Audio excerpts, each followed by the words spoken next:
Hello, Internet. Welcome to Senior Photography with Kirk Vauclain right here on Creative Live. My name is Lorraine Lobdell. I will be one of your hosts over the next 3 days alongside the lovely Kathy J. How are you, darling? I'm doing great. How are you this morning? Good. I kind of want to get a little bit of southern voice going on because Kirk is from Louisiana and it's kind of already starting to rub up on me. Totally. And I lived in the French Quarter for 2 years, so I'm really excited to talk with Kirk about some of my favorite restaurants and get a little Louisiana going on. I like it, I like it. Awesome, well, we are just going to chat here for a few minutes so you can get to know us here in the Seattle studio, as well as some of our students here that are joining us. And we're gonna have maybe about 9 more minutes of pre-show so we can test our audio and video during that time. Those of you that are already in the chat rooms, and you can join there by going to creativelive.com/chat. If you can let us know if you can already see us and hear us while we're testing all of that stuff out, we sure would appreciate that. And while you are in the chat rooms and letting us know all that information, if you can let us know where you are joining us from around the world, if anyone is from Louisiana, we would love to know. Yeah, right? Bonus points from Louisiana. Let us know where you are joining us from because we will give you a shout out. Actually, Kathy J will give you a shout out here in a few minutes. I will. So I will be checking the live tab first as we go along. And while y'all are letting us know where you're coming from on the internet, we are going to introduce you to our amazing in-studio audience. And if y'all could just tell us where you're joining us from. I feel like I'm going to say y'all a lot this week. I think so. That's all right. You can just let us know where we can find you online, what you're most excited to learn about this week, and your name, and if you want, what you had for breakfast, but you don't need to. So we'll start with Paulo. And while they do that, if you could go check on the internet. Yes, and I'm going to go to man the internet. Okay, we'll throw it back over to you, Paulo. My name is Paulo Jordal. I'm from Fort Lauderdale. Originally, I'm from Brazil, so I hope people there from Brazil are watching too. I went to the Facebook and asked everybody to come and turn in. So I lived in America for 12, 13 years. Started my business as a wedding photographer, pet photographer. But today I'm doing a lot more portrait and boudoir. So mainly what I expect to learn here today with Kirk is how to get into the senior photography, the marketing, how to approach the schools, and the technique that he has, amazing technique for editing. All right. The beauty of live broadcasting and why we have this pre-show time is so that we can test our audio and video. And so you get to explain about yourself. Again. Yep, Redo live. Yeah, but it was great what you were saying. Okay, my name is Paulo Jordal. I'm from Fort Lauderdale, originally from Brazil, and I hope people there from Brazil are watching this. And so I started my business with pet photography and wedding photography. And for these couple of years, I've been doing a lot more portraits and boudoir.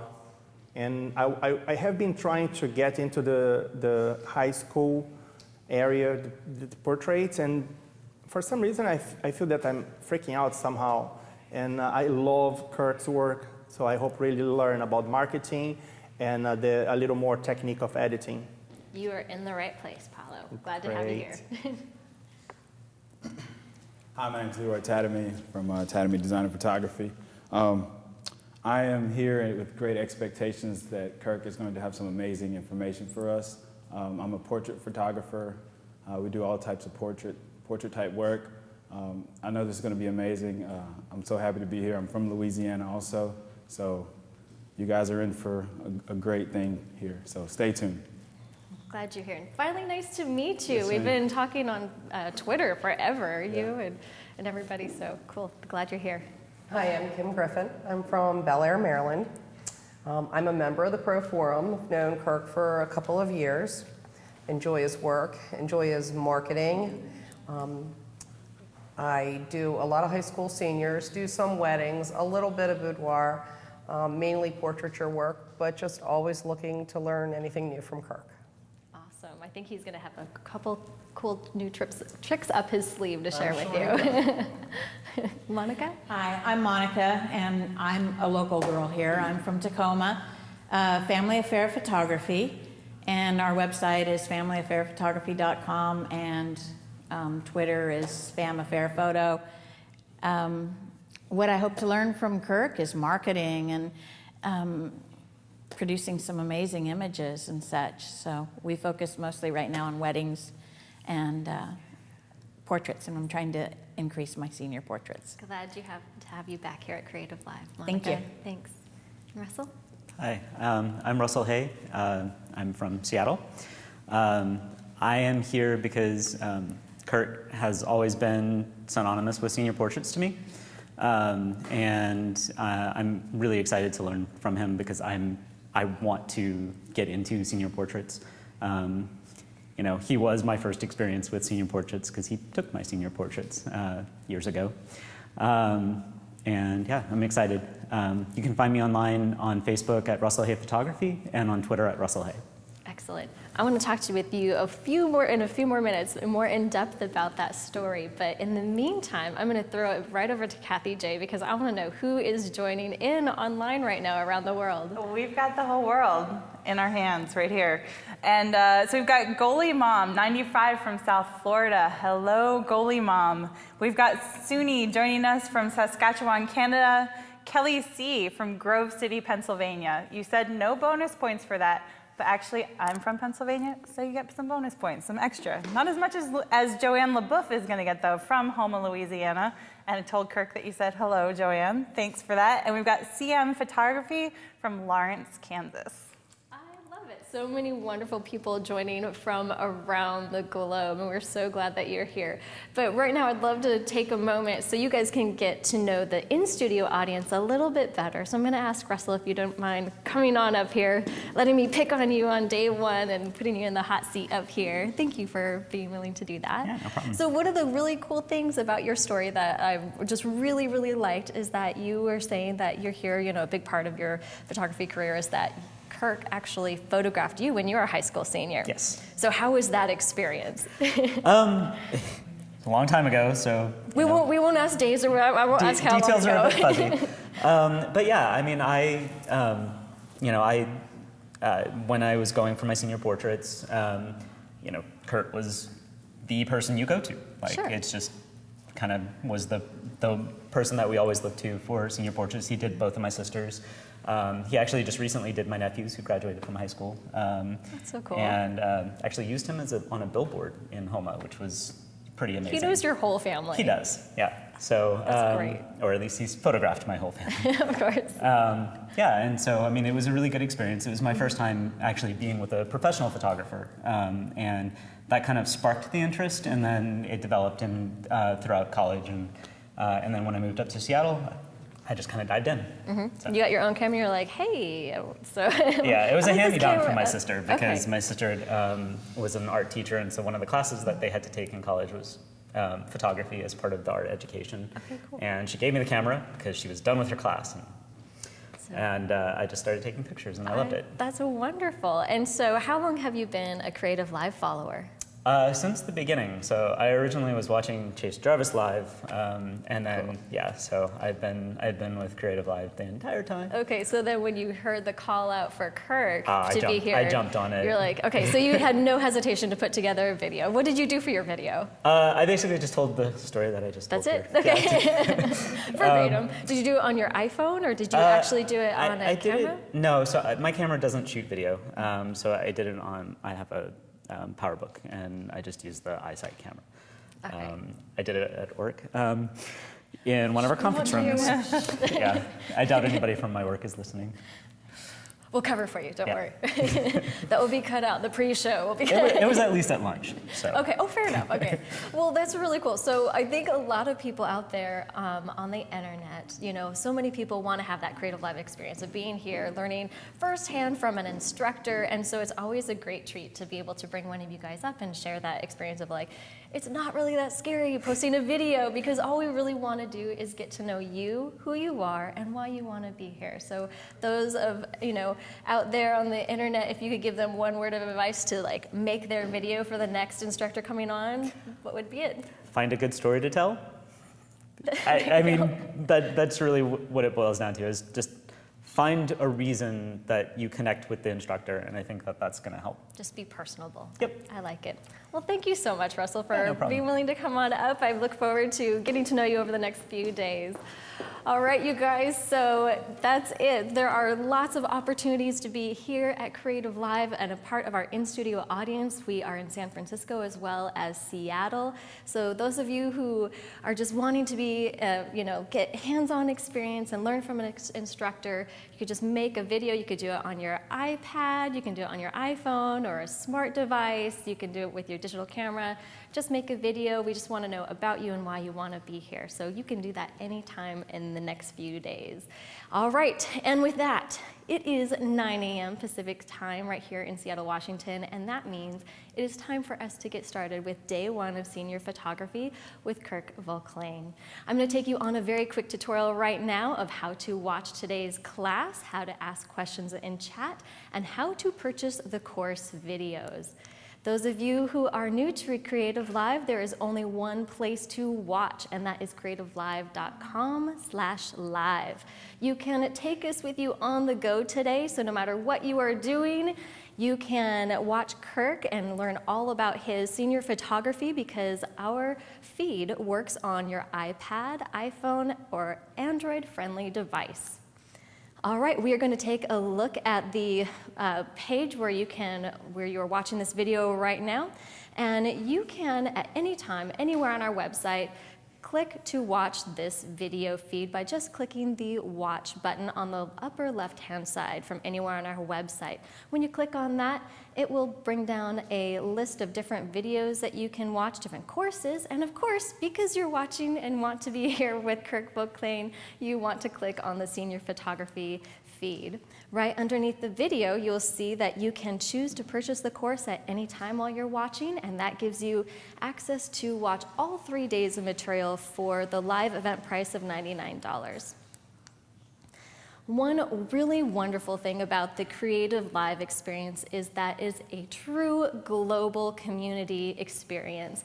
And the best way to interact with your global community and also to ask questions to Kirk via Kathy J and I is to click to chat, and you want to just click the green icon that says Chat with Class Participants button, which is right under the course video. When you click on that, it's going to open a new window with 3 tabs across the top, and we're going to take a look at those right now. The first tab is actually the Creative Live chat room, and that chat room is for all on-topic discussion that we are having here today.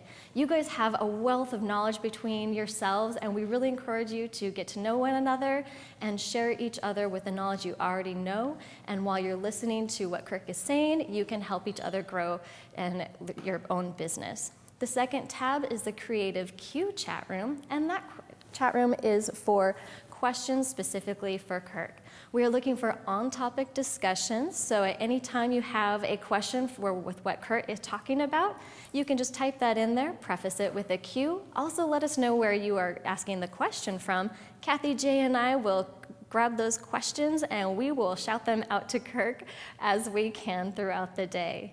There's no need to ask your questions more than once because we have an awesome team of off-screen chat moderators that are putting all your questions in a live document for us. All right, and that last chat room is the Creative Lounge. Hey, you guys, how's it going, loungers? This is the really, really fun chat room where you can have all off-topic discussion with all your community members. You can talk about what you had for breakfast. You can talk about the favorite thing like bacon. It's always fun to hear what the new word is for the day through each course. And we just encourage you guys to have fun and get to know one another. All right, and another way to ask questions to Kirk is through social media. And one way to do that is through our Facebook page. Just go to facebook.com/creativelive. Give us a like there if you haven't already. You can just jot down any questions you have for Kirk. And again, our off-screen chat moderators will grab your questions and put those in a document for Kathy J and I to pass along to Kirk throughout the day. You can also use Twitter by just prefacing your question and with a hashtag #KirkLive.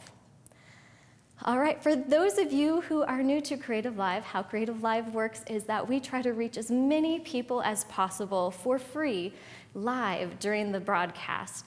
And we also have a rebroadcast at the end of the day, so those of you who are not able to watch the entirety of the day's material, you can come back and watch the rewatch, or if you're in a different time zone, you can wake up at a different time and watch Kirk. At any time you choose to purchase this course, you can purchase all 3 days of material for $149. But during the live event, you can grab all 3 days for just $99. So if you know that this is the course for you, we highly encourage you to do it during the live event. Next, we're going to take a look at the actual course page for this senior photography course with Kirk Vauclain. Right there you can see you can enroll at any time for free. Enrolling gives you the benefits of getting emails and updates about the course, including when the rebroadcast starts. You can also choose to purchase the course at any time by just clicking that green buy button, and that will add to your cart, and you can access your videos as soon as they are available. And further down on the page, you'll see that there are course bonus materials. Kirk has a couple of wonderful bonus materials for you guys who choose to purchase the course. One is a advanced retouching HD video, so you can see exactly how he retouches all of his videos. There's also a bonus zip file that has all of Kirk's Photoshop actions. So those of you who purchased the course, those are available for you to download that right away. All right, further down on the page are the course videos. So this is where you can log in and access all the videos. You can decide to download an HD or low-res format, and you can also choose to stream via the Creative Live website directly. All right, and that's it for all the instruction on how to watch and participate today. And with that, it is my pleasure to introduce to the Creative Live Studios for the first time, Kirk Vauclain, who is a wonderful, wonderful, inspiring photographer. He purchased his very first camera when he was actually 8 years old because he cut off all the box tops of a popular breakfast cereal, and that's how he actually got his first camera. He photographed his first wedding at the age of 15, which is absolutely phenomenal, and he learned all the techniques, trade, and marketing experience through working at an amazing camera store. He is one of the most sought-after instructors in all of the United States, and it's just a pleasure to have him at the Creative Live Studios. Welcome, Kurt. Thank you. Thank you so much. I appreciate it. You're welcome. I appreciate it. Hand that off to you. Yep. Thank you very much. Take it away. Thank you. So, first of all, yes, thank you very, very much for having me. I'm most humbled to be here as part of the whole Creative Live crew. Thanks to all the crew, studio audience, and most of all, this whole internet world for being there. I am so humbled to be here. To give you an idea how humbled I am to be here, was interesting that this week, as I was going along, someone contacted us at the studio and said, I was passing by the studio, and you know, I've been from Houma my entire life from Houma. And they said, I saw the sign, Kirk Vauclain. And I said, that's the guy that's gonna be on Creative Live this week. And I thought, wow, I mean, all the way to Houma, Louisiana. So that's how excited I am to be here. I'm so humbled to be here, and I'm so excited to hopefully give you guys here locally, across the world, a bit of information that hopefully will benefit you guys. So to get right into it, I mean, why does this class matter? What's the big deal with this class? Well, let's see. To me, when it comes to senior portraits, it's all about profit. It's about making money. Because let's face it, what we do as professional photography is just that. It's about making money. If you're not making money as a professional photographer, well then it's a hobby, and that's okay. There's nothing wrong with it being a hobby. It's a great hobby to have. But if you're not making money, you're not really a professional photographer. So turn a profit. It's okay to make a profit at what we do. It's what this whole country was built on, making a profit. So if you make money at professional photography, poke your chest out, be happy. I did it. You are a professional photographer. It's fun. It's a whole lot of fun to do what we do. It's incredible fun. Especially high school senior portraits, it's this sort of anything goes mentality. when it comes to what they want. I mean, I think about like wedding photography, and I love wedding photography, but you know, there's a certain line that seems to always be there. Well, you know, I'm in my wedding dress. You know, baby photography. You know, I mean, who's gonna wanna hang the baby by his toes upside down? No, it's not gonna happen. Again, there's always that line that exists. With senior portraits, you know, it's all about different. It's all about being radically off the wall. As different and as crazy and as radical as you can be, that's the best way to be. So that's another thing as to why this class matters. You get to photograph people at their very, very best. Let's face it, you're photographing 17, 18-year-old people. And when you're 17, 18-year-old, you people out in the internet world and people in the studio audience, you remember how good you felt? You remember how your knees worked really, really wonderful? Remember how you could do just about anything? Well, that's the type of people you photograph. Your skin, perfect skin, okay? So all of those things, you're photographing people at their very, very best. Now, how much better is that than anything else? I mean, so that's another reason why senior portraits and why, to me, this class matters. The marketing is easy. Now, don't get me wrong. I'm not saying that you can do this with no marketing. That's not what I'm saying. But the marketing is easy. If you produce awesome results, people see those awesome results. They want what you're doing. So it is easy. Is it without effort? No, it's not without effort. But it's fun marketing. It's exciting. And I'm hopefully going to show y'all some stuff that will help you and get you going on somewhat of a limited budget. Or if you have a big budget, that's great too. All these things are as to why it matters. And of course, always learning is a good thing. If you can learn something, improve yourself, that's always fantastic. So that's why this course matters. Who's the class for? Well, let's talk about that. To me, let's back that up. It was coming up. Well, there we go. We got to let that happen, and then we'll back it up. Okay, so who's this class for? If you are an experienced photographer, if you are an established photographer who is already doing high school senior portraits, this class is for you. Because you're going to learn some cool tricks, some different ways of marketing, some different ways of approaching things, all from my perspective. So it's for you. If you are a photographer who's wanting to learn high school senior portraits, this, of course, is a class for you. If you are a beginner, I'm just getting started, I just got my camera, fantastic. This class, again, is for you. Why? Because it's going to give you a little bit of a focus. It's going to give you a little bit of a specialty that you can work with. So it's for you. If you're someone who's just thinking, you don't even have a camera yet, and you're just thinking, maybe I want to do this, I don't know. Well, then I think this class is for you because it'll show you the ins, the outs, what has to happen, the thinking process behind it all. So this class for you. So when I say it's almost for anyone, I literally mean that. I mean, if you are exclusively a wedding photographer, for example, you're going to see some posing, you're going to see some lighting, you're going to see some marketing things that you think,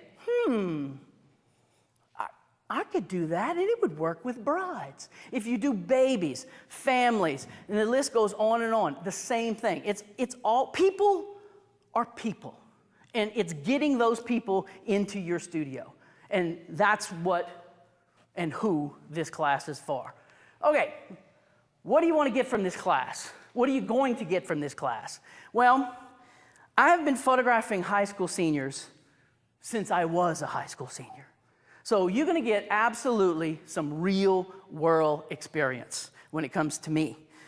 You're going to hear some stories and some crazy things that happened to me over the years. I'm hoping my chat world, my internet world, and my chat host can absolutely send me some awesome questions that people want to know, because there isn't a question you can ask me that I'm not ready to answer. So that is what I mean about real world experience. You're going to hear some marketing tips and some tricks for people, like I said, on a good budget, on a bad budget. Hopefully I'll give you all sorts of ideas. Pricing concepts, because I do have a bit of a radical pricing concept.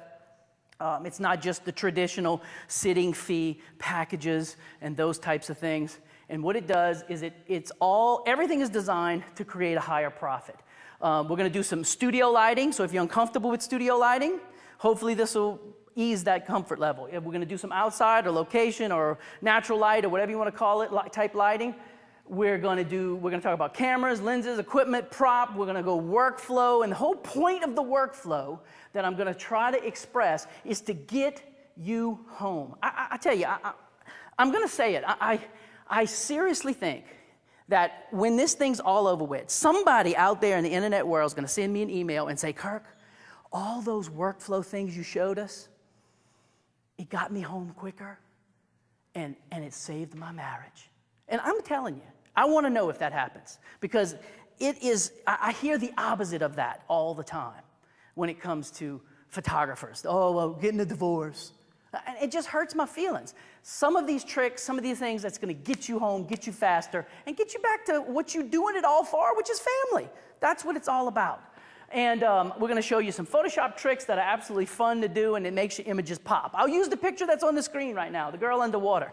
That's not what this looks like straight out the camera. It's not what it looks like. But when you get done doing all the fancy magic to it with Photoshop, you're going to say, oh, wow, that is cool.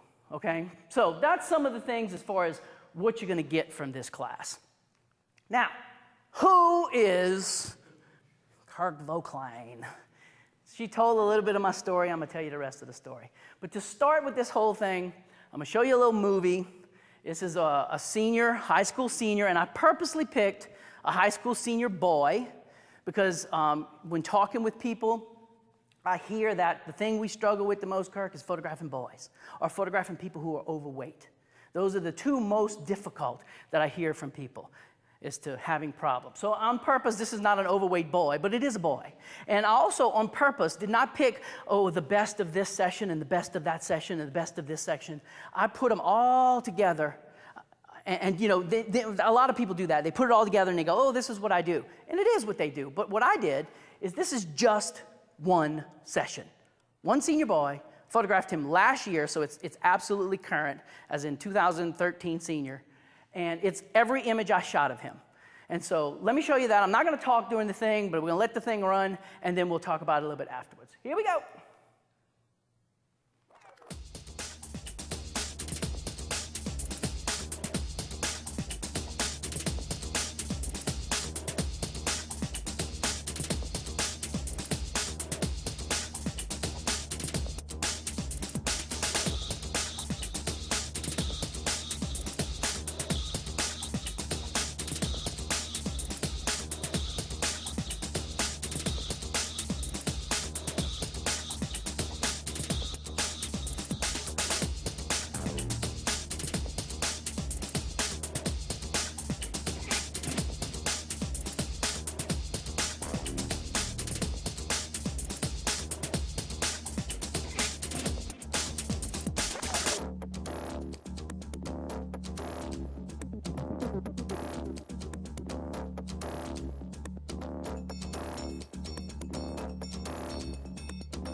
Okay, so did you notice the vast amount of variety in that little video? Did you notice some images that the mamas are gonna want? That's for the Louisiana peeps. The grandmothers, excuse me. The Aunt Nanoons and the Uncle Joes and all those, the moms, the dads, the girlfriend, maybe even the teacher at school, and the list goes on and on and on and on. That's the purpose for all that variety. All that variety creates excitement. All that variety creates fun. All that variety all ultimately boils down to profit. And that's what it does for you. So I wanted you to see what it is, what a real example of what I do. And that's a real session. That's what I do every day. I do about 2 sessions a day. That's it. I work Tuesday through Friday. And sometimes on Friday I go play golf. But that's all I do. I do around 100 seniors a year. And that's it. And we'll talk more about that as we go. So who is Kirk Vauclain? Well, she told a little bit of my story, which is awesome. In that so I was 8 years old. I was about to go to school. I'm reading the back of the Kellogg's Corn Flakes box, and it said, save up your box tops and get a camera. And I was like, oh, man, that's cool. A camera. I want that. So I had Mom save them up, and I got me a camera. And it was a little Kodak 126 cartridge drop-in type thing. What always bugged me about that camera is, I don't have one to show you, but you know how an SLR, there's the hole you look through? And there's the hole that takes the picture, and it's like the same hole. Okay, well, on that 126 cartridge type camera, there was 2 holes. There was the hole that took the picture, and then there was the hole that you would look through. And I just thought that's how cameras worked. I didn't know about parallax correction and all that fancy stuff. And I thought to myself, man, we can put a man on the moon, but we can't make a camera that has just 1 hole on the front of it. And I think I was probably, I don't know, maybe 10 or 11 years old or something like that. And I was working sort of with my dad, and there was a painter. His name was Brad. How do I remember these things? Well, Brad was doing some painting for my dad, and in his truck was this camera. It looked like this. And I thought, that camera only has 1 hole. Only 1. And so I asked Brad, I'm like, Brad, what's the deal here? And he took the lens off, and he said, look, he showed me the mirror and told me about the prism and explained the whole thing to me. And he says, this is an SLR, an SLR. And I said, wow. What does that mean? He said, single lens reflex. Wow. What does that mean? He says, the hole that you look through is the same hole that takes the picture. And I said, oh my God, they make such a thing. I mean, the clouds parted and the angels started singing. And I'm like, I have to have one of those. So I go to my father. I looked it up. It costs $200. May I borrow $200? Ay, ay, ay. I got this speech about how hard I work and blah, but you know what you got to do to make $200. But I tell you what, if you work for me, I'll pay you. What a concept. You work and make money. I'm like, you got yourself a deal. Little did I know he was only giving me $1 an hour, but a deal. Now, did anyone here locally, anybody ever move a mobile home? I'm going to go with no. I bet in the internet world, there's someone who's going to say, I have, which is awesome. You know what I'm about to tell you is true. Moving a mobile home is this. That's what my dad does for a living. Well, he did. And so you have to know how to walk on your stomach to move mobile homes, okay? You have to be able to lay down on your stomach, and you have to be able to carry a hydraulic jack in one hand, and you have to be able to pull a cinder block in the other hand, and you have to be able to crawl underneath the floor, underneath the trailer, okay? And you have to put the thing underneath the trailer, and you have to jack and jack and jack and jack and jack and jack and jack and jack, and you get so tired. and it's cold, and it's hot, and it's gross, and it smells grossness. And you get to do all of that and make $1 an hour.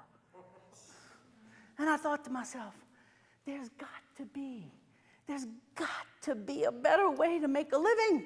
And that's when Brad came around painting. And I'm like, I want to do that. I want to be a professional photographer. So I asked the dad for the money. No. Okay, what can I do? How can I get my hands on $200? That's all I need. My whole life will be happy if I could just have $200. So I got a paper route. I worked 6 months, throwing newspapers in the rain and the heat and all this other good stuff. I saved up $200. I went to JCPenney's, and I got a Minolta SRT 201 with a 50mm 1.8 lens. I still have it, in case you're wondering. It sits on my shelf. I look at it every day because I always like to be reminded of how bad I wanted it. I mean, do you want it that bad? I mean, that's how bad I was willing to do anything to get that money, to be able to get into that business. I mean, no camera, no photography, right? I mean, you gotta have a camera. Well, that's how bad I wanted it. I was willing to do whatever it took. I remember at JCPenney's saying, I want that one, and putting my $200 on the counter, and the lady says, that'll be $210. I said, no, in fact, you owe me money. It's $199.95. You owe me a nickel. And she says, no, sir, there's tax. What the heck is tax? It's life lesson number 2. Money for working, pay taxes, okay? So I turned to my father. Father, may I please borrow $10? So yeah, he loaned me $10. By the way, I still owe him that $10. Yeah. He says that's going to be his retirement, okay? Wait till he finds out I'm paying it back $1 a day. Okay, anyway, the point is I got this camera, and I remember literally sleeping with this camera. I'm about 13, 14 years old at this point in time. And at church, there was this guy who saw that I had this camera, and he said, would you take pictures of my wedding? Whoa, what a concept. I could make money at what I love more than anything else. Money for pictures. And I said, no way am I doing that. No way. Because I got to be in front of all those people and, blah, blah, blah. Please, he would say, blah, blah, blah, back and forth, back and forth. No, not going to happen. So he bugged me so much, that I said to myself, there's got to be a way that I can tell this guy no, and he will understand no means no. So it hit me one day. I'm going to tell him yes. What do y'all think? What's the first question someone would say? If I say, yes, I'll do your wedding, what's the first question? How much? Exactly. How much? And then I'm going to give him a price that's so high, that's so astronomical, that's so far out into the universe that there's no way he would say yes. So the next time he says, Kirk, will you do my wedding? I said, yes. He said, how much? How much? I said, $100. And he said, okay. Now think about that. Let's talk about that for just half a second. It took me 6 months to make $200. It took me 3 hours to make $100. You could say that I made a lot of money in a relatively short period of time.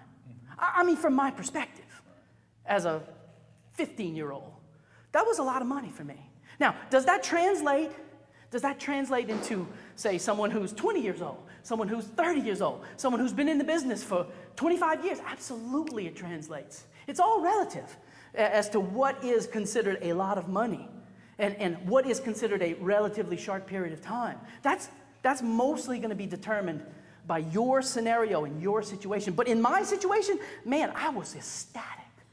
I remember being at the wedding. My dad had to drive me to the wedding because, I didn't even have a driver's license to get around. And I remember eating a meatball at the reception, drinking a beer. We start young in Louisiana, right?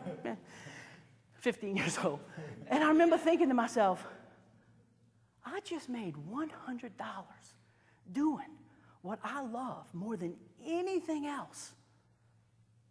$100. Now, that ain't a lot of money. But for a 15-year-old back then, man, I was loaded. Loaded, you hear me? I took the money and went and bought a flash.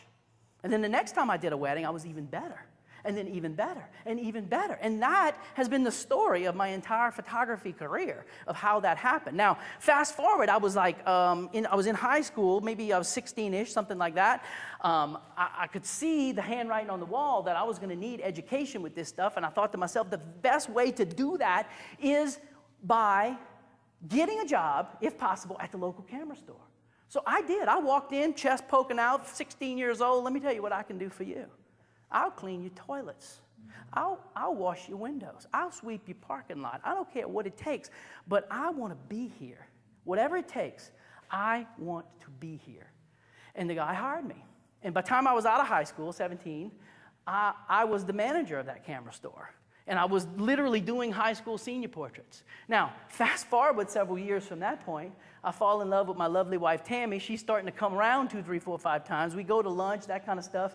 My boss says, hey, that Tammy chick, how serious are y'all? I said, oh, we get married. He goes, married? I said, yeah. He said, how married? I said, married. And he said, dude, get in my office right now. Little did I know, he'd already filed for bankruptcy and was going out of business. So what is the point of all of that? There's always obstacles that are going to be thrown at you throughout your entire career. There's going to be problems, situations, issues, sicknesses, and the list goes on and on that you're going to run into. By all means, don't give up. Because it's life. It's what life is. It's real life. So here I find myself in a situation where I thought I had this great job, making enough money to get married. Now I don't. So now I have no job. I'm on unemployment. I'm scheduled to be married in less than a month.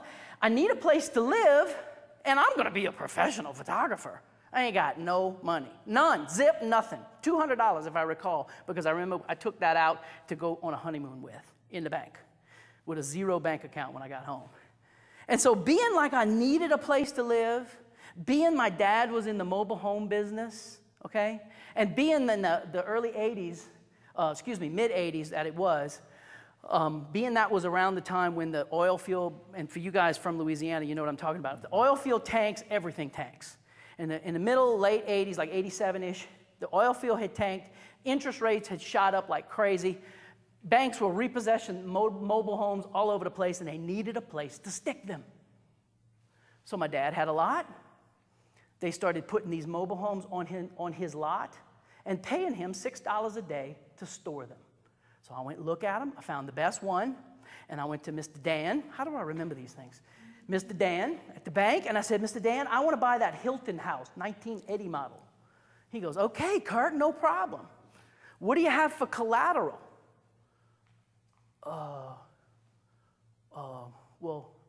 What's collateral? He says, collateral is something of equal or greater value to the thing you're wanting to buy. I said, well, dude, if I had that, I wouldn't need you. And he said, okay. So how much money are you going to put down? Nothing. I ain't got no money. I'm just thinking maybe like I could get it and then start paying you back because I'm going to be a professional photographer. No. Here's how it works, Kirk. You have to show the bank that you're able to pay it back. Oh, okay. He says, well, let me ask you this. Let's see, what could we do? How about this? Where you working? I said, I'm not. I'm on unemployment. He said, dude, that's not how it works, man. You have to show the bank that you're even able to pay it back. You got to have a job. I said, Mr. Dan, let me tell you how it works. Right now, you are paying me $6 a day to park your trailer on my property. I'm not going to move it. I'm going to block it, anchor it, make it legal, put insurance on it, and start living in it. And then I'm going to start paying you $6 a day, okay? Now, if I default on the loan, quit paying the note, here's what you can do. You can start paying me $6 a day again. How does that sound? And he goes,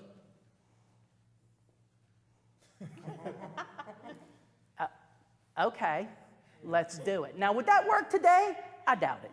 Too many government regulations and stuff like that, and that's a whole other conversation. But did it work? Absolutely. You want to see it? Yeah. Here we go. There it is. Okay? 1980 two-tone orange Hilton house. Okay? And I cut that tree down myself right there. I was so proud because I was, got me a place to live. I'm a home owner, owning my own home. Okay? Right here, this is Main Street Houma. This is the front little room right there. That's Main Street Houma. Okay? So I started thinking to myself, man, this could work. I could be a professional photographer. I could cut that window out, make a door, I could put some big 11x14s on the wall, I could put a desk. Man, I could do this. I could be a professional photographer. And I was like, I could take that closet out, and I could put me like some prints around, maybe a little wainscot. Man, this would be awesome. I'm gonna be a professional photographer in my trailer, right? And then I started thinking, there's 2 bathrooms in that thing. I mean, what's the odds of my wife and I having a go at the same time, right? I'm gonna take that toilet out, I'm gonna take that sink out, I'm gonna put me a shelf right there, put a cash register, put some frames on the walls. This could work, man. I could be a professional photographer in have my own studio. And there it is.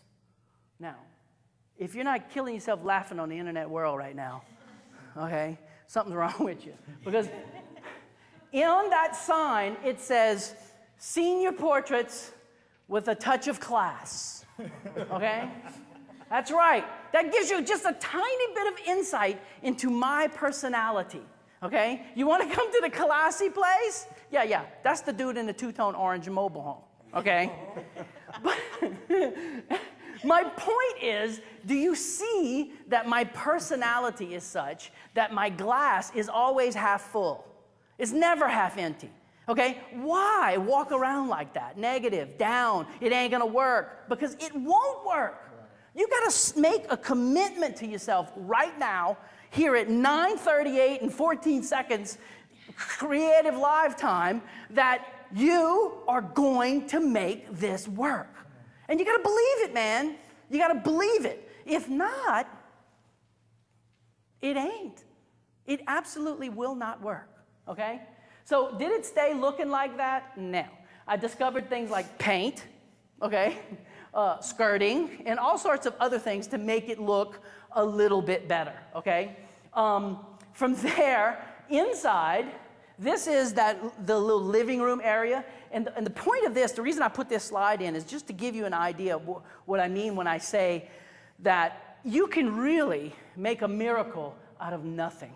Do you notice how I have like one print primarily in the main viewing area, which is like over the sofa, one print on the wall. It's sized properly, it's framed, it's lit. The point is, it isn't overkill. Okay? And I don't know if you ever do that at your studio where you go picture, picture, picture, picture, picture, picture, picture, picture, picture, picture, picture, picture. It's overkill. It's too much information. Here's a crazy radical idea.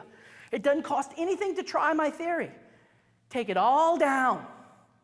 Put one image, properly framed, lit, at the right size, at the right height, and see if it doesn't create more excitement when people come in. You will. You'll find it creates absolutely more excitement. Here's another crazy radical thing I do as part of then and now, is I try to touch every emotion that's out there.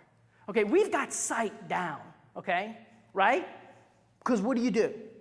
You don't eat pictures, you look at pictures. So we've got the sense of sight nailed. Okay, what's another sense?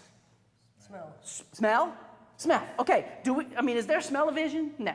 So how can we incorporate the sense of smell into our imagery, and to create what I like to call a buying environment. Well, this is what my reasoning, crazy reasoning, is I started thinking to myself, what is the time of year when people spend more money than any other time of year? Christmas. Christmas, very good. The whole internet world, I heard y'all. Calm it down over there, y'all. Way too loud, okay? Christmas, exactly. So you walk through the mall, what do you smell? Pine. Cinnamon. Pine, cinnamon, yeah. All of that is correct. Apples. All of that is correct. And in your area, it may be more pine. In your area, it may be more apples. In your area, it may be more cinnamon. And that's fine. But whatever it is, put that smell in your studio. Because people associate that smell with spending money. Okay? So that's how you can incorporate the sense of smell into your world to create a buying environment. Okay, so we got smell. We've got sight covered. Taste. Man, have you ever licked a print? I mean, come, get up here and lick this picture. I'm just kidding. Do not lick your pictures, okay? Especially Papa. Anyway, do not do it. But in the big town of Houma, there's all sorts of restaurants and places that always have these little mints. I think about there's this one seafood restaurant, and for all the Houma people, you probably know right off the bat what I'm talking about. Big giant pile of peppermints, always by the door, always by the door. I mean, you walk in, you grab a peppermint. You walk out, you grab a peppermint. And what do you do in the big town of Houma for fun? Eat. I mean, that's what we do. We professional eat. Look at this. This did not just happen by accident. We eat. So when you associate having fun, people come over, you eat. Let's go out to eat, we're going to eat. It's eat. Okay, so I reasoned, and again, maybe this is a stretch, but I thought to myself, well, when you go to this particular seafood restaurant, everybody loves it. They get this big pile of candy right there at the door. I want the same thing. So I do. I have candies. I also have various chocolates and things like that are available. I always give my high school seniors a bag full of stuff. There's like, water and candy and all kinds of little goodies in there. And they love it. And it just creates, again, look what they did for me. In fact, Creative Live did it for me. I show up to my room yesterday, a bucket of stuff, chips and waters, and I was like, oh, and you get this warm, fuzzy feeling. It gives you that warm, fuzzy, oh, it's so nice. And what does that translate to? Profit, man, profit. It's very subtle, very subtle. But all these little things add up. And that's what you're going to learn about me. I'm not about the one big thing, but I am about a bunch of little small steps, little small building platforms that eventually equate to, boom, profit. So, okay, so we talked about taste, we talked about smell, we talked about sight, sound. So with high school seniors, they all have their music on their phone, okay? So if you don't have some kind of way of playing that music, to me, you're missing the boat. So make sure you have some kind of way of playing that in the studio.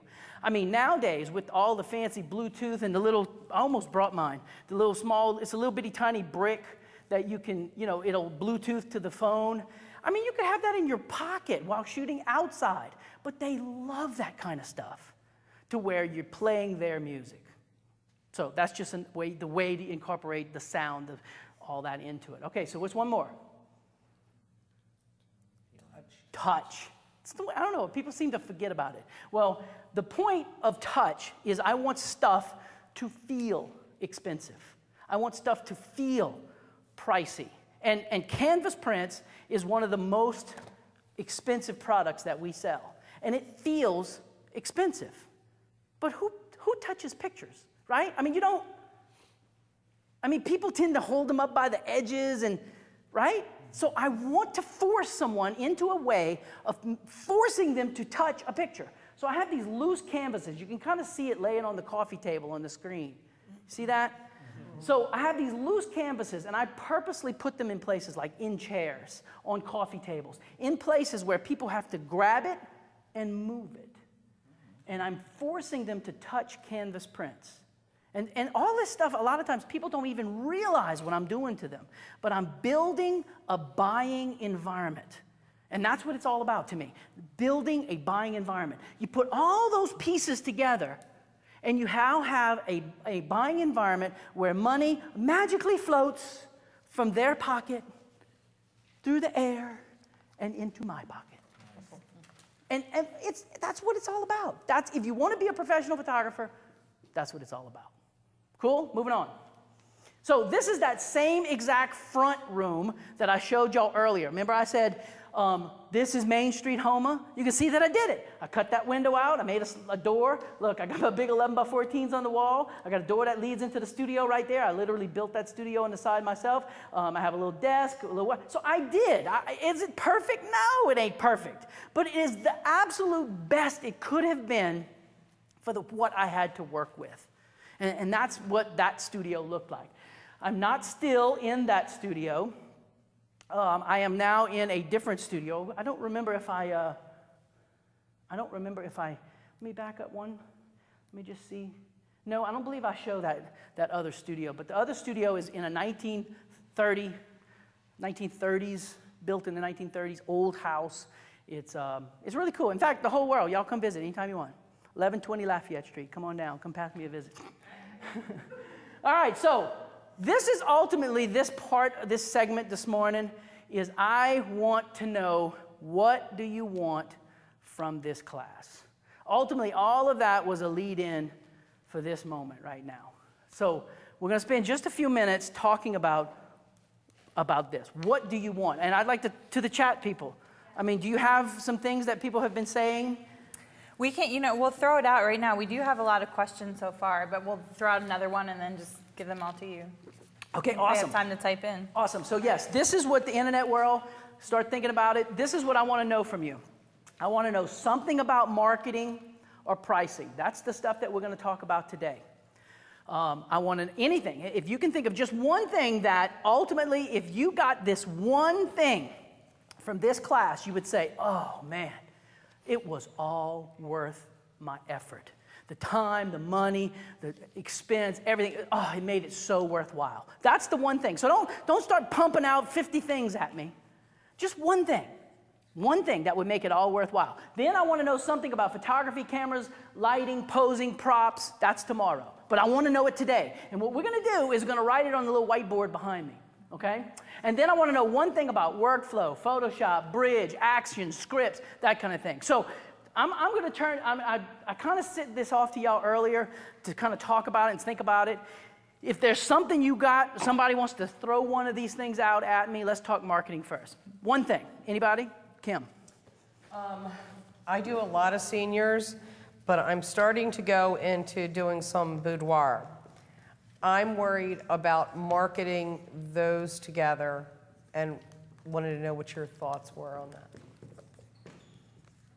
Okay, good. Got it. What else? Anybody? Go ahead. Where's a good place to go to meet seniors? Okay.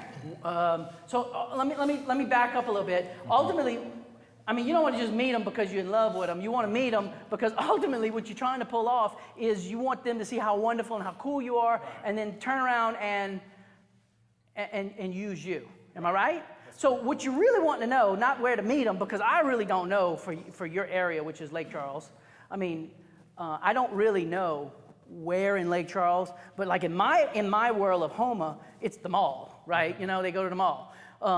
And there's a few like Starbucks and various little coffee shops and things of that sort. But you're going to know that answer way better than I'm going to know that answer. But ultimately, let's break that down a little bit better. What is it you're really asking? You're really saying, look, how can I get seniors to come to me, right? Right. You know, to attract them to see my product. What do I do to get seniors to see my product? Am I right? That's correct. Okay, so showing stuff. How about that? Like with weddings, you know, like you have the bridal show. Yes. You know, there's a place you can go to find. But for seniors, I'm like, now what? Dumbfounded. Good. Okay. Paulo. I have a residential studio, people say home studio. Okay, so I live in a house.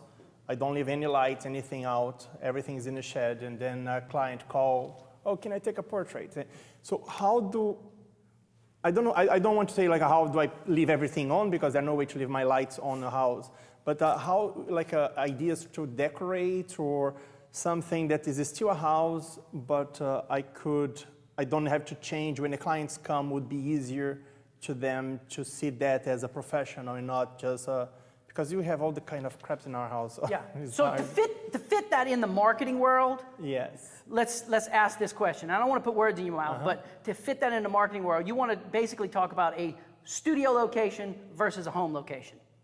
No? You be more like a how to make your home location because I don't think I'm going to a studio. Okay. I like the way that I'm doing.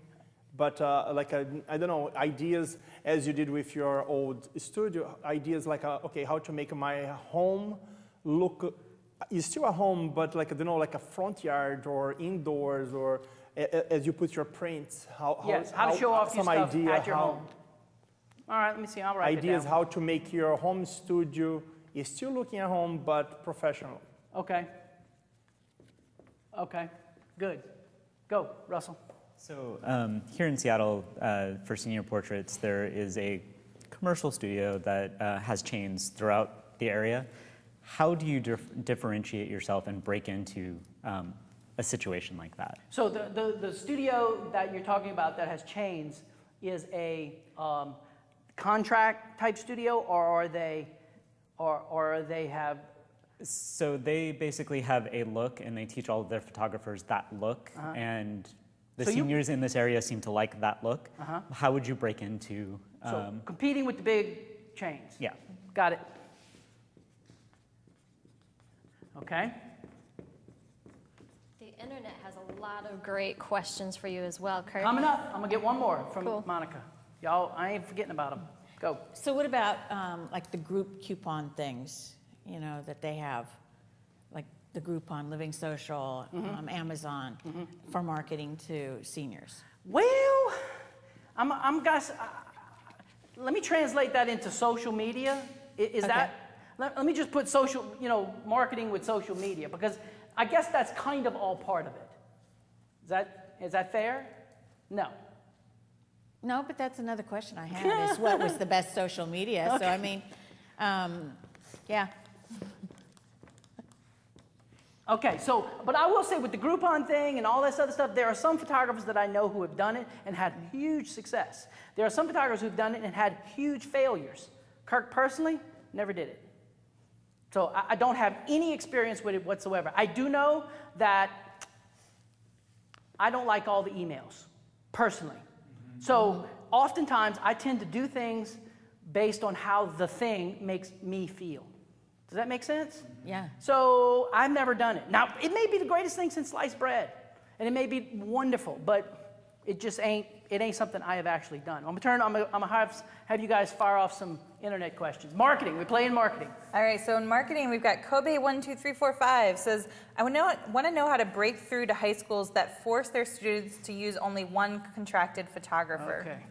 Contract. And Regina D has the same problem too.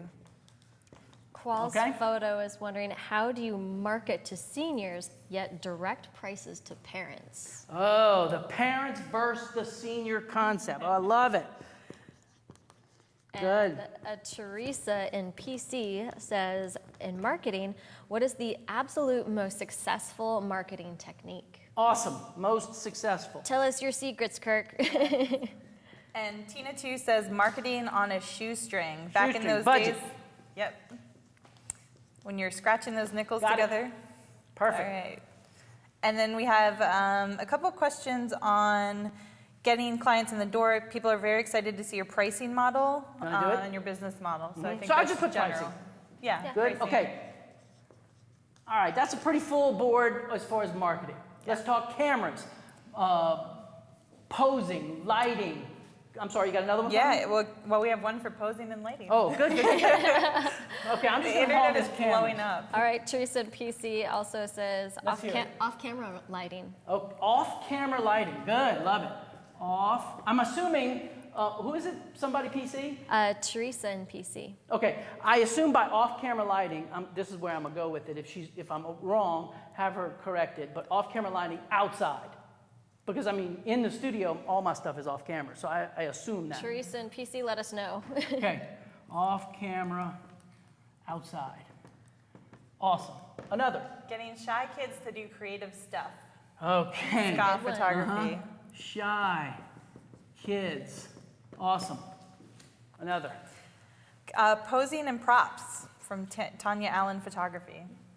I'm assuming posing with props? Yeah, posing like and this? props. Yep. Yes. Amy Wood also had the same thing about love, props, and posing. Posing with props. Okay? Oh, okay. Y'all think about that for a minute. Go ahead, Mom. Great. What about age-appropriate posing? Uh-huh. There's a three-step thing. I'm gonna call it three-step age appropriate. I can't spell that, but I know what that means. Go ahead, Leroy. Oh, I'm sorry, Pablo. You No, I was just looking at pose and props there. Like, I don't know whoever asked on the internet. I don't know if they made two questions in one. They want to know how ideas for posing. Okay. Okay, and how you use props on your shots. I find Yeah, that's kind of where I'm going. I don't know. Like, I don't know if you're posing with the props. That's exactly where I'm gonna go. Go ahead, Leroy. I want to ask about like neutral density filters, ND filters. Do you use those? Like how to use those? No. Okay. Answer it now. I don't have no filter on my lenses. None. I don't even have a Skylight filter. Okay. Why? Well, I reasoned to myself that Canon, and maybe this is bad reasoning, and the internet world is welcome to correct me, but Canon spends a whole lot of money making the glass. Right. And then you buy $2,000, $3,000 L lenses because it's the best glass. And then we put a $100 filter in front of it? I don't know, it just bugs me. So why? For protection. Well, I'm a professional, God dog, and if I drop my camera, I pay all kinds of money to be able to get it fixed fast. So I want the cleanest, purest, best image possible so there's nothing on my lens. Any type of After Effects like that, to me, is done in Photoshop. Right. Because like a lot of times I'll get like highlights that are blown out. Yes. And I don't want blown out highlights. So but I'm sure you'll show us how Yes, to do that. absolutely. Go ahead, Paulo. Are you going to talk? I know I saw already the image of your studio outside, how you built that little prop, the sets around your back of your studio. Are you going to talk about that too? How I use those sets? Or some ideas how like we can do in our, like in my case, in my backyard, giving some ideas how easy, how hard to find or to be creative around that. So outdoor setups. Setups, yeah. Okay, internet world, you got some more for me? Yeah, Cat in the Hat wants to know what technique you use to get the saturation you get. I'm gonna go ahead and open up a workflow world because that's one of the most popular questions that happens in workflow. And then how many different settings is too many, and how many outfits? So we have a number of questions on how many outfits, props, settings. Okay. How many outfits and how many exposures? How many locations? Oh. Yeah. Okay, outfits. I'm going to go outfits and locations. Okay. All right. Tara Violent Photos asks, how do you get senior boys interested in planning and excited for their sessions The way boys, senior they're the girls worst. are? God. I hate boys. Boy stuff. All right, got it. And then a number of questions on your gorgeous underwater images. How you do that. Okay. Underwater. I'm just going to put underwater. Okay. Camera question from Debs316. Lens suggestions. What do you use for those on a budget?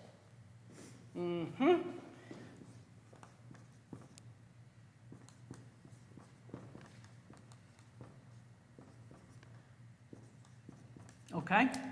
And what about permits for a location? Do you ever need to get permits? Okay, the only time, and y'all gonna think I'm making this up, the only time I've ever been pulled over, ever.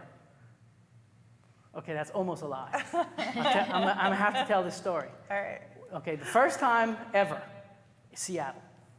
Oh. That's it. I was photographing my daughter, Oh. and by the needle. Yeah. And the policeman was like, "You got a permit for that boy?" And I was like, you know, I went to this stupid Cajun guy because I'm like, well, I'm from Louisiana. I don't know what your permit. I gave you a spell permit, you know. And he was like, well, you have to have a permit to be down here. And I was like, man, I had no idea. I really didn't. I was completely dumbfounded.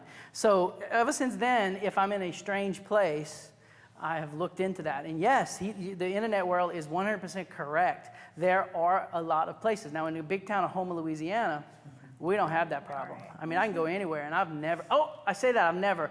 There's just this one time you're going to force me to tell a story, because I mean, I am full of stories, okay? Y'all going to learn that.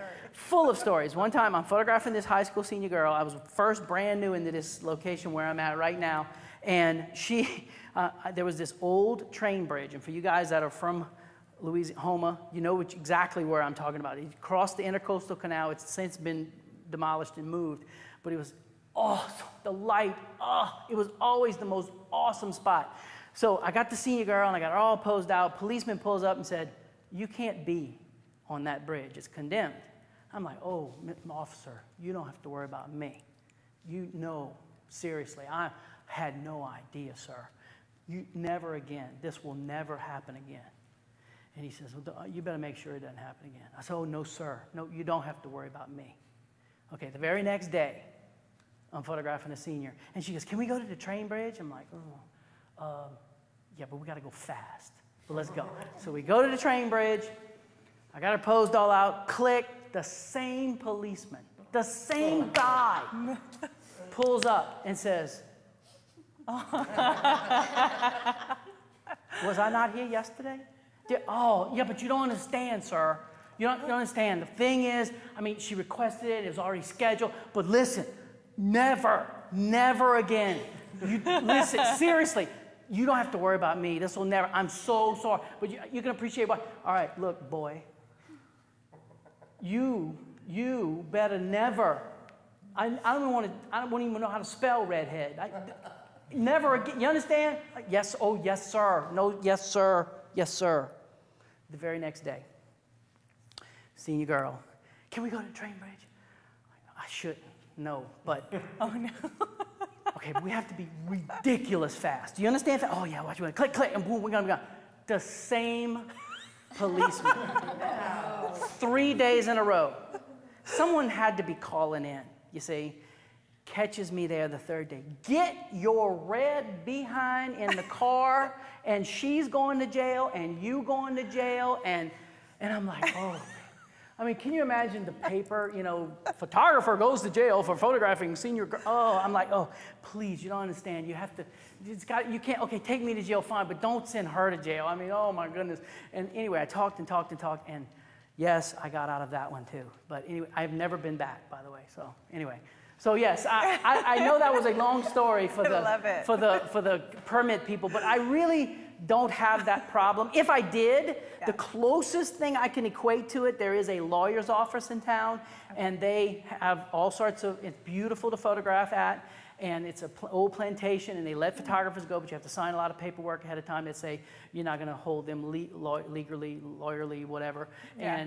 And so I had to sign all that paperwork, and no problem, like I'm going to sue somebody, but so there's that that I had to do, but I just don't have that problem. Okay. And I mean, come on, like Leroy and Russell, you know Houma. Tell them about Houma. Houma is what? I mean, it's a little bitty town. Yeah, it's tiny. Yeah, so. We have a mall. We do have a mall. Cool. And we have 2 Walmarts. Thank you very much. Okay. Any more camera posing-ish? We're going to move on to workflow? I have one for workflow. One more. All queued up. Okay, I'll take workflow. All right, from Mrs. Tadme. She is asking, what is your time frame for getting senior portrait sessions done? How long? Yep. Okay. Turn around. How long? And she says Ava and Roman love their daddy. Yeah. See, she heard the part about get home and be with the kids. Yeah. She heard that. Okay. So yes, Monica, workflow. No. No. Okay, cameras. Where? I think under the cameras Okay. and posing, whatever. How do you encourage them to bring their props or their fun stuff instead of just coming without anything? I'm always trying to encourage them, and I'm not getting any Getting the results. cool props. Yeah. What you want to know? How do you get them to bring those things of interest? Okay. And to be sure that they're going to bring something interesting. Props. Yeah. Okay. Having them Go. bring them. Okay, so we've got workflow for high key black and white from Caged Creek. For your high key black and white. My high key black and white. Okay. Yeah, what's the workflow? And then working without an assistant is the other workflow question. No, that's cameras. Yeah. That type of assistant, or they talking about? They have to be talking about it's photography. got to be cameras. Okay. Yeah, you're right. Motion Design is wondering, what is the minimum PPI output for varying size of big prints when you go to order or share online? Whoa, back that up? The varying output of PPI Oh! sizes. Okay, so For print enlargements and also sharing online. That's a question that actually comes up here a lot. the settings Yeah. for online and printing. Yes. Okay, I'm just trying to make it sharp. Okay, settings, online, and print. All right, good. Go, Leroy. I did a book, album, and I kept getting it back saying the pictures were too grainy or something. Okay. Like, what do I need to do in my post-process workflow to make sure the pictures aren't Okay, looking- I'm gonna throw a question back at you. Am I assuming you're heavily cropping? I am, on some of them. Okay, okay, good. I'm gonna go, yeah, okay. Too grainy, that'll remind us? Okay, too grainy, when print. Okay, go ahead, Kim. Will you go over your catch lights and your workflow? Oh, the removal of the, or how I do my How eyes? you remove the flash from an on-camera flash, and then how you Here, I'll put just go yours this, watch. in. EYES, that's all I need to know. Okay. Paulo? I think I go back on cameras. I watched an episode that on a video for you, like how you set up your flash minus exposure just to do the cat lights and Yes. everything. But what I would like to ask too is like I have seen a huge amount of seminars and everything, and people say now, what's the shutter speed? What is the aperture and what's the ISO? But other than that, we don't like. I'm always question: do you shoot? What kind of the focal point you're using for anything that other than just the shutter speed? How you set up your camera? Camera settings. If you can do step by step. What is your mindset? How you doing your stuff? Okay. All right. Go ahead, Mike. I have one last question. After looking at your video that you presented Yep. of the senior guy, how much time do you spend with each senior on their session? So I guess like time of session or something. Okay. Choosing the best printer, print vendor, print house. Okay. And what do you do with seniors who just want the digital images and run to Walmart? All right, let's see. That's going to be, Where's that that's gonna be? probably over here in marketing. Okay. Digital, sell, digital files. Okay? So many great suggestions from the internet. There's so many, All right. and people are really excited to actually learn how you're going to teach us how to overcome all these issues Well, we're over going the to next work 3 it. days. We got 3 days. We're going to work it. Cool. More? You got more over there? We have about 20 minutes before break. Do you want to keep shouting out more, or I'll should we move give on? me 2 minutes. Okay, sounds great. 2 minutes of Moore's. Go ahead, Paulo. You got one? Okay, again, in marketing, okay, I do photography already, but I don't do senior. So how, on one of these lists there is how approach them, and what kind of material, like you do, like email, phone. Yep.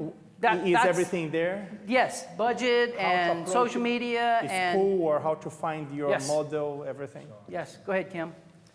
I guess I would kind of expand on the digital files, but on how do you educate your client on how valuable your photography is? When someone comes in and says, oh, $50 for an 8x10, that's really expensive. How do you educate them on it's You know, worth I'm it? going to handle that right now. Okay. There we go. How much is a pizza? A pizza, for I don't God's sake. know. I want to call up Domino's $12. and I want to get a pizza for my whole family. You getting anything to drink with that? Yeah. Okay, how much that's going to cost you? Chicken wings? You want some chicken wings too? Or you want like little black squeezy squirt all over your mouth things? at that point. Huh? Right, How much you okay. spent? You spent $50. Am I right? Right. Yeah. How long did it last? Not long. How long does that last? Forever. Now watch this. Oh, you're just shutting up. Oh, and they get it. I mean, Okay. you don't have to be quite so sarcastic as I just was. Sure. But, I mean, they get it. Okay, or here's another one. Well, you know, let me tell you a story. My grandmother just died, and we don't really have a good picture. How much you think that's worth to me? Did you get it? Do you see the psychology behind what we do? Right, you're selling the emotion of it. I mean, do you realize the emotion of that? Is your grandparents alive? Imagine them dead. Or your parents alive? I want you to imagine your children's children. Or better yet, imagine this high school senior 10 years from now. She's married. She maybe has a child. Do you see that? No? Okay, 20 years from now. She has children? She does have children. Okay, now her children start having children. And then those children, how much is this picture worth now? How much would you think she would pay for that? You see, you're not buying a picture. You're buying a memory. And you're not buying your memory. You're buying their memory. Now, how much is that worth? You see the point? I mean, you have to be, yes, I can think real fast on my feet when people throw that stuff at me. I do. And you just have to sort of play into that. And then that's it, man. That's all it takes. People they get it. Because we are humans. We are all humans, and we all get it. And we all love family, and we all love what we're making in the future and all that. And that's what photography is. That's one of the things that frankly disturbs me about the whole digital world. You guys, some of y'all, are old enough to remember the shoebox. Remember the shoebox? When Momo would die, and you would be digging through her stuff, and you would find the shoebox. Now, what is the shoebox? It's filled with pictures. It's crap pictures. It's pictures that were absolutely rejects, because the good ones are on the wall. These are the rejects. Do you know how valuable the shoebox is? I mean, how many of you guys have a shoebox of Momo's pictures? You haven't. Look, oh man, the internet world, geez. Okay, put your hands down. Okay, everybody has one. But you know what? The problem with the future is our shoebox don't exist anymore. It's scary. And then you break your phone. Oh, I dropped my phone in the toilet. Oh. And they're gone. You know, all you guys who have pictures on your computer right now, I want you to imagine right now, boop, it all went away. Just disappeared. You know, the internet gremlins went out there and stole them. And I ask you, how much is that worth? How much would you pay to have it back? Would you pay $50? Oh, yes, yeah. most definitely. That's my point. You know, so golly, that's expensive. Is it really? Is it really?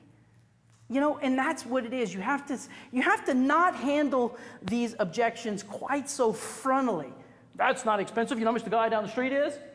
You know, that's not the way to handle it. The way to handle it is to say, through the back door, you could say, is to make people understand that it's just invaluable.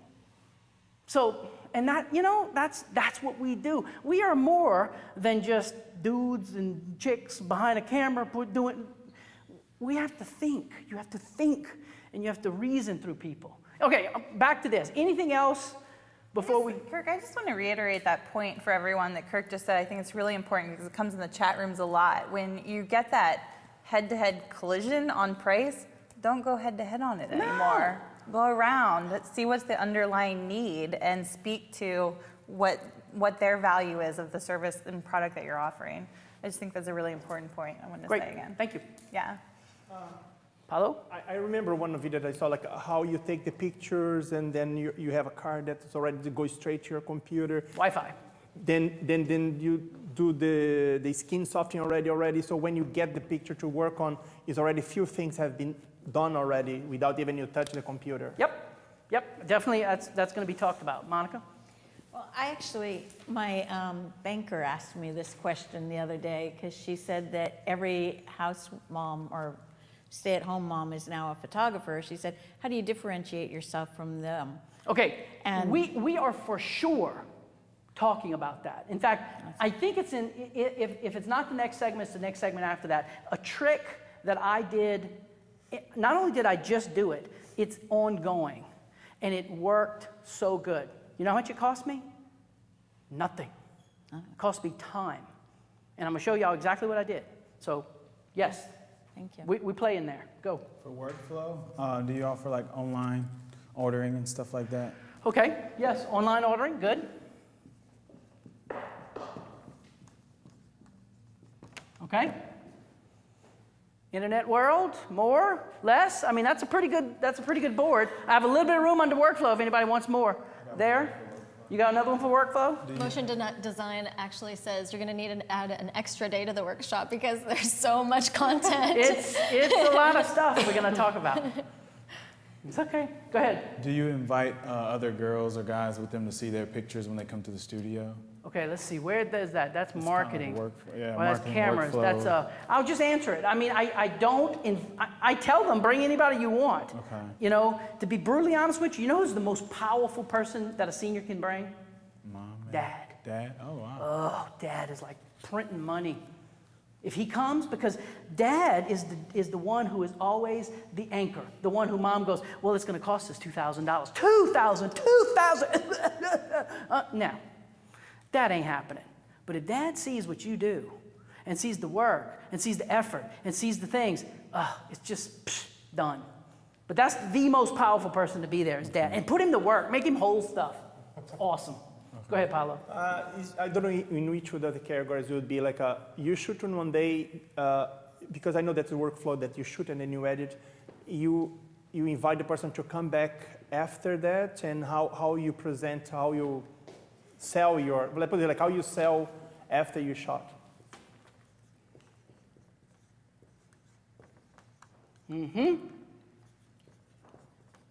Okay, got it. Nice. All right, very good. I think we have an incredible board here of stuff. I think this, if I assume then to the internet world and to the studio audience, if at the end of Tuesday, Wednesday, Thursday, at the end of Thursday, if there's big red lines through all of this, you're going to say, this was worth it. Yes. Am I right about that? I'm assuming the internet world is going to say yes to that? Okay, great. So that is my objective. This is my objective, is to erase this board, knock all the lines off, and be absolutely done with everything that you see here. So we're to the point where I want to jump into marketing. I want to jump into the next segment, which will start with segment 2, where we're going to start playing and handling all these different marketing, pricing, advertising, Facebook, blah, blah, blah stuff. Okay? So I think we're going to break. I'm turning it over to you guys at this point to talk, and we'll go to break. Your energy is absolutely contagious. amazing. We can't contain ourselves. Everyone's so thrilled and so excited that you're actually going to be answering these questions for them. They're just phenomenal. Just This so is great. the most feedback that we've had in the first segment of any class that I've done. Like you just woke everybody up. We Yeah. have Todd Australia is joining in from Australia, of course. It was 3 a.m. there, and I was like, Wow. what are you doing up at 3 a.m.? He's like, I can't miss out on this. So excited. Well, we are going to take a 15-minute break. Again, I'm going to let you know what the audience is saying here in just a second. But what are we going to have to do when we get back? What are we going to tackle first? Well, we're gonna start with all of the different marketing. We're going to for sure talk about advertising. I'm going to give you the concept of advertising, and we're going to start talking about all the different things that I'll begin to do to actually market to high school seniors and to get them in the doors. In other words, we're going to start going down the list. Wait to check it off. I'm making check marks. All right, some of the quotes from the internet coming in. There's just so many. I'll share more on break. But Stacy Jacobs says, I love the touch of class. He's amazing. Touch of class here. And ITL Photography, Janice says, I want to watch this course just to get some of this guy's energy because I need it. And let's see. And Firecracker, I love that screen name, says, my 9-month-old is very excited to see these people on the screen talking to her. Awesome. Love the engagement. Yeah, and I don't know about, well, I do know what you're saying out there. You're loving this class. I could sit here and watch Kirk for hours, which luckily we get to do the next 3 days. Yep. So with that, we will see you back in 15 minutes. We've got more awesomeness in store when we return, and we'll see you then.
And welcome back from break, everybody. We are continuing on with day one of senior photography right here with Kirk Volklane. It has been an awesome power-packed morning already. Your energy is infectious, and we're so happy that you're here. But you already have covered. Tell us what we have on the board here for those that are just tuning in. Okay, we're going to start talking about advertising, and we're going to start talking a little bit about how I do advertising, some of the things that I do that produces results. So yeah, this is hopefully the entire board of marketing, selling digital files, seniors versus boudoir, selling stuff. The whole board, hopefully, the plan is to get to that entire board today. All right? That's a lot to cover, so I'm going to let you get to it and take it away. Thanks, Kurt. So let's talk about advertising. We're going to get right into talking about what it is, how I do it, some of the things I do, because that is essentially how you get people to come to you. So according to Wikipedia, advertising is a form of communication for marketing and use to encourage, persuade, or manipulate an audience of viewers, readers, or listeners to continue or take some new action. Most commonly, the desired result is to drive customers' behavior with respect to commercial offerings or purchases. So that's what it is, all right? And I don't think you had to know that, but understand that if you fully grasp exactly what advertising is, it's easier to break it down, and that's what I want to do. There's the communication part, there's the encourage, persuade, manipulate part, and then there's the purchase part. And if all three of those things come together, you have successful advertising, okay?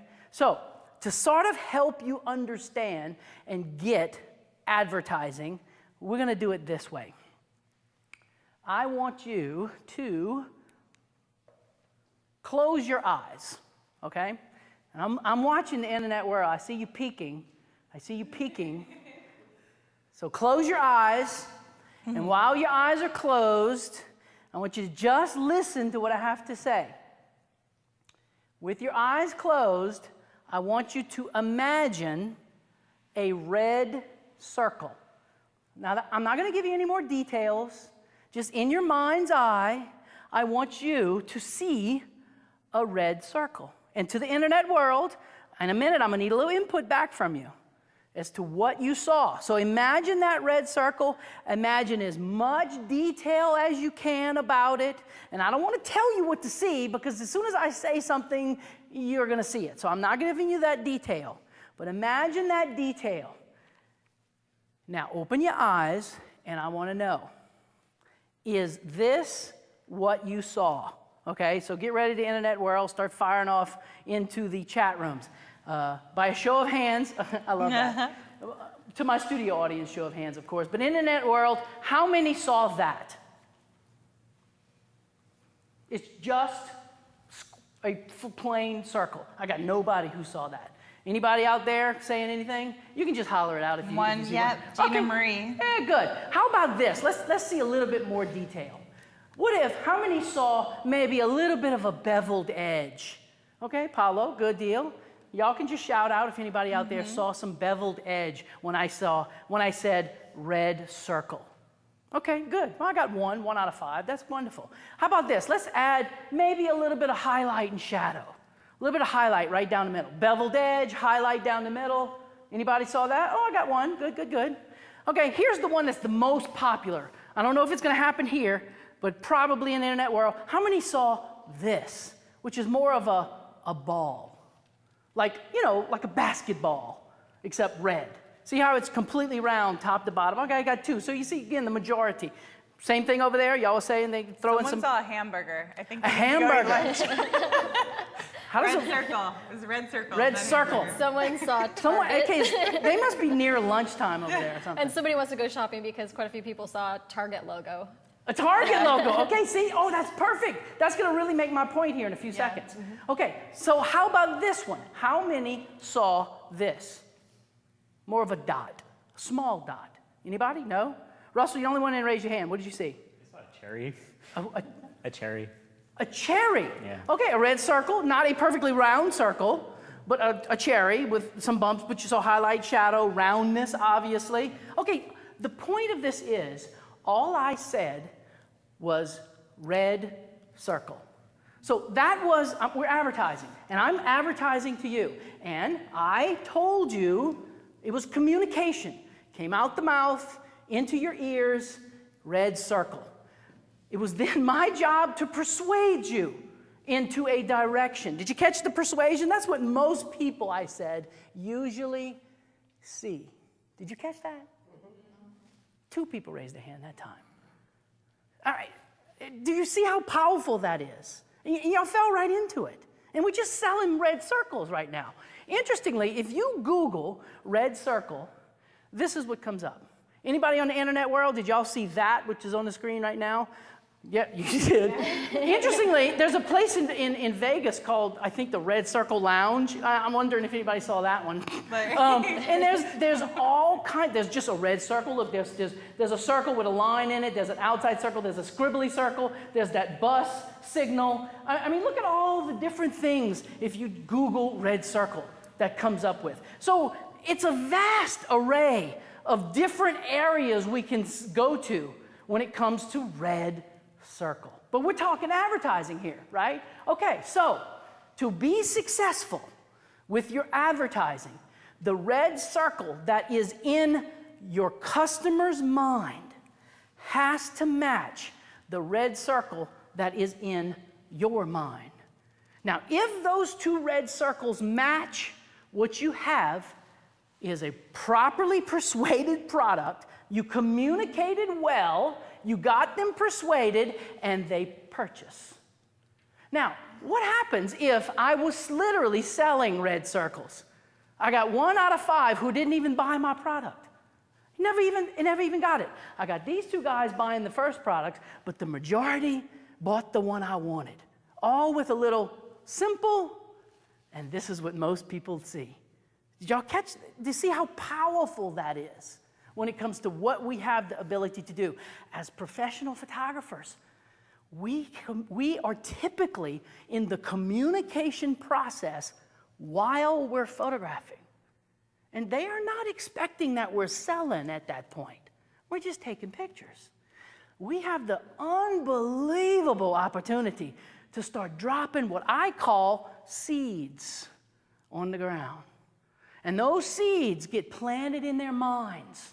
And those seeds grow and fester, and what those seeds become are huge, massive oak trees filled with $100 bills. Okay? That is what we're trying to produce. We're trying to produce profit. Remember, we started out by saying that from the very beginning. So drop seeds. What I mean by seeds, things like, oh, you're going to love this one. This is the best one I've ever taken. Oh, mom, come here. Look at this. Let me show you. Where's my, oh, look at the back. Look at the back of the camera. Look at that. Oh, I mean, can you not see that on your wall? All of those things are seeds that we can feed the customer the whole time. Now, look, you can get stupid about it. And where they go, oh, wait a minute, you're selling to me. So, but it has to be nice and subtle. It has to be sincere. Don't be lying, because they can pick up on that. So that's what I mean when it comes to selling. Now, what happens? Let's translate that. Let's literally get into high school senior pictures. Someone said something about the posing, the age-appropriate posing. What if our entire way of photographing is real edgy? I mean, it's real sexy seniors, which is a style. But all of the seniors in your area, all of them, they're very conservative. Do you see how the red circles don't match here? I mean, you could be a fantastic photographer, but if the circles don't match, is the advertising going to be successful? No, it's not. So the red circle has to match. It has to match, whatever that is. So that takes a little effort on your part. That means you got to know your world. You know, you live in a community that is, I don't know, a lower income community. A lower income community is going to buy stuff way different than a higher income community. Now, I know right off the bat, my personal experience with that is that the higher income community buys art. They don't buy pictures. So as a result, you got to make art as opposed to selling an 8x10 and a gazillion wallets. A lower income community is going to buy 8x10s, 5x7s, wallets out the wazoo. So again, and that just takes a little bit of time, a little bit of knowledge, a little bit of effort on your part. One of the best ways to get to that stage, that communication stage where you and the customer's circles match, is to ask, what kind of circle do you want? Oh, I want a circle that's posed like this, that's very conservative. I like blue backgrounds. Oh, I could do that. You know, oh, I want my stuff to be edgy. Oh, I could do that. So you see what I'm getting at? Sometimes to get the circles to match, the red circle, you have to just simply ask the question, what do you want? So, back to advertising. So, what is advertising? We've already discussed that. Who are the advertisers? Of course, that's me and you. We're the photographers. That's who the key players in this thing are. Who is the audience? Well, that's the high school seniors. That's the parents. That's the families of parents and all that. That's who we are, in effect, selling to. Who are we communicating? I mean, what are we communicating? How, or should I say, that we are going to communicate? Well, there's social media, radio, TV, billboard, newspapers, postcards, senior products, text messaging, email, websites, blog. The most powerful of them all, in my humble opinion, is word of mouth. And that's the one I mostly want to talk about. I'll talk about some of these other ones. But that is what the communication is. That's how we get the word out. I think that was one of the things you asked about. Is how do we get the word out about our stuff? Again, that's why I was so perplexed about that. I don't know. I'm not really marketing to Lake Charles. You know, but if I was, dude, I'd be walking around. You know, I'm walking around, I'm thinking, I'm asking, I'm constantly looking, I'm asking, I'm talking to high school seniors. I'm saying, you know, where do you guys hang out? You know, what are you looking for? Who did your senior pictures? I can't tell you how many times I have walked through a mall, see a cute little senior girl, and say, hey, let me ask you something. Make sure you're with your wife or something so that you're not, you know, one of those guys. Hey, let me ask you something. Who's doing your senior pictures? You know what the most common response I get? I'm only 13. I'm like, stupid mate. Well, okay, well, if you was a high school senior, who's doing your senior pictures?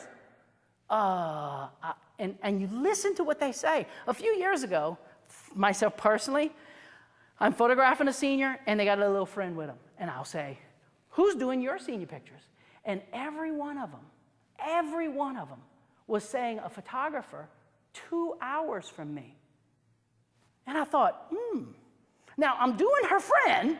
I'm photographing her friend. Right now, she's coming with her friend, but yet she's going to a photographer who's 2 hours. Now, in Seattle, probably going to a photographer 2 hours away ain't no big deal because it's such a big area. But in Houma, that's a big deal. So I started observing what this particular photographer does. What is it about his style that is appealing to these seniors? And I adjusted. I absolutely adjusted. Why should I make them go 2 hours away when they're right here and I can do it? And it worked. So that's what I mean when I say communication. The encouraging, persuade, or manipulate, to me, that's images, that's sales, 5-minute sale, okay? Deadlines, asking. Creative Live did it to y'all, did it out the very first thing this morning. If you purchase this show now, $99. Okay, I'm just saying that it was a sale. It was an encouragement, a persuasion, a manipulation. That's what it is. That's what advertising is. And then, of course, the purchase is the spending of the money. So that is what it is, and the understanding of it so that we can do it. So, all right, with all of that said, what has worked for me? That's all fine and dandy, Kirk. We want to start doing it. Great, let's do it. So, there's normal marketing, in my opinion. And then there is aggressive marketing. Now, when I did normal advertising / marketing, I got normal results. Now, again, all of this is wonderful, and what was normal for me may be exceptional for some. But it wasn't good enough. I wanted it to be even better. And I constantly try to push that envelope. So what is normal marketing? Well, normal marketing to me is things like postcards, all right? So you could have, I mean, there's only 1 million companies out there that you can take your images. You can create a postcard. Various labs do it. You can do a Google search for postcards, printed cards, whatever. I mean, y'all all across the world are coming up with places you know of in your mind, right? You've seen advertising that tell you about cards. Okay. You put your images on the cards, mail the cards off to a list that you purchase. Tons of companies out there that sell list of high school seniors, and put them out there and say, I'm doing senior pictures, this is what I do, and boom, I want to do your senior pictures. Is it advertising? Yes. Is it marketing? Yes. Has it been done for a gazillion years? Yes. Does it work? Yes. Is it expensive? Yes. But does it work? Yes. So there's the juggle. There's the constant juggle with all of this, is how much, if I could guarantee you somehow, if I could say, give me $1,000, and in 3 months, I'm going to give you $2,000. Who's in? Awesome. If I was to say, give me $1,000, and in 2 months, I'll give you $1,100, who's in? Okay, I mean, most people would say, why not? Just about every form of advertising that I have ever done works. I say just about, because not every one of them has worked. But just about every one of them has worked. So the trick is to then ask yourself, how much of my money am I willing to juggle out there to make more money with? And I can't answer that question for you. Only you can answer that question. So once you determine that question, then you can know how far you're willing to go. Are you willing to go buy postcards? Maybe you want to try it on a limited basis. The secret to postcards working is having an awesome list. That's the secret. So how can you get an awesome list? It could be some places, the school will literally provide you a list of seniors. In some places, that's illegal. So I don't know about this area, and I don't know about across the internet world, but that is part of the how hungry are you? How much are you going to get out there and hustle this up? Are you going to go knocking on schools' doors? Are you going to put on your suit and tie and make an appointment with the principal and sit down in his office and say, here's what I would like to do. Are you willing to do that? If you're willing to do that, you're going to be successful because you're hungry. So that's what I mean when I say normal versus aggressive. I did postcards, and I got normal results. Was it bad results? No, but it was normal results. I also did aggressive advertising, which was buy a Harley. Now you may think, well, wait, what do you mean buy a Harley, Kirk? Well, let me explain myself. To do a postcard advertising like you're supposed to, it's going to cost a considerable amount of money because you should not send it off just one time. You should send it off no less than 3 times. Because the way the human brain works, we have to be hit. If you start noticing and pay attention to certain things, pick some company out there that's having a sale, some major company. Notice you'll see it on the Super Bowl ad, then you'll see it for 3 weeks after the Super Bowl. You'll hear it on the radio. You'll get some kind of pamphlet in the mail. You'll then hear it, maybe read about it in the newspaper. You'll see it on an internet advertisement or something, and it goes on and on and on and on. Well, that is because they have figured out that if they pop you about 6 or 7 times, you then will move. But they've got huge budgets to be able to do this. We don't. So postcards at the time, whenever I was doing this a lot, was running about $30,000 a year for me to do postcard advertising. And one year I just said, you know what, I'm going to get radical. And I took the $30,000 and I bought a Harley. And I parked the Harley out front, and I put a big banner over the top of it that said, Senior Portraits on a Harley. Because Senior Portraits on a Honda just didn't sound too cool to me, I don't know. So I put Senior Portraits on a Harley. Now here's the crazy thing. It was unbelievable to me how well that made the phone ring. The phone actually started ringing. People would go, can I really take pictures on that Harley? Yes, I'd like to make a senior portrait appointment. I'm like, this is unbelievable. It worked absolutely just as good as the postcard. Is it the type of thing that would work every year, in my opinion? No. Because it's like, people get old with that kind of thing. I mean, you notice Budweiser hasn't done the Clydesdales in a while, or you only see it once a year. Well, that's why, because we get bored with all that. You seen the frogs? How about the Budweiser frogs? You seen those lately? No, you ain't seen them. Why? Because we get bored with that stuff. And so you constantly got to come up with something new.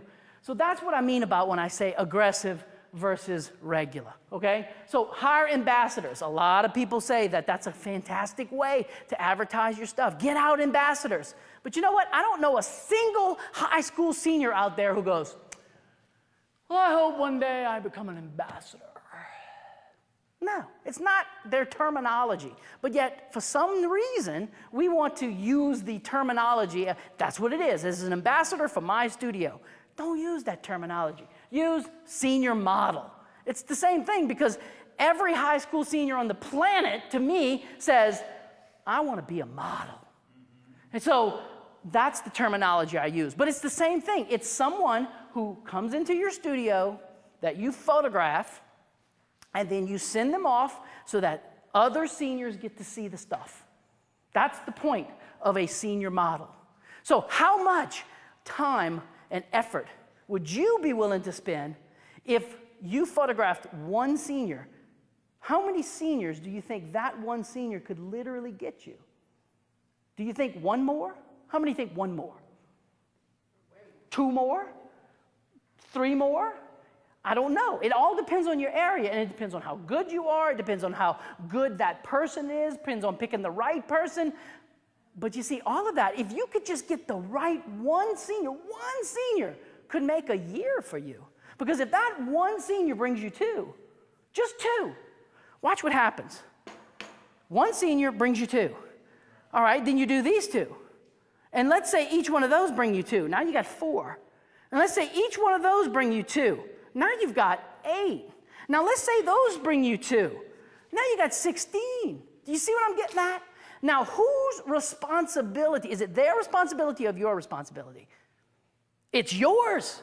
Absolutely. We're communicating. We're advertising. We're persuading. Sugar, let me ask you something. Who could you show this stuff to that would love what I did? Did you have fun? Oh, I had fun. Any of your friends would love to do this? Yeah, I think so. What if I gave them a little discount? What if you gave them a little discount? Oh, yeah, I think, would you think they would come in? Maybe. Well, I tell you what, here, and that's what we're going to talk about in a minute. Here, give them this. And then, what if you was to follow up? Now, there's the slight creepy photographer guy part that you got to be careful with. Or are you going to email these people and say, I want to do your senior pictures? I think a third party is the best way to do it. Like, what if you had an employee say, hi, I work for Kirk Vauclain Photography, and we photographed your friend, Susie Q, and she said that you might want to have your senior pictures taken by us. And I believe, did she give you a discount card? She did. Oh, that's fantastic. I tell you what, we've got a couple of openings next week. I'll double the card if you make an appointment now. What do you think would happen? We're persuading. That's what it is. That's what advertising is, persuading, encouraging. See, that's up to us. Again, how hungry are you? Now, if you're not real hungry, because you know how you do 200 seniors every year, well, you can sit back and let them roll in. But if you're hungry, that's the kind of stuff that I'm talking about. You're going to get aggressive, okay? You're not just going to sit back and let it be normal. That's what I mean when I say aggressive marketing. So think about those kinds of things. There's normal marketing, such as newspaper, radio, TV. Well, for me, to me, that's too broad. That's too broad of a type of advertising because, again, there's pros and cons. I advertise in a newspaper. A bride may see it. Someone who's potentially a baby, need baby's photography might see it. But I'm really wanting to target high school seniors. So I'm going to target the school newspaper, not the city newspaper. I'm going to target more social media where seniors hang out, okay? I'm going to target maybe a blog or something like that and direct them to it. So I'm trying to be more focused, be a little more aggressive. An example, in my area, I have multiple types of competition. We all have competition. In my area, there's what I call quality competition and quantity competition. The quality competition is people who do really, really good photography.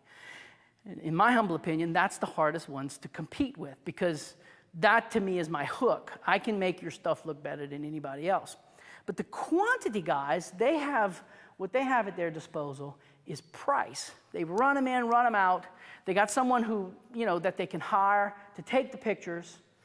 And, it's a fast type thing. It's sort of, to answer your question, it's sort of a competing with the big studios versus the little studios, So let's talk about that for half a second. Some of the things that could happen is, what is it? What are some of we all have negatives. We all have negatives. I like to play golf on Friday. A lot of people like to be photographed on Friday. I'm not willing to give it up. It's a negative.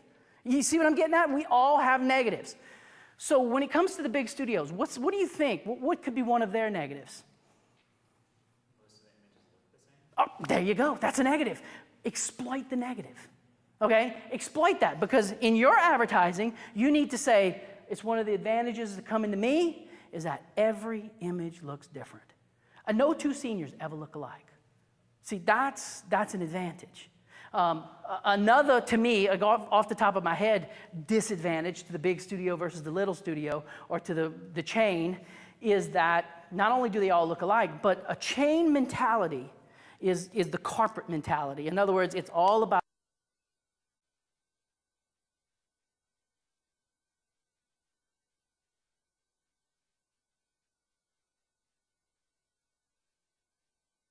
the dollar. It's all about the bottom line. It's all about time versus money. So you are going to be more treated, in my opinion, I could be wrong, but you probably, it's like, we moving them in, we moving them out. What if it was more of a personal thing? What if in your situation it became more of a, look, we only do one senior at a time. Our focus is all about you. We block off 3 hours of time. Whether it takes us a half an hour or 3 hours, we like to take our time and make sure that every image is perfect and different and unique and unlike anything you've ever seen. We really like to sit down with a senior ahead of time and really focus on, what do you want? You see how that could be ways of getting beyond the big corporate chain type environment.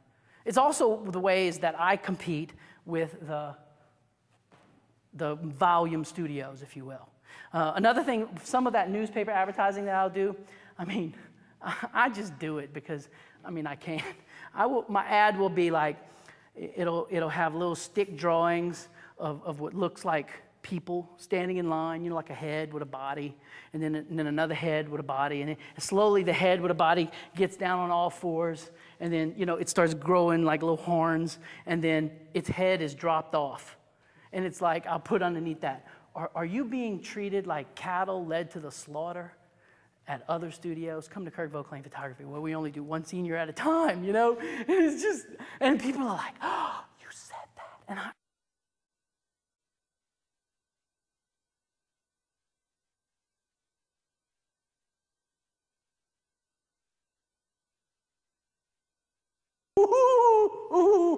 I want that because it gets them talking, and talking is advertising. Another one that I've done in the past where I'll have the ad will be a stick drawing of what looks like a house and a little sign on the front of it that says hardware, okay? And then a little flashing arrow sign that says senior rings on sale, okay? And so then underneath the thing I'll say, did you get your senior ring from a hardware store? No. Why would you go to a film processing studio or something to that effect? Why would you go to some place that processes film for your senior pictures? Come to Kirk Vauclain. We specialize in only senior portraits. So, and you can tweak that to where, you get right up on the edge of oh, I know who he's talking about. Ooh. And so to me, does that sort of help you? Does that sort of answer your question? Yeah. Do I get to scratch you off? Yes. Okay, our first scratch off, ladies. All right, wait, where is it? Whoop. Okay. And the crowd goes wild. Did he really just scratch that off like that? I can't believe it. Okay, so business cards to me is another form of normal advertising. Do I think it's important? Yes, I think it's important. I think you should have them. But you can expect normal results with business cards. An aggressive type of advertising, you sort of indicated it at the very, very beginning that I did for your nephew, thank you, this year, in fact. Every senior that I photographed this year went up on my digital billboard. And so I'm pretty sure that if Houma, Louisiana's got digital billboards, I'm pretty sure that your town has digital billboards. No? Unbelievable. It's coming. It's coming. I'm telling you, if Houma's got it, you're going to get it soon. But digital billboards are a bit pricey, but the bottom line is pretty incredible, because I want you to think about what happens when mom and mama, that's my southern mama, that's my grandmothers, excuse me, and the papas, grandfathers, and Aunt Nanoons, and Ninis, and all the rest of them find out that their baby is up on the billboard with their name and all that good stuff. What do you think? What do you think they're doing? They're going to talk about it. Yeah, they're going to tell They all want their everybody friends to go about see. it. What is that? What do we call that again? Word of mouth. Word of mouth. We're generating word of mouth advertising. That's what we're doing. Ballpark pricey, though. In my area, it's $1,000 a month. Really? 1,000 a I thought it month. would be a lot more than that. Okay. If you sign a 12-month contract. So it's $12,000 a year. That's amazing. Okay, it's a little bit more if you sign a 6-month contract. It's a little bit more if you sign a 3-month contract. I just realized that there are some times that they will have, as part of a fundraiser, they will put up 1 month of digital billboard advertising as a fundraiser. Like if they, someone has a little a child that you're trying to, because he's sick or something. And I just noticed that just recently that the companies will do that. So if you want to try it out, you might want to get a little sneaky on eBay and look around and maybe find one of those, and you could only buy 1 month for a very discounted price, helping out a charity, and you get 1 month of digital billboard and see if it works. I was completely shocked, I ain't gonna lie, completely shocked at how much talk it generated. I mean, everywhere I go, they'd be like, Kirk, I saw your billboard. I saw your billboard, Kirk. I saw it. That was the cool. Man, who knew you were so good? That's me. Yeah, go ahead, Pablo. What you got? I just wanted you rent one billboard. Nope. Let me just tell you, the company there are the one billboard companies out there, and there are much less. Okay, and the ones that I have found, there's all sorts of ways of buying it. You can come up every 8th slide, or you can come up every 12th slide. You can come up every 15th slide, and the less you come up, the less it costs. You can buy it for, like I said, for 1 month. That's going to cost more than if you sign a 6-month contract. That's the single board companies. Then there are the companies that have 5 or 6 boards in town. Okay, and that was the one I went with, because what happens is, for this week, you're on this billboard. And then for the next week, you're on that billboard. And then for the next week, you're on that billboard. And you moved all around town. And so that's how it worked in Houma. And so that was the company I went with, so that it allowed me to move around. Follow? Yeah. So anyway, I got the specs from them, and like I said, every senior I did, I would send them. And oh, by the way, this is another thing that they allow, is I would send them, let's say I photographed 6 seniors this week. I sent them 6 billboards. And they would put me in the rotation. So it was every 7th slide. So the 7th slide, the picture of Kim came up. 7 slides later, the picture of Leroy came up. 7 slides later, the picture of Pablo came up. Okay, you see what I'm getting at? And so they would have, it was like people would sit there. I caught people sitting on the side of the road, for God's sake. And I was like, that is unbelievable. Another interesting thing that cracked up, I got commercial business because of the billboard. I had companies call me up and say, hey, I saw your billboard. Could you take a picture of our office? One was the guy wanted, he was hiring, and he didn't want to just put, help wanted up there. He wanted a picture to go with it. So I got that. There was a thing for the golf course that they wanted me to design, and so I designed it.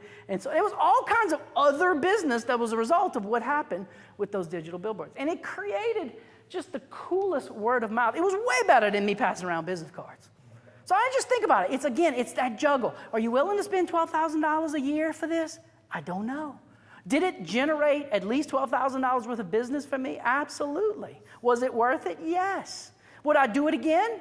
I don't know. I'm still debating that. Because it's like, how many times can you do it that it becomes successful? Or do you need to do something different now? See, those are the constant juggles of this great world that we live in. Which one do I do, Kirk? I don't know. It's like you have to sort of poke your chest out and say, well, this is it. Let's go do this. Make sense? All right. So another one was selling packages. Okay? And just seriously, I would like to poll, show of hands. Do you sell packages? How many sell packages? Packages? 3 out of 4. 4 out of 5. Okay? On the internet world, there's no reason for them to say, I do, okay? But seriously, I've done various classes and things like that several times, and when I ask for a show of hands, the bulk of the room raises their hand when I say, how many sell packages, okay? Well, isn't part of the persuasion of advertising being unique? That's part of the persuasion, isn't it? I mean, why would someone say go to this restaurant as opposed to that restaurant? Well, why would someone buy this type of clothing versus that type of clothing? And all those other things that we do that advertising influences us on. Why would that be the case? Well, ultimately, we're trying to be unique, right? Well, why would you do what everybody else does? Now, we're going to get more in-depth about this afternoon. I'm just letting you know. When we talk about selling packages versus minimum orders and strictly selling everything individually. And I'm going to show you exactly how I do it, and I'm going to show you my prices and everything. But that is, to me, a major deal. Selling packages are going to absolutely produce normal results. Okay? And I'm probably going to say it several times. If your biggest package is $500, do not expect any more than that. Do not. Because we humans are pretty basic. We're like bugs flying into the light. We say, show up for Creative Live. Look what happens. All of these people show up. Okay? We basically are told what to do, and we do it. That's sort of the way it works. I just told y'all, now this is the one most people pick, and boom, boom, boom, y'all went right into it. So that's how we as humans work. So when you have packages, that's what happens. Here's my $500 package. Oh, that's what I want. But if you sort of leave that open, then if you take the ceiling off of it, what happens is the potential for higher sales is there. You break that mental barrier that we humans just love. We like to have a dollar, a limit of, this is it, I'm not spending any more than this. Does that make sense? So that's why minimum orders. And again, we're going to talk about this as we go. So when I did normal marketing, I had a $500 average, which for many, like I said, may be incredible. You may be like, and the problem is, it ain't a problem. It's awesome, okay? And I had it for many years. But when I did aggressive marketing, my average shot up to $2,000. So I'm assuming I don't even have to ask. Wouldn't you rather $2,000 average versus $500? Sure. Anything to generate more sales. Because, again, I'm not trying to repeat myself, but it's all about the profit. That's what it's all about. Okay, so what has worked for me? The most powerful of all the things I've ever done that created the biggest bang for the buck was word of mouth. That was the one. And so thus, when I do advertising, everything that I do, I try to do it in such a way as to generate this word of mouth. So I mentioned earlier that we're going to talk about this Facebook thing that I did. What was the question? Let me see. You said no, it was one of these things. Getting most successful, that was one of them. And social media was another one. But the point, what you was asking, Monica, you was asking about, things that have worked and how do I get them in the door? And you asked me the same thing, where do I go? Well, this one's going to can very, very much so handle a lot of these things. Here's what I did. I noticed that on Facebook that people will post a picture that they shot, just general, not photographers, just general, nobody, anybody. And all their buddies and all their friends will come around and say, oh, it's so beautiful. It's so gorgeous. You should be a photographer. You should be a photographer. Oh my God, you should be a photographer. And it just kills me because I look at the picture and I go, ay, ay, ay. It's horrible. Now, have you ever caught another photographer? Apparently photographers are all over the place, you know, and we see it, and we go, did you notice that her arm was cut off? And did you notice that the lighting across her nose had a big streak? Did you notice that it made her look fat because of the way she was turned towards the camera? Is this really a good picture? Come on. Boom. Jerk. Jerk. You're a jerk. Yeah, I can't believe you would say that. You're so stupid. Now, is that good? I mean, are people like lining up? Oh my God, he's so technical. He knows so much about photography. I'm lining up to go have my baby's pictures taken over there. No. So I thought to myself, man, that's the wrong angle. How can we get around this? So I put on my Facebook page, models wanted. Models wanted. If you would like to be one of my models, send me a picture of yourself so I can see what you look like. And send me a picture of some picture on the internet, a model or something that you find that you would like to look like. Something that you would want to do. Okay? And so they sent me a picture. Most of the pictures they sent me was this picture right here, this way. Watch. I don't even have my cell phone with me. But you know this picture? Mm-hmm. The mirror. That picture right there. That was most of them. That was what most of the people sent me. Was it good? Yeah. No. Was it lit right? No. No. Was it grainy? Oh, yeah. So was it bad photography? Yes. Yes. Then they come into the studio, and so as to manage my time properly, they would all get this email. And the email would basically say this. Listen, super hurry. I'm in a super big hurry because I got another senior portrait. I got another session right behind you. So please be on time. And, you know, we're probably looking to do just a few headshots, maybe 3, 4 headshots. That's all we're going to have time for.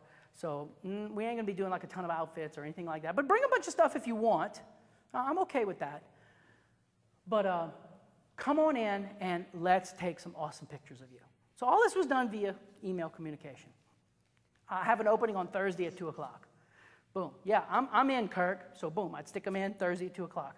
Am I charging them if I charge them for this? No. So they come in. We do literally 3 or 4 headshots. One like this, one like this, one like, just radical. As radical as I could make it. It's all on my Kirk Vauclain photography page. I hope that's okay for me to say in the internet world, but y'all can go look at them right now. You send them the link. It's, yeah, whatever. Y'all doing it. So it's not the Kirk Vauclain page. It's the Kirk Vauclain photography page. So, okay. Anyway, and so I would take the picture. Then what I would do is I would make the thing that I want to post on Facebook was their picture that they sent me with a little thing of text underneath that said, before Kirk Vauclain photography. And then, of course, it was their picture that I did.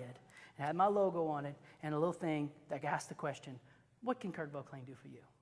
Nice. And that is what I would post on Facebook. And it was and so I would post these 3 or 4 pictures, and each one of the things, I would have a little commentary about how great the model did, which every one of them did. I was like shocked. I was completely shocked. I had overweight models.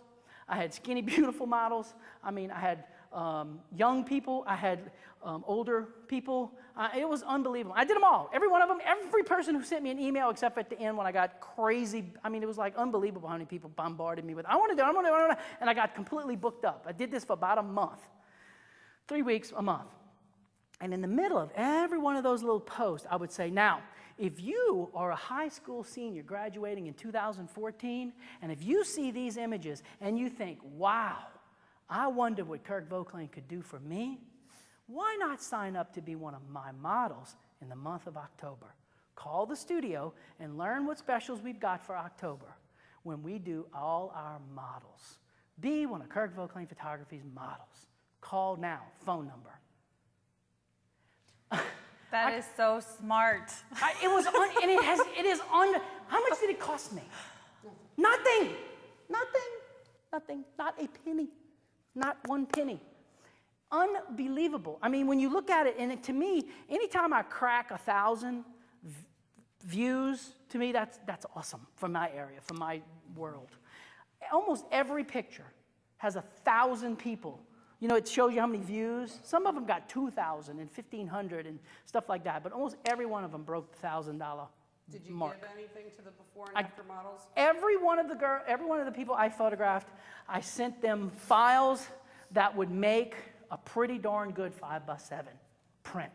No logos, none of that. Just I sent them the prints, and when I would send them the prints, I would say, "Now here's the thing. I just appreciate what you did so much, and I thank you so much for what you did. If you click print on your computer, these pictures are going to look fantastic. But will they look better if I print them? Absolutely. Absolutely. So, to encourage you to have me print them, here's my price list, link to my price list, and on your very first order, take 50% off. Did every one of them order? No. Really? No, every one of them did not order. I saw them. Okay. But a lot of them did place an order. And it generated some income. Did it generate a lot of income? No.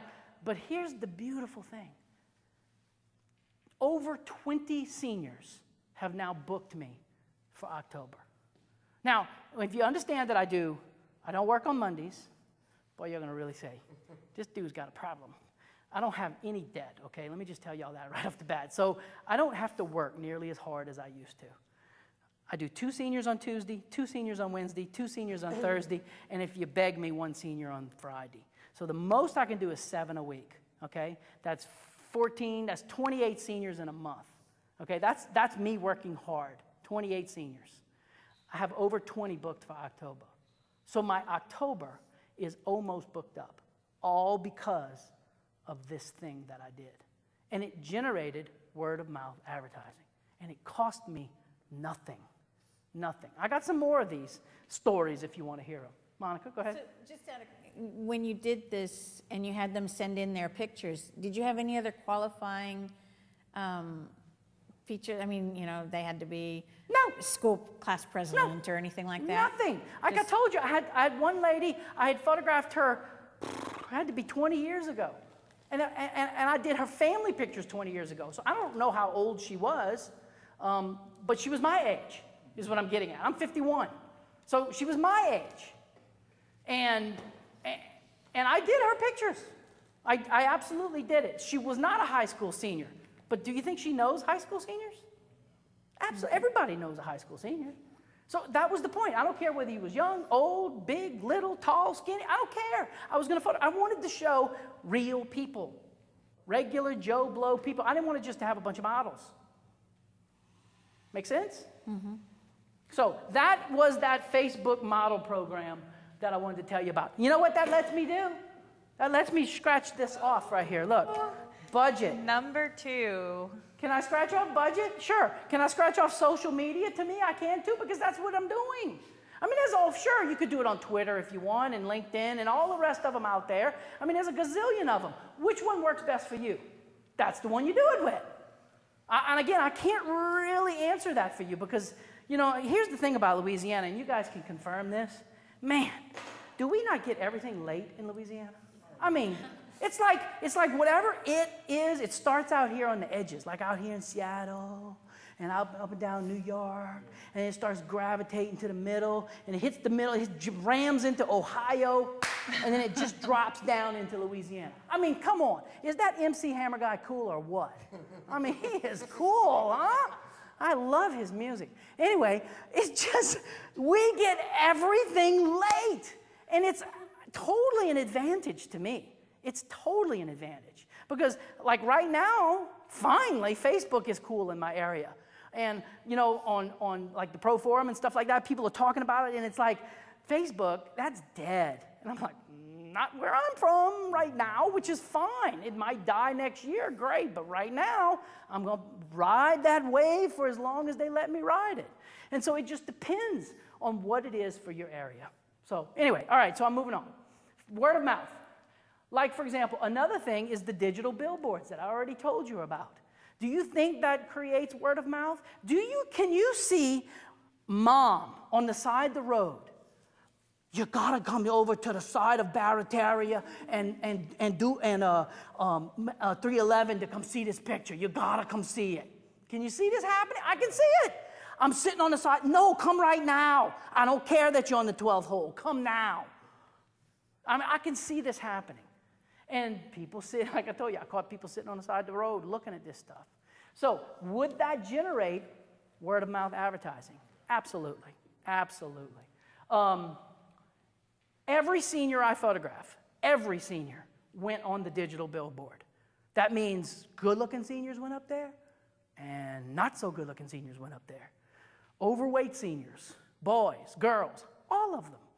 And I think that's a plus. Every senior that I photograph goes on my website, every one of them. I make these Animoto videos for them, and I post it to YouTube. Every senior, I do that for every senior. Every senior I photograph goes on the blog. Every senior gets posted to social media, every one of them. Does that benefit me? Yes. Am I sort of giving it away a little bit? Mm-hmm, I am. But guess what? They turn around and give me money, and I'm okay with that. Does that make sense? Okay. Because why? Again, it generates this word of mouth advertising. Where are we at here? So this model card is one of the things that I use that generates this that helps promote this word of mouth advertising. So this is what that model card looks like. It is plastic like a credit card, and on the front it has the customer's picture. You can see that on the screen right now in the internet world. But I have a few of them right here. And in fact, here you go. For you, for you, for you, and for you. All right, now we all have some. All right, so what this card is plastic, and it has $50 on it, all right? And then it has their name, and underneath it, it says expires 60 days from the date of your session, okay? And if you flip it over on the backside, man, it looks real credit cardy, doesn't it? See, like, did you notice, look at the barcode.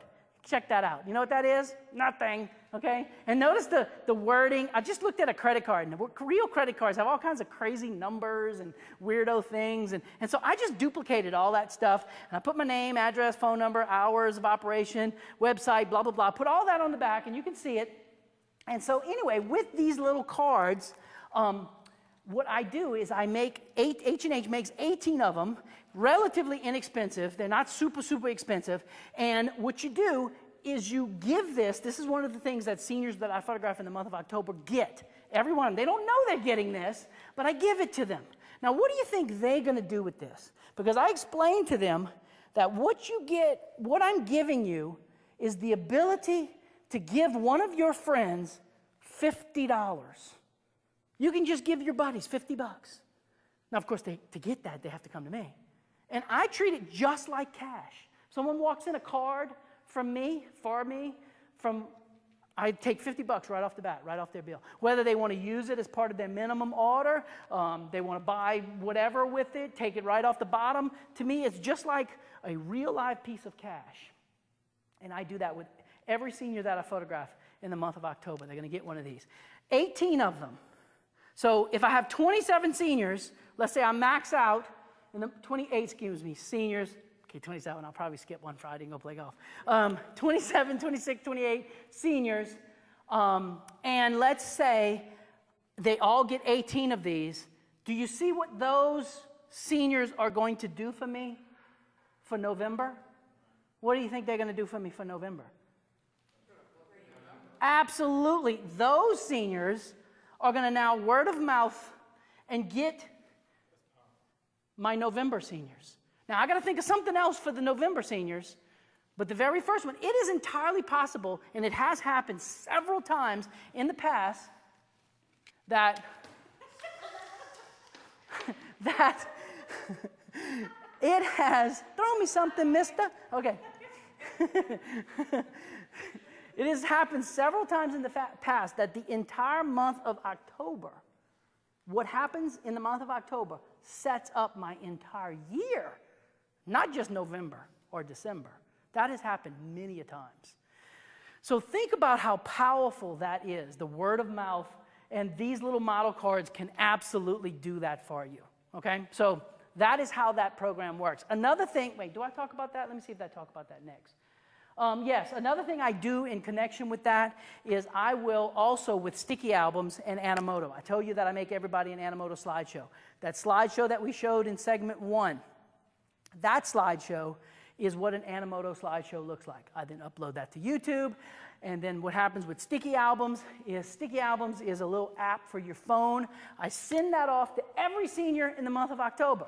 Now, do they get every picture? No, they just get a teaser, and I tell them up front, I'm just going to send you some teaser pictures, okay? I'm not sending you all of them, just some teasers. They get it in their phone. Now, of course, can they buy the whole set of pictures? Yes, but I send them a few teasers. The video shows up. They can share that with all their friends, and they are then, again, marketing for me. It's like being paid to market.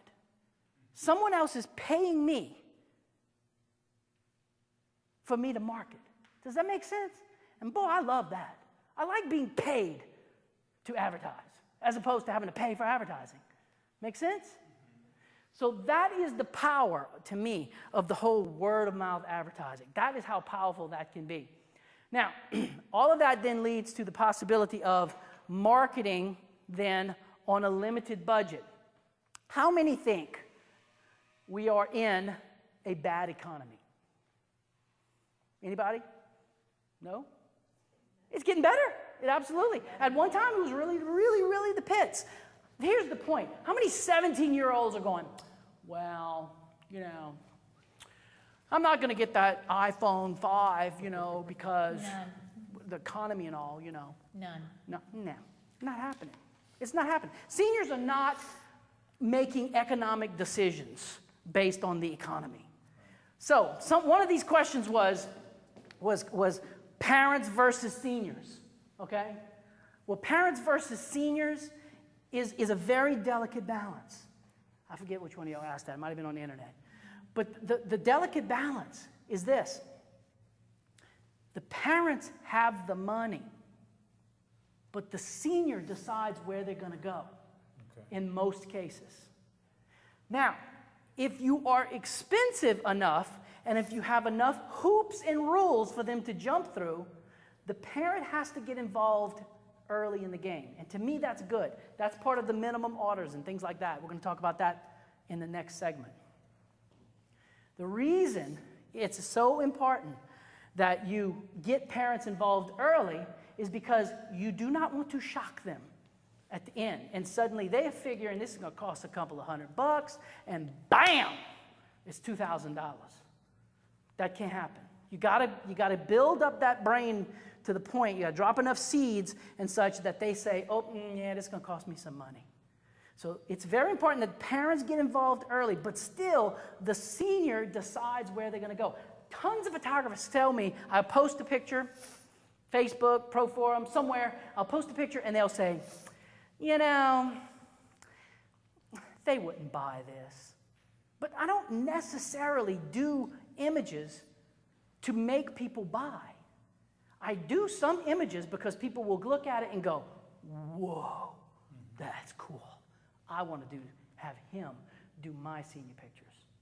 So think about that. That's what I mean when I say juggling between the parents and the senior. So you have to have this nice, delicate balance. The senior makes the decision where they're going to go, but the parent writes the check. So, yeah. I mean, does that help as far as, I think somebody on the internet world answered that. So that's the balance when it comes to marketing between the parent and the senior. So did I answer that? Y'all feel like I answered that? Yeah. Ooh, I love the red pen. Loving the red pen. Okay? I feel like I should play the trumpet or something every time you cross something off. No, We need to come up with something. Hey, yeah. why don't y'all edit that in? What's that? Edit that in. You know? Da-da-da-da. Okay. All right, editors. So the question when it comes to marketing on a limited budget is I asked the question, are you making a profit? Okay, and I asked that question because of the fact that so often when it comes to what we do as high school senior photographers, it's fun. You get to photograph beautiful girls who come to you, and it's so fun. And you get some cool-looking dudes, and they're all muscular, and they got their cool toys, and they're footballs, and it's, oh man, it's so much fun. But we make the mistake of going, I'm just gonna go 1 more hour because I'm having so much fun. Sometimes that is a mistake. Delicately balance your time and make sure that you are making a profit. To make a profit, you have to be totally aware of all of the costs of doing business. So, do you know this? And if you don't, I'm not going to put you all on the spot, but if you know this, fabulous. I'm not talking about the cost of an 8x10. Oh yeah, an 8x10 cost me this much. That's not what I'm talking about. I'm talking about everything. How much are you paying? In Pablo's example, he does his studio at home. Great. How much electricity extra a month does that cost you? Okay? How much water? How much all this type of stuff? Do you have to carry more insurance? How much did it cost you to come here? You had to pay something to get here. You had to pay for hotels and airfare and all the different things that you have to pay for. Education. How about new cool camera stuff? How about backgrounds? I'm talking about all this stuff. Everything that it takes to be in business, you have to know all these things. Add all that up, and what I want you to come up with is you need to come up with a number. A number. This is how much it costs me every hour to exist in my business. Okay, and that takes a little bit of effort and time, and only you can answer it. Once you come up with that number, now you can start to realize that you got the cute senior girl. Her mom's done told you all we buying is 2 8x10s, and she's got 10 outfits. Dumb, right? I mean, that's happened to me before. I mean, I had a blast. I mean, she had 10 outfits. I'm not lying, 10 outfits. She was cute. Everything pointed in the right direction. She was from the right school. She had a fancy watch, fancy car. It seemed like everything was going to be awesome. Big sale. She bought one 8x10. The person right after her was a boy. One strike. He was from the wrong school. Another strike. I think his name was Russell Hay. No, I'm just kidding. Everything was against him. Everything. He only had one outfit, the one that was on his body. That was it.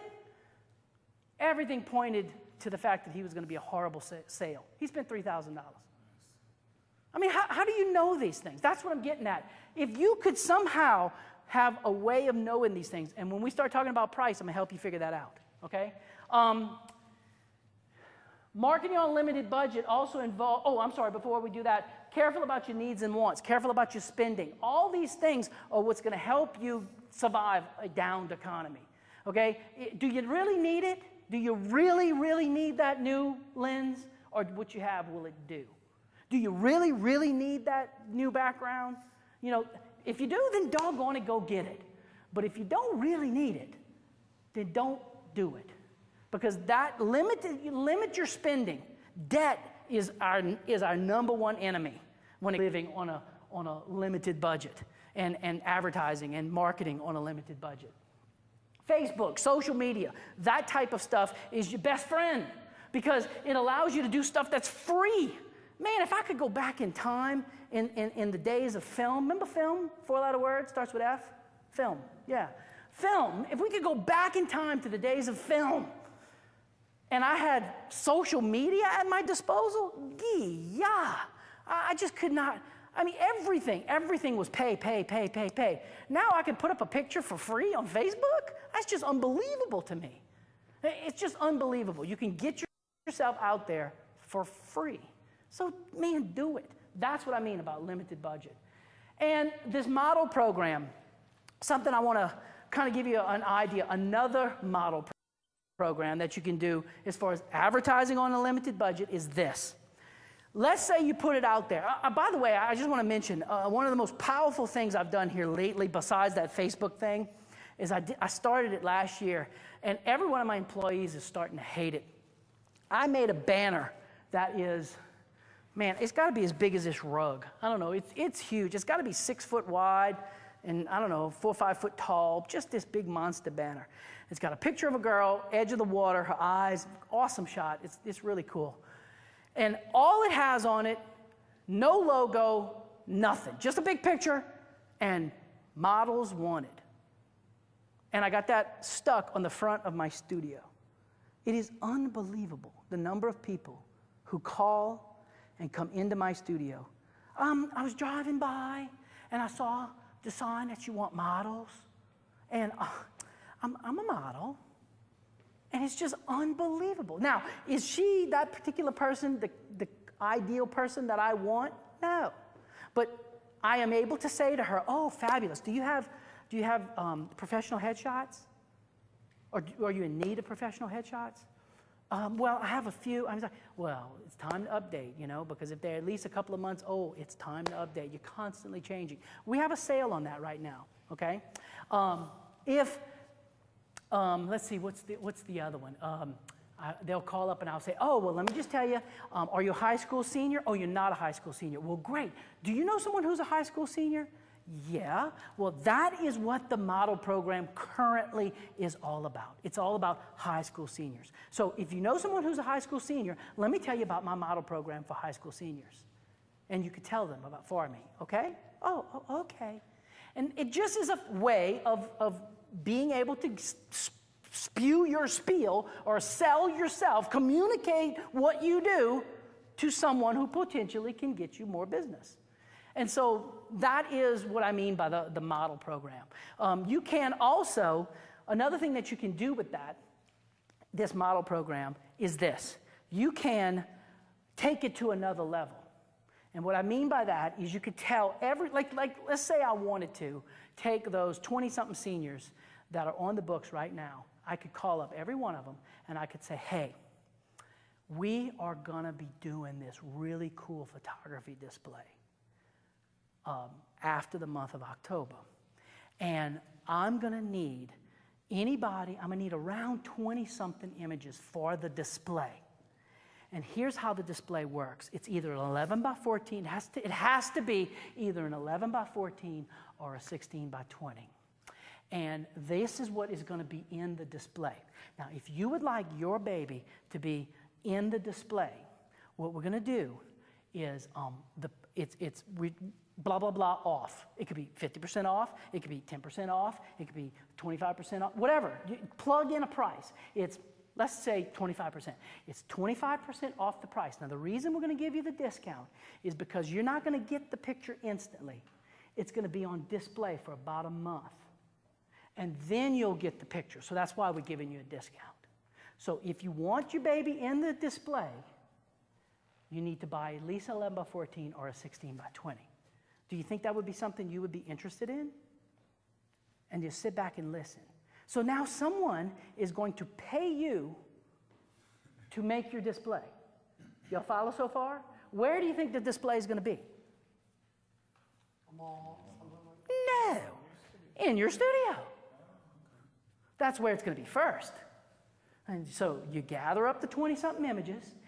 Now, when they're all on display in your studio, this might sort of help you as far as decor, like the decor question. Yeah. They're all on display in your living room somewhere. You call all of them up. Just want to let you know, the display is up. Would you like to come see it? We're having a showing at plug-in date and time. Cheese and crackers if you want, whatever. Or you can make it more elaborate, wine and, have them all unveiled. And you can make this wait, we're going to ask questions in a minute. We can make this as elaborate as you want, okay? So now, let's say 3 people show up and you show off the display. Now, who are some businesses that would be interested in marketing to high school seniors? Can y'all think of any? Tuxedo shops, great. Bring, hello, ABC Tuxedos? Yes, listen, here's the thing. We just had a display, a photography display, and it was unbelievable how awesome it worked. And I was thinking that we would like to make this a traveling display. So the display is coming down in about a week. If you would like to have this display, ABC Tuxedos, we have an opening for November. Would you like to be put down for the display? If you don't, it's no big deal because I'm going to call it BCS Tuxedos if you're not interested.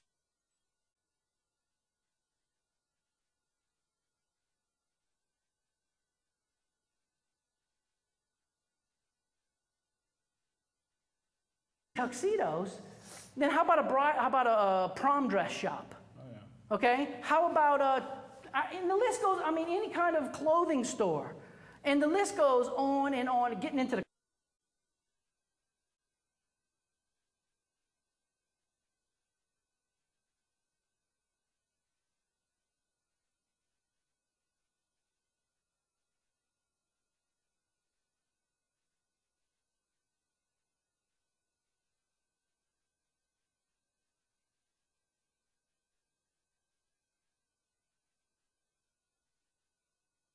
else wants to put your picture on display?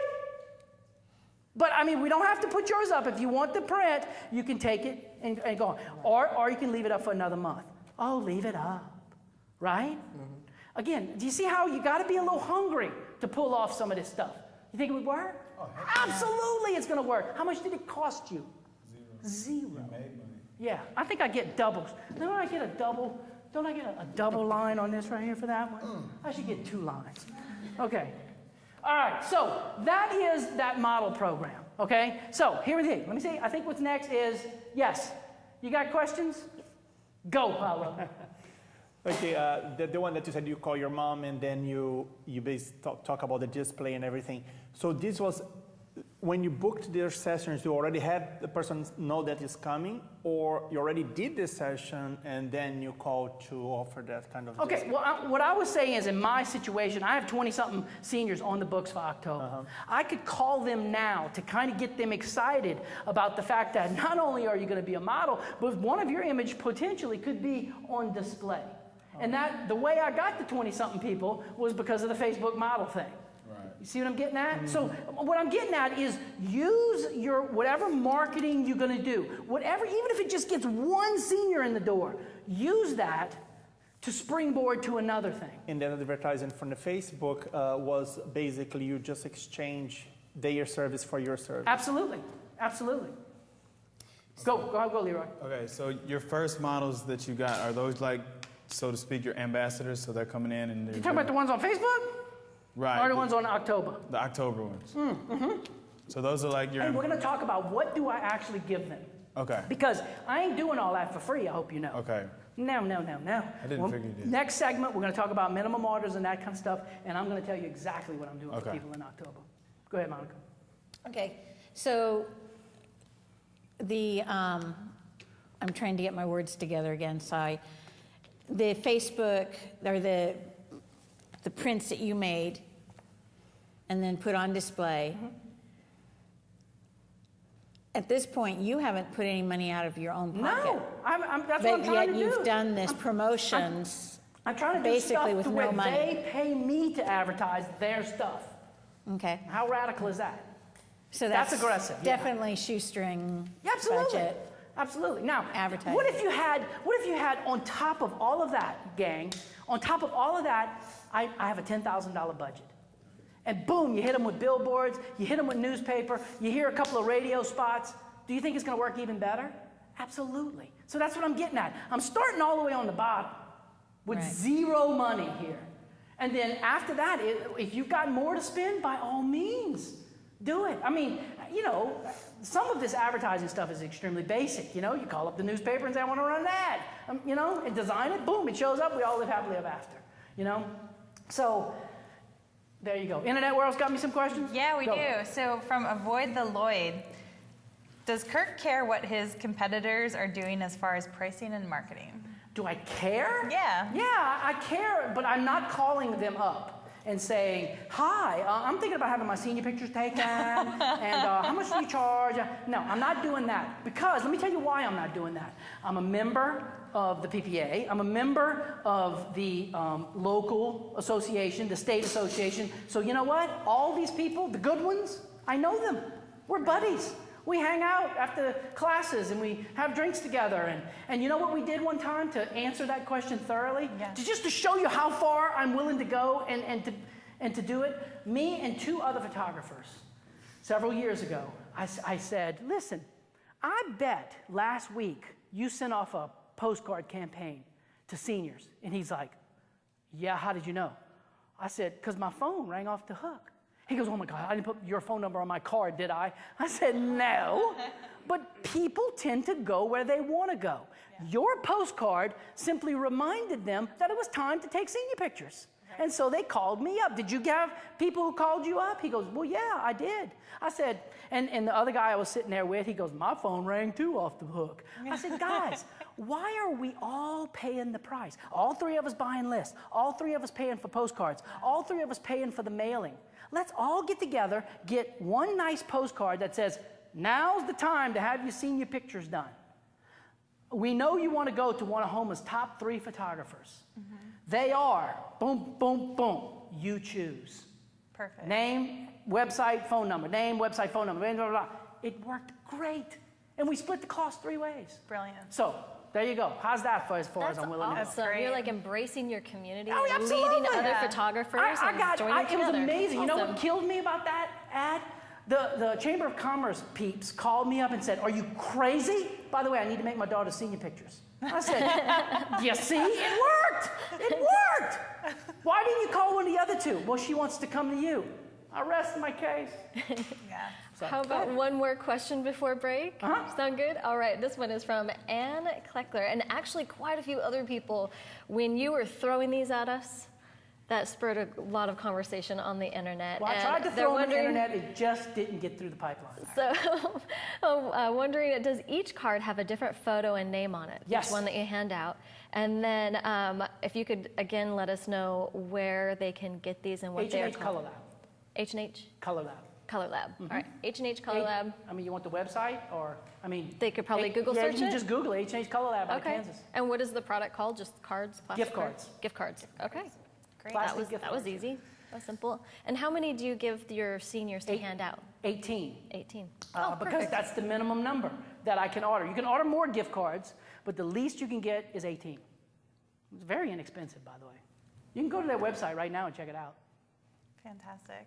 Awesome, Well, Kirk, we are getting ready to take our 45-minute break. What are we going to do when we come back? When we come back, we're going to have pricing.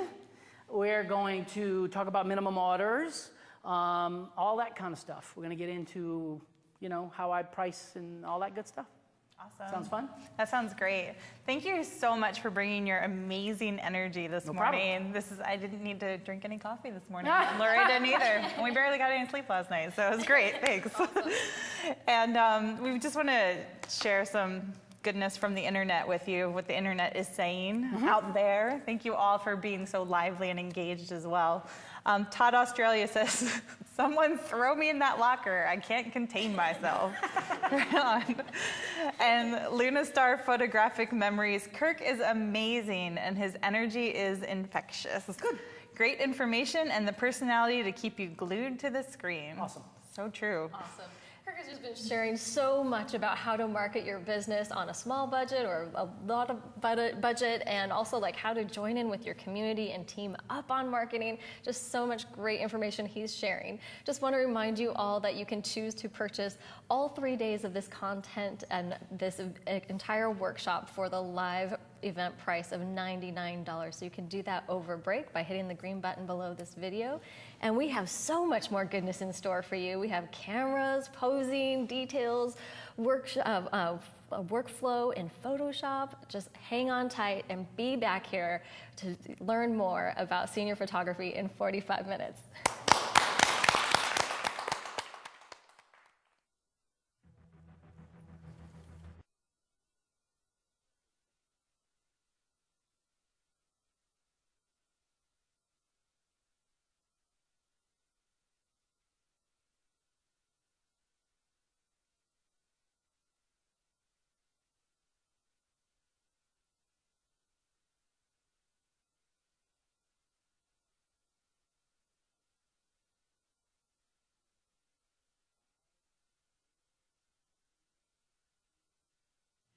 Welcome back from break, everybody. We are continuing on day one of senior photography right here with Kurt Vulcane.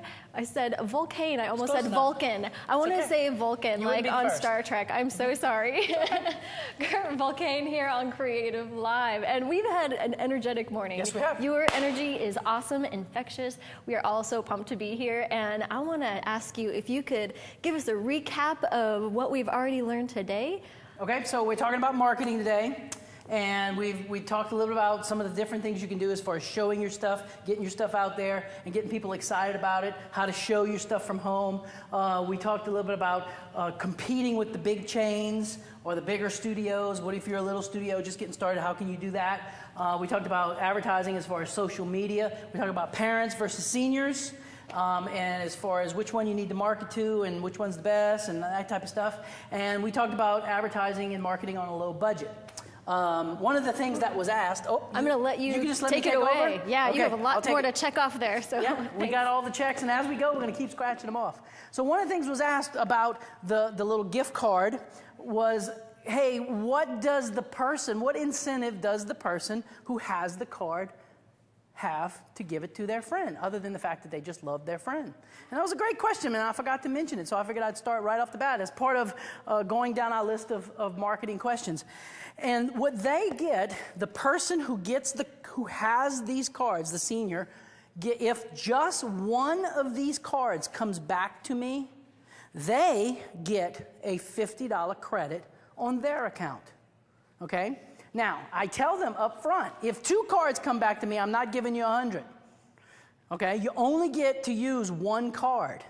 And the friend, let's say the friend who they give it to comes in and uses the card, and let's say they happen to do it in the month of October or whenever I'm giving cards, and I give them a stack of cards, well, they've already gotten a $50 credit. They're not going to get another credit. So I only give one $50 credit away to the person who gives the card or who receives the card. Does that make sense so far? Okay, good. The other thing that I do is I have incentives whereby if just 1 card comes back, you get one of these. If 3 cards come back, you get one of these and one of these. If 5 cards come back, you get if all 18 cards come back to me, which has never happened, by the way, I'm going to give you this new car. No, I'm just kidding. I'm going to give you this crazy, wonderful product, which is an album. And we're going to be talking about that probably on the last day. I was showing you how I design these albums and things like that. So that is what they get as far as stuff. Some of the things that I give away, things like cell phone covers, you know, for their different types of cell phones. Another thing is these with their picture on it. And the most popular is accordion wallets, which is kind of a gift,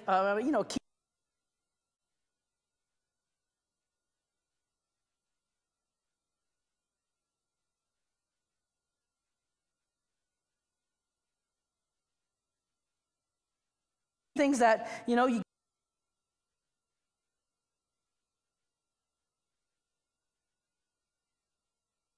just want to give it away. Make sense? And I have all kinds of stuff at the studio that's like that I give away as opposed to selling. So there you go. That's sort of back to the on a budget. Okay? So jumping in to our next segment, pricing strategy and what I do. Let me tell you about my pricing strategy. Here's what I do. I have no sitting fee. I have no packages. And I sell everything a la carte.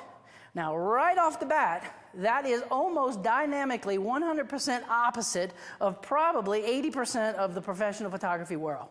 Because people call on the phone, one of the first questions they ask me is, how much is your sitting fee? You've probably experienced that. What is your sitting fee? My answer, I don't have a sitting fee. So, do you see how that instantly separates me from the rest of the world? Well, how much are your packages? What's the range? I don't sell packages. And what do you mean you don't sell packages? No, everything's priced individually. So why? That is probably the question on your mind right now. Why would you do that? Why would you want to be dynamically 100% opposite of everybody else? Well, let's talk about each one of them. No sitting fee is, like I said, 100% opposite of every other studio out there. It allows me to literally advertise, again, back to the communication, free sitting. That's part of my encouragement, my persuasion, my getting them to say, I want to go to this guy. No commitment, sort of. We're going to talk about that in a minute. I get to literally say free sitting. Free sitting. I get to say that word because that's what it is. So that sets me apart, and it is an advantage, okay? So be careful whenever you are in your studio and whenever you make a decision to do something, be careful that it isn't, if it is a negative, that you can turn it into a positive. So if someone says, how much is your sitting?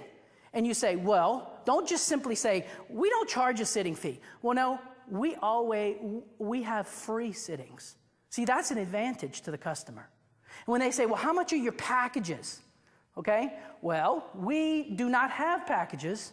Is that, oops, I think I went too far.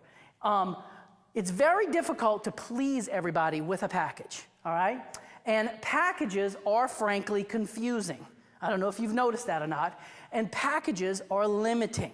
And we're going to talk about this in just a few seconds in more detail, because I've noticed that photographers start out maybe with, 3 packages, let's say. Then they were like, people come in and they'll say, okay, well, can I exchange? I see you got 2 5x7s and 1 8x10. Well, I need 4 5x7s. Can I exchange? And so they get a few questions like that. So what do? They create another package to make that person happy. And then after a little while of that, people will say, oh, well, I don't need any 5x7s. I only want 8x10s. Oh, okay. So they create another package. And I'm telling you, I have buddies that I have seen their pricing brochure, and it's 5-6 pages. It's package A, B, C, D, E, F, G, H, I, J, K, L, M, N, O, P, Q, R, S, T, U, and V.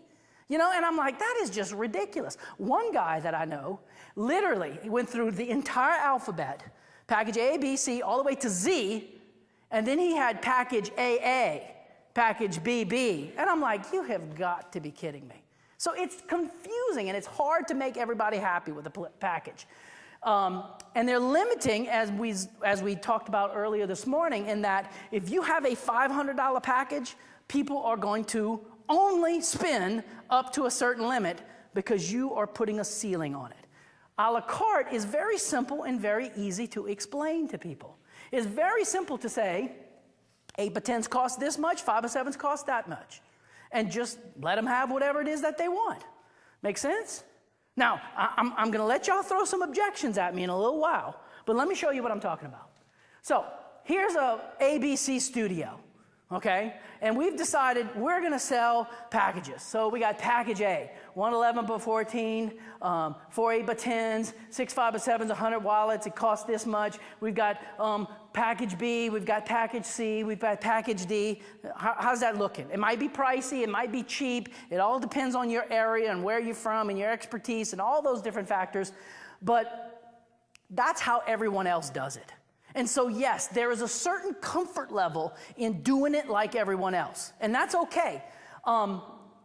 It's what everybody asks for, isn't it? They go, well, how much are your packages? So it's an easy sell over the phone. Customers are used to it, thus it's the course of least resistance. So as photographers, that's what we do. We go, oh, well, we're going to sell packages like everybody else, and so we have our little packages up. It ensures us a certain dollar amount. These are all the positives as far as having packages, because we think, man, if I could get $500 out of every senior, that would be awesome. I'd be so happy. But at some point, it becomes limiting, and we'll talk about that. You have better sales because of the deal mentality. That's another reason why a lot of people tell me they do packages. And they packages. Anybody? I mean, I know I'm throwing this to the internet world. Reasons. I'm going to talk to them if they want to throw me reasons why to have packages. Anything that you guys can think of. Here's a reason we have packages. I've tried the a la carte, Kirk. It didn't work, blah, blah, blah. Anything like that? And the answer is no is okay. I'll take that as no.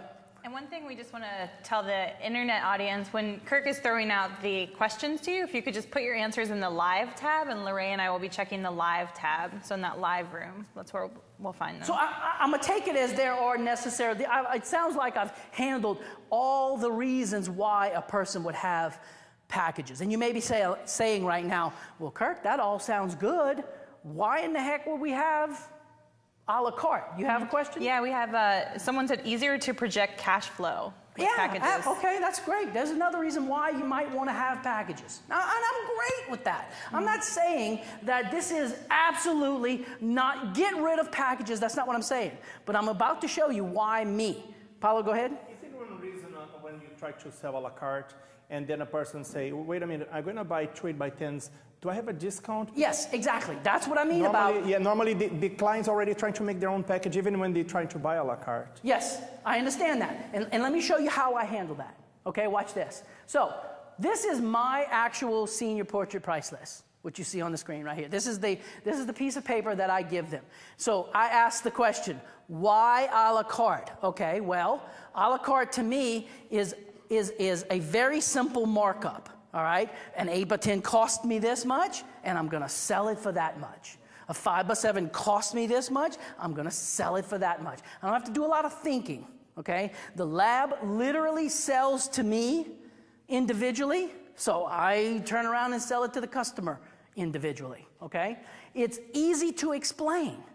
If someone says, I want 8x10s, I want 2 8x10s, and I want 3 5x7s, how much is that going to cost? I don't have to go, well, that kind of fits my package B, but you know, it doesn't really fit my package C. No, boom, 8x10s, 55, 5x7s, 45, boom, add it up, that's how much it cost you. Okay, so it's real easy to explain. It's real easy to order. Okay, it's real easy. How many 8x10s you want? 2 8x10s, okay, 2 8x10s, boom, 55 each, that's 110, moving on. It's easy to sell this way, and we're going to talk about that in a second. And you have the illusion of being a more established person. Okay, think about it. If you're going to go to, you know, when they talk about boutique coffee shops, do you imagine going to a boutique coffee shop where you go in and it's going to come with the coffee and you get the donut and you get, no, it's everything. I oftentimes think about this steakhouse in New Orleans. It's awesome. And you do not get your baked potato with the steak. The steak is a price. The potato is a price. Oh, would you like some green beans or something on the side with that? Yeah, that's a price. Would you like a roll, dinner roll? Yep, that's a price. And that's how the more quote-unquote exclusive, expensive, you know, boutique, whatever, type places, it's all priced individually.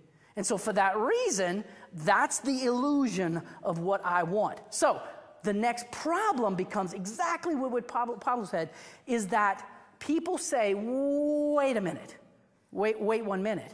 There's no deal. The deal mentality is gone. And when we get in a little bit to my order catalog, which I'm going to show you exactly how all of that works, you will understand the deal mentality, how I handle that. Because it's custom deals. Everybody can have their own custom deal. And that's what selling individually does for you, in my opinion. Now, a few things that help promote the deal, if you can see this on the screen, is this. If you notice, there are literally 3 prices listed in the category. There's the super special if ordered with a 1 week price. That's in the red box. There's the special if ordered before June 1st price. And then there's the regular price. All right? So, if you notice, let's just pick on 8x10s. 8x10s are listed as $250 regular price. Okay? How many times do you think in my entire 51 years of life existence and my 30 plus years as a professional photographer, do you think I have ever sold an 8x10 for $250? Zero. Not one time. Not one time. I just don't, I couldn't even do it. There's no way. So, is it a real price? No, it's not. It's there to make the other 2 look good. Okay? Now, how many times, if ordered before June 1st, let me kind of help you understand that for my situation. I photograph seniors from October through and sort of into May, the year that they graduate. That's when I do seniors. And the reason I do it that time of year is because of the weather. Now, there's some people out in the internet world right now who is saying, well, my goodness, there's no way I could do seniors in January. It's just too cold here. It's snowing and it's blizzard and it's horrible. And you're right. You're absolutely right. And the reason you do seniors in the summertime is because of the weather. The weather tends to dictate what happens in your area. Same thing happens in the South. I'm from very, very South Louisiana, where right now it's hot outside. In fact, I was joking with Creative Live peeps yesterday when we walked outside. I was like, whoa, this is what we call deep winter. Okay, I should have brought the big jacket. Okay, yeah, it's cold out here. And so,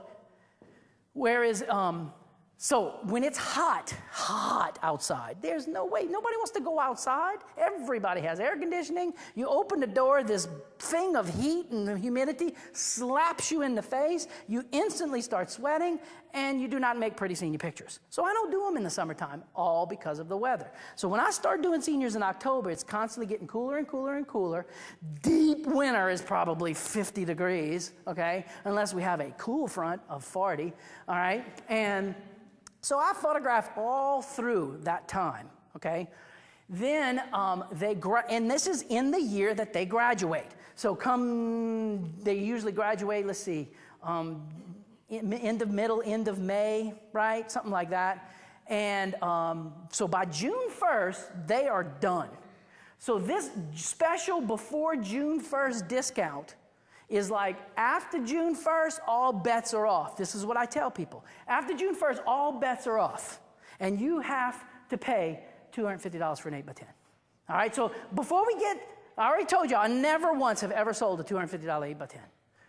So how many times do you think I've sold a $129 8x10? About 25%? 5%? 5 times or 5%? 5 times. 5 times, 25%. Okay, I can tell you right now, never.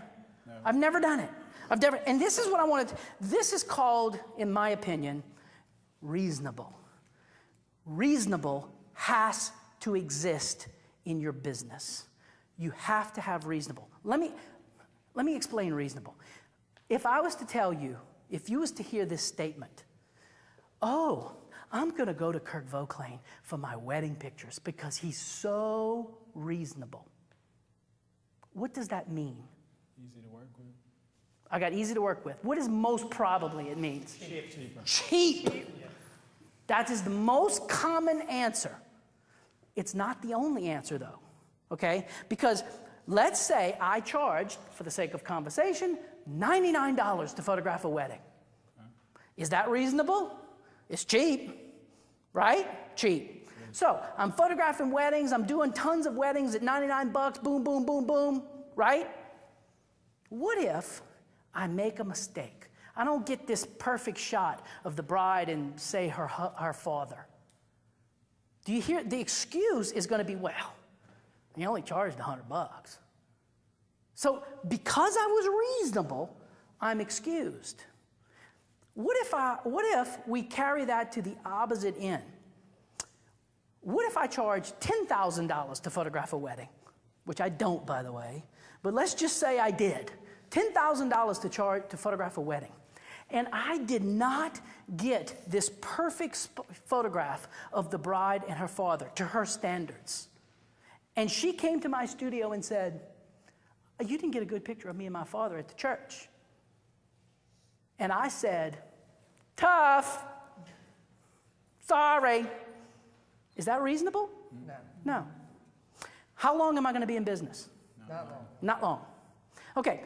What if, on the other hand, I was to say, oh, sugar, sweetie, hun, we talk like that in Louisiana. Sugar, let me tell you something. Call the church up, rent a church, go get your dress cleaned, rent Dad's tuxedo. What shop did you get it from? ABC Tuxedos? No problem. I got an account there. I'm going to go ahead and get his tux and rent the church.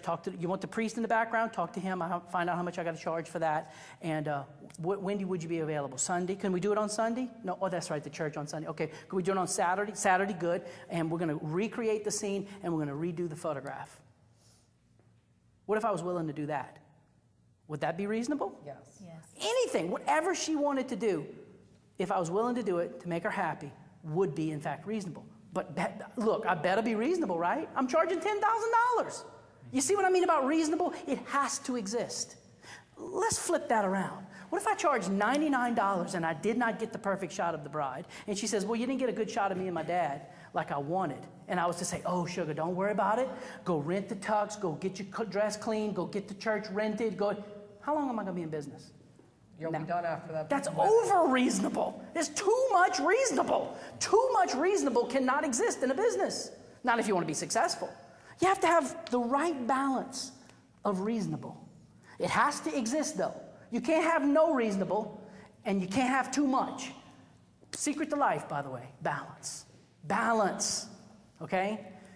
Okay, so when it comes to what I do as far as high school senior portraits and reasonable, understand that if they do not order within 1 week, notice the super special deal is they have to order within 1 week. If they do not order within 1 week, it says that the price of that 8x10 is going to be $129. Is that reasonable? Depends on the way you look at it. You gave him a chance. I did.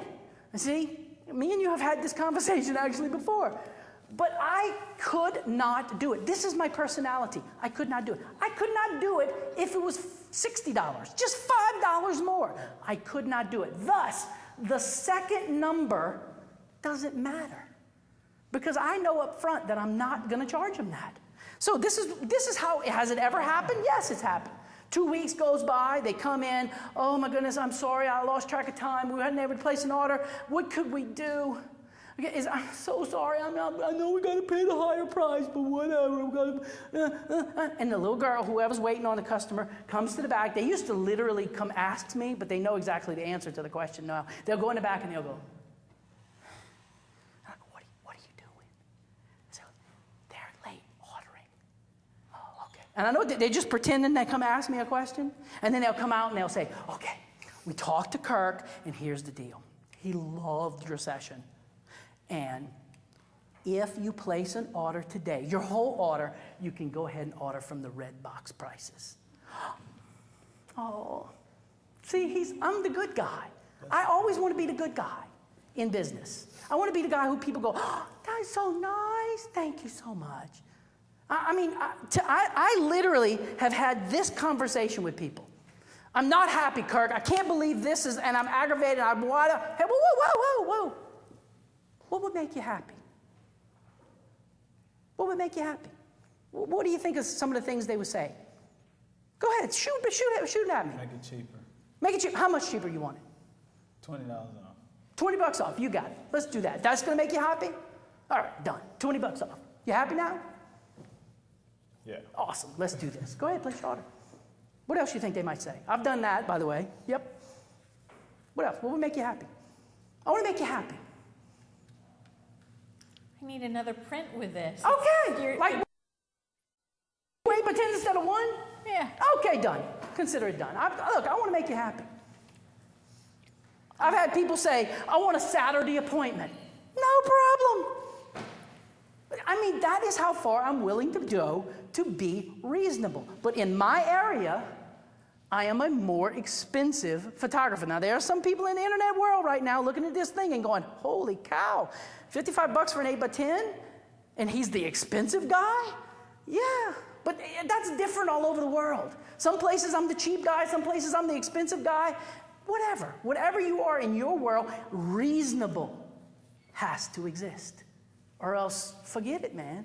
Forget it. How do you get people to stop spreading that? Oh, if you go a week late, just tell them. He'll do it. I don't know. I've never had a problem with it. Okay. You know, go ahead, Paulo. I have seen this before, probably a couple years. You have a PDF, I think, from Price on your website.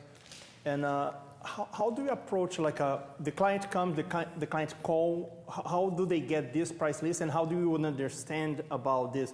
You go explaining, because the way that... Yes, we're going to have, in fact, during the last segment, correct, today, we're going to have a pretend conversation with one of you guys as the customer. Okay? And we're going to have a phone conversation, and we're going to have a sales session, and we're going to have a pretend. So you're going to get to hear me do it literally. Okay. So hang loose on that, okay? Thank you. So that is, when it comes to pricing, some of my theories, some of my reasonings. You have a question? Yes. I was going to say a lot of people online have an overwhelming response of the client wants the digital files to be happy. Okay. Well, okay. Let's go there, since that was one of the top ones that people wanted. All right, let's go there right this minute. So listen to me, digital world. Here's the most important question you can ask. When someone says, I want the digital files, say, what do you want them for? So, who wants to be it? Who wants to be pretend? You want to be the pretend? Yeah. Okay, what do you want them for? I'm speaking in the voice of Dude of Honor. Okay. So I want them to go to Walgreens and Walmart to make some pictures. Really? Yeah. Why would you do that? I mean, this is how I make a living. Oh. I mean, this is what do you do for a living? How would you feel if I brought my ground meat into Burger King and said, here, I already bought this at Walmart. Could you cook it up for me? Would you do that? Would you be the kind of person that would do that? No. Well, why are you doing that to me? Yeah. This is what I do for a living. Look at me. Look. Do you see that I like to eat? Yeah. This is how I eat. And you're going to take food from me? I mean, I just don't understand, why would you want to do that? Didn't you know that before you came to my studio that, I mean, I sell pictures. I'm a photographer and I sell pictures. I don't understand. Why would you want to do that? Oh, Kirk, I'd never want to do that to you. I mean, seriously. I mean, Yeah, if you put it that way, people will go, they get all like, oh, well, I'm sorry, I don't. I mean, I'm going to buy some pictures from you too, but I mean, it's just so expensive. And I'll go, well, you didn't know my prices ahead of time? I mean, we talked about this on the phone. Yeah. You knew my prices. I mean, I'm trying to understand. Let me tell you something, seriously. Yeah, I mean, that's a fun story. How many times do you think it's that's good. really happened to me? Maybe one time. Because you set the expectations. Absolutely. ahead I of set time. all this up ahead of time. Right.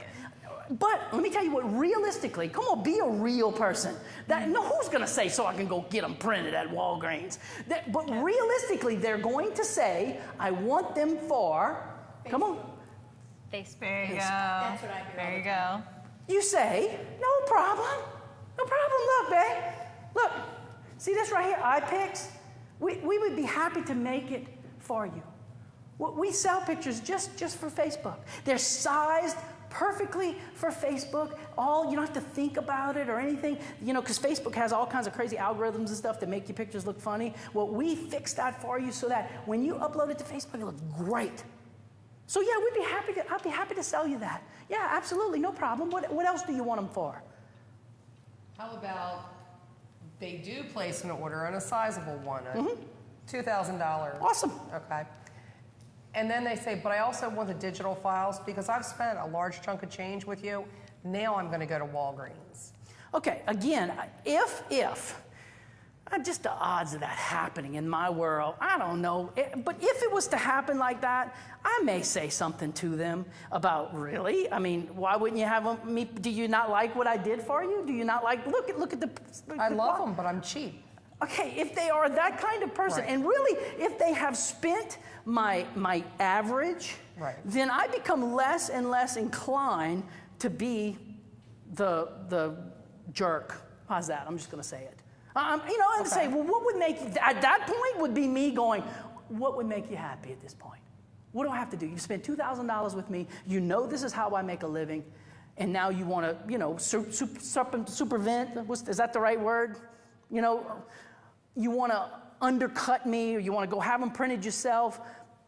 What do I have to do to make you happy? Okay, I like that. And if they was to say, well, I would sell all to me for $100, I'd probably do it. I mean, I didn't spend $2,000 for God's sake. Right. Who cares? Right. So, I mean, does that answer, is the internet world happy with that answer? Yeah. I mean, I think that's it. So often we as photographers, again, we talked about that earlier. We get like this with the customer. I want to buy the digital files. No. Why? How about that simple? Why do you want them? Yeah. Well, I can't tell you the number of customers. This is my most popular answer to, do you sell the digital files? Well, what do you want them for? My most popular answer, I don't know. I'm like, well, where did you get the idea to ask for that? I saw that on the internet. You saw that on the internet. What do you think people are going to do with the digital files? Let me tell you what happens, Sugar. What happens is you take the digital files. You don't know where to go get them printed professionally. You then take the disc, you stick it in a drawer somewhere. When you drop it in the drawer, it scratches. You try to get it in your computer later, it doesn't work. Hey, we handle all that for you. This is why you're hiring me. I'm a professional photographer. I handle the archival of your stuff. I handle the printing of your stuff. I do all of that for you. It's a service. This is what I do. This is how, look.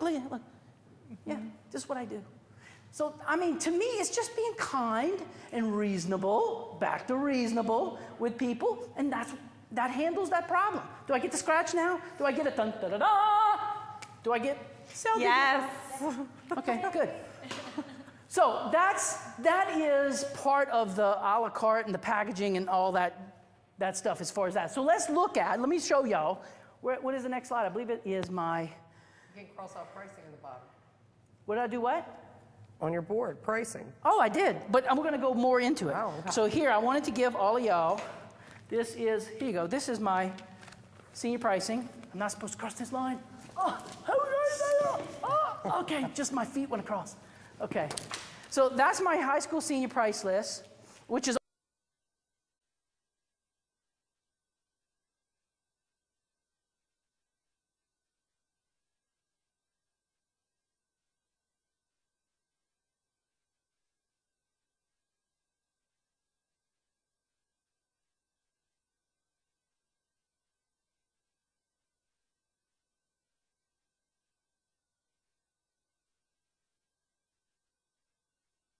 yes, you know, I'm working on branding there. You know, a pose that matches the portrait. Beautiful, rich skin tones, retouched to perfection, not off color or blemishes. And so it's my sneaky little way of planting one of those seeds like we talked about before in their minds that says, oh, I get it. This is why he charges what he charges. Okay? So then the very next page is all about the sessions. And so here I wanted to talk to y'all about that. And I told you that I do not charge a sitting fee, but how do you do it? Well, the way that I do it is every session that I do is based upon a minimum order, okay? So no sitting fee, but you do have to commit to spending a certain dollar amount. So the very first one is the basic one, which is every senior portrait that we do inside the studio, every outfit is a $100 minimum order. So collected up front. Very good, yes. So let me explain. I'll do this with the customer on the phone. So in other words, Miss Smith, if your baby wants to do 2 outfits and you want to do both of them inside the studio, that's a $200 minimum order. That's how you decide how much you're going to be spending. Is it you're committing to buying at least $200 on her senior pictures. You want to do 3 outfits? No problem. It's a $300 minimum. Do you include the drape as an outfit? Yes, drape is an outfit, cap and gown is an outfit. Whatever they bring. Their outfits, anything. But if it's inside the studio, every one of them is a $100 minimum order. If you want to do 10, it's $1,000. And so on and so forth. See what I'm getting at? Okay, for every outfit that we do outside the studio, it's a $150 minimum order, all right? So when I say outside, what I mean is outside inside my own little portrait world. That means that I just walk out my back door and I walk into my backyard and I start photographing. The bulk of the stuff that you see on the website, my website, kvphoto.com, the bulk of that stuff is all done. If you see an outside shot, it's done right there in my backyard or at the neighbors or down the street or whatever. But I'm not getting in a car and driving somewhere. So let's go back to our pretend scenario. Let's say we're doing 2 outfits inside and we're doing 2 outfits outside. That's 100, 100, 200, 150, 150, 300, $500 minimum order. You're committing to buying at least $500 worth of stuff. Make sense? Okay, let's go to the next one, location. Location means that I have to get in a car and drive somewhere. So like the underwater stuff, we have to go to my house to do that. So I have to get in a car and drive somewhere. So that's why the underwater stuff is a $200 minimum order. If you want to do underwater stuff in your swimsuit and you want to do underwater stuff in your tuxedo, that's 2 on location. That's $200 and 200. Make sense? So let's add that up. You know, that's 200 for the inside, 150, that's 500, plus I want to do 2 outfits on location, that's another 400. We're up to $900 right now that you're committing to buying. You follow so far? Let's say you want to do some in black and white, or blue tone, or brown tone, or any of that type of stuff. That adds $100 to the whole thing. Not per outfit, but to the whole thing. Now, a lot of customers, I should say a lot, but occasionally customers say, I'll use this one lady as an example. She goes, well, why do you charge extra for black and white? And I said, do you want black and white? And she said, yeah. I said, that's why. And she goes, oh, okay. And that is the truth. Exactly. If you don't want it, then don't get it. But if you want it, it's extra. So it's because I can. It makes the minimum order bigger. The bigger the minimum order, the better for me at the end. Cool? I'm going to get to that in a second, Pablo. The last thing across the bottom is the model for a day deal. And basically what that is, it's a $2,000 minimum order. It was my way of creating what I like to call a choke and puke price. I want people to look at that and go, oh my God, are you crazy? And it makes all the other stuff look good. So that was what that was all about. It says that we'll go to New Orleans, we spend all day with you, you can bring as many outfits, it's unlimited outfits, we'll do whatever you want. It's a $2,000 minimum order. I thought nobody on the planet's gonna do this. Go figure, I do about 10, 15 of those every year. And if someone, here's an excellent point, and I hope the entire internet world is listening carefully. Whatever dollar figure someone is willing to spend up front, so if they're willing to spend $2,000 up front, you have the potential for double that later. So if someone says, oh yeah, minimum, I want to do 2 inside and 2 outside in black and white. So if that's $5, that's $600 minimum. That's a potential $1,200 customer. Does that make sense? So that's how you have to look at that. And it is your job, in my opinion, to then sell them, communicate, persuade, advertise, whatever, to them to get another $600 out of them. And you asked earlier, do I collect the money up front? The answer is yes. And here's why. I'm a big believer in little bits of money over a period of time. If you have to go $2,000, people are not going to do it. Whereas if they say, well, we get $100 to book your appointment, okay, well, I don't have a problem with that. If they have a problem with 100, make it 50, okay? But make them have some sort of dollar commitment. So give me your credit card, run the credit card. Now, they have $50 on account, credit. The day they come for the pictures, because I really don't know exactly how many outfits and everything that they're going to do. So the day they come for the pictures, what we do is we add it all up, how many outfits, we're going inside, we're going outside, we're going black and white, blah, blah, blah, add it all up, and we collect that minimum order at that point, okay? So now, I've collected, say, $600, let's just pretend for a moment. I've collected $600.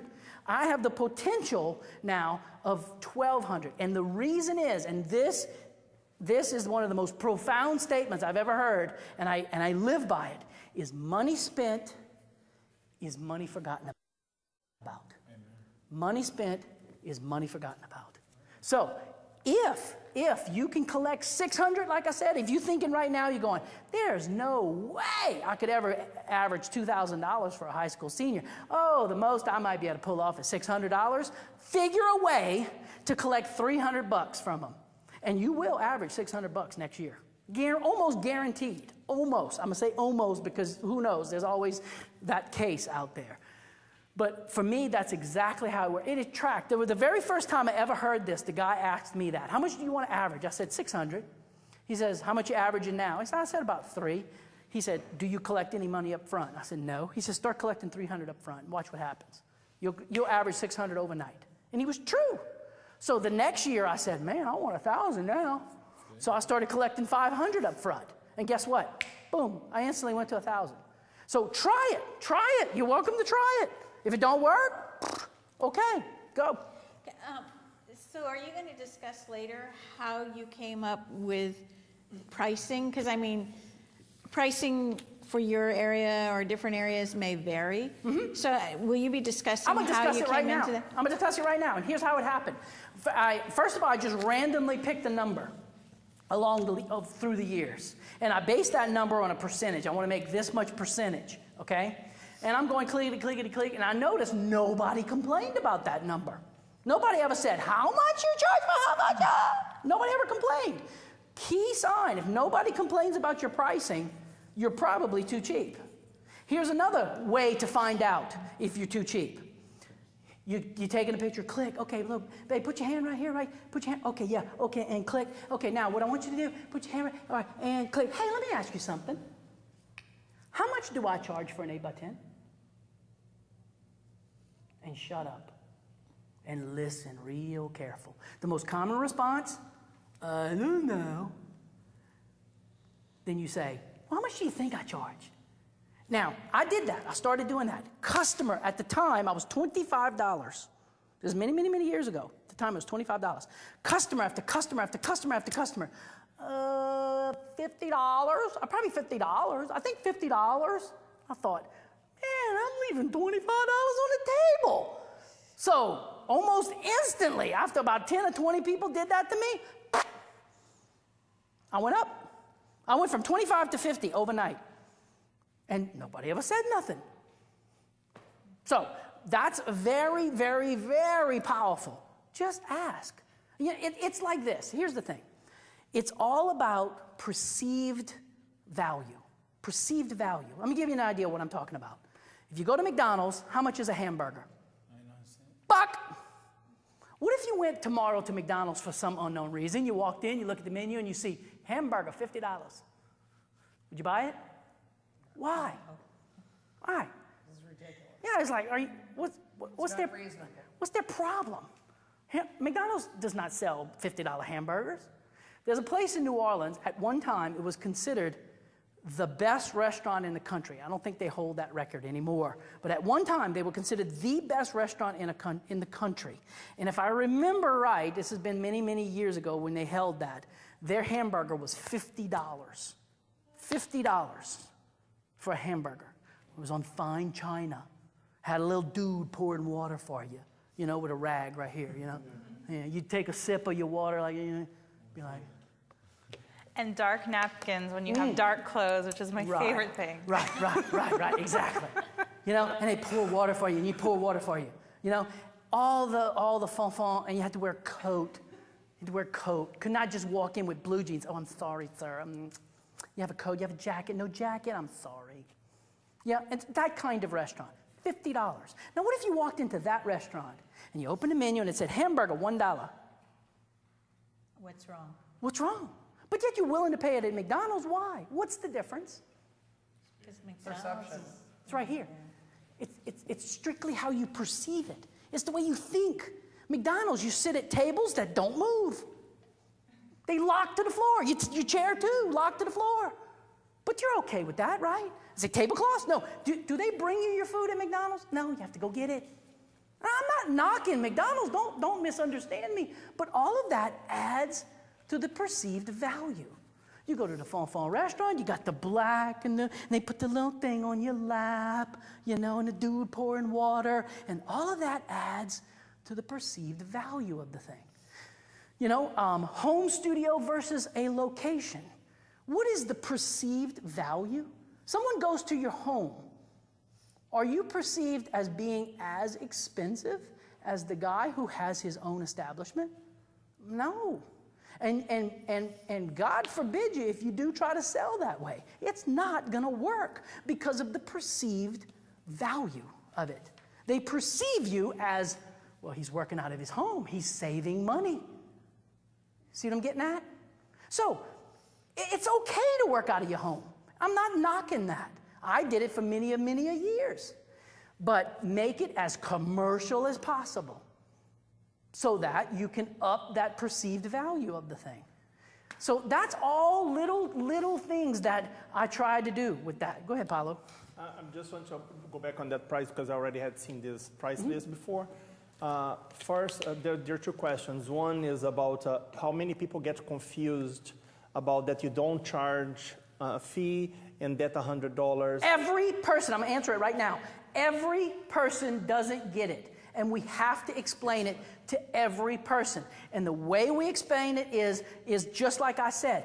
I'll say something along the lines of it's almost like a gift card. You know how when you buy a gift card, you don't know what you're buying, and you give someone a $100 gift card, then they can go in and buy whatever they want. Well, that's the same thing with us. It's a minimum order. You're committing to buying at least a certain dollar amount. Now, as far as what you get, that's up to you. That's the advantage to coming to me.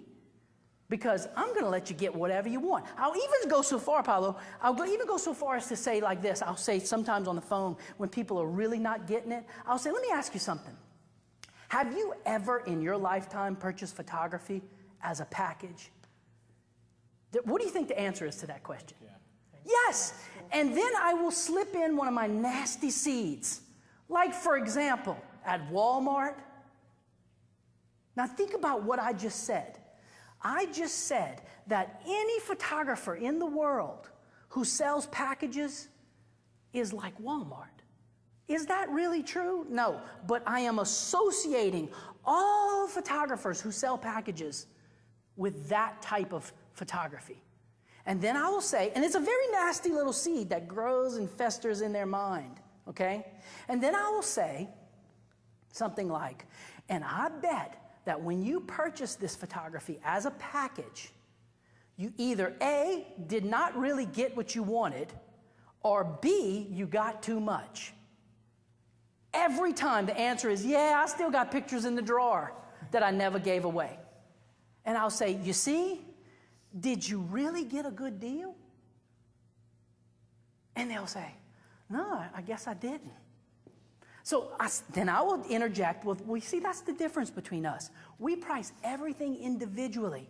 That way you get exactly what you want. As opposed to what some photographer out there thinks you might want, I'm going to sell you exactly what you want. Now, what we do for you is we have incentives. If you spend a certain dollar amount, then you get a bunch of cool stuff. So it's kind of like you make your own package. And as soon as I say, make your own package, they got it. They get it. They go, oh, yeah, that's cool. Make sense? Just the second part of the question. Yes. Okay, and then I noticed that you basically go on your pricing by outfit, by the location. One is in your inside is one price, and then, but then when you got on the black and white Sapphire and the other one there, don't you have like a client that didn't think about to pay this extra 100, but when you showing or when you're showing the samples, I don't know, you're going to talk about how you show your samples, but then they say, oh, I would love this one in black and white. Yes, at that point. See it. We're going to talk about that on the last day as to why I do the retouching the way I do it, because people do not imagine, oh, just imagine this is going to be perfect. They can't imagine perfect. They don't see like we see. You can either show it to them done or you can show it to them undone. And if you show it to them undone, they're not buying. Same thing with black and white. You show them in black and white, they suddenly go, oh, I love that. But you show it to them in color, they're not suddenly going to go, oh, I wish it was black and white. Oh. It's very rare, very rare. But if they was to say that, man, I ain't got a problem with that. I would go, oh, Sugar, for you, you were the best. You were my favorite senior. I'm going to turn it black and white. I'm not going to charge you any extra. Reasonable. Reasonable. You nailed it. Absolutely. You got to be reasonable, man. You got to treat people the way you want to be treated. I ain't gonna get religious on y'all, but I mean, think about it. That's the golden rule, man. Just treat people the way you want to be treated. And guess what? Man, boom, success just follows right behind that. So, there you go. All right, here we go. The next page is just somewhat of a call to action, what now? And it tells them to call me and get your credit card ready and all that good stuff. And in the back, look at our portraits, then look at other studios' portraits. The difference is very clear and worth it. And so this is my brochure that I give to people when they say, do you have a senior portrait brochure or a price list or whatever? This is what I give them. Come on, next slide. Here we go. So this is my order catalog. Let me just make sure I didn't go past a slide. Can I back? No. Okay, good. Order catalog. All right. So after I take the pictures, okay, and I've already done all the marketing and all this other good stuff, and the customer, is ready to place an order, we deliver our senior, I do proofs, okay? Everything that we do, we deliver a book of proofs.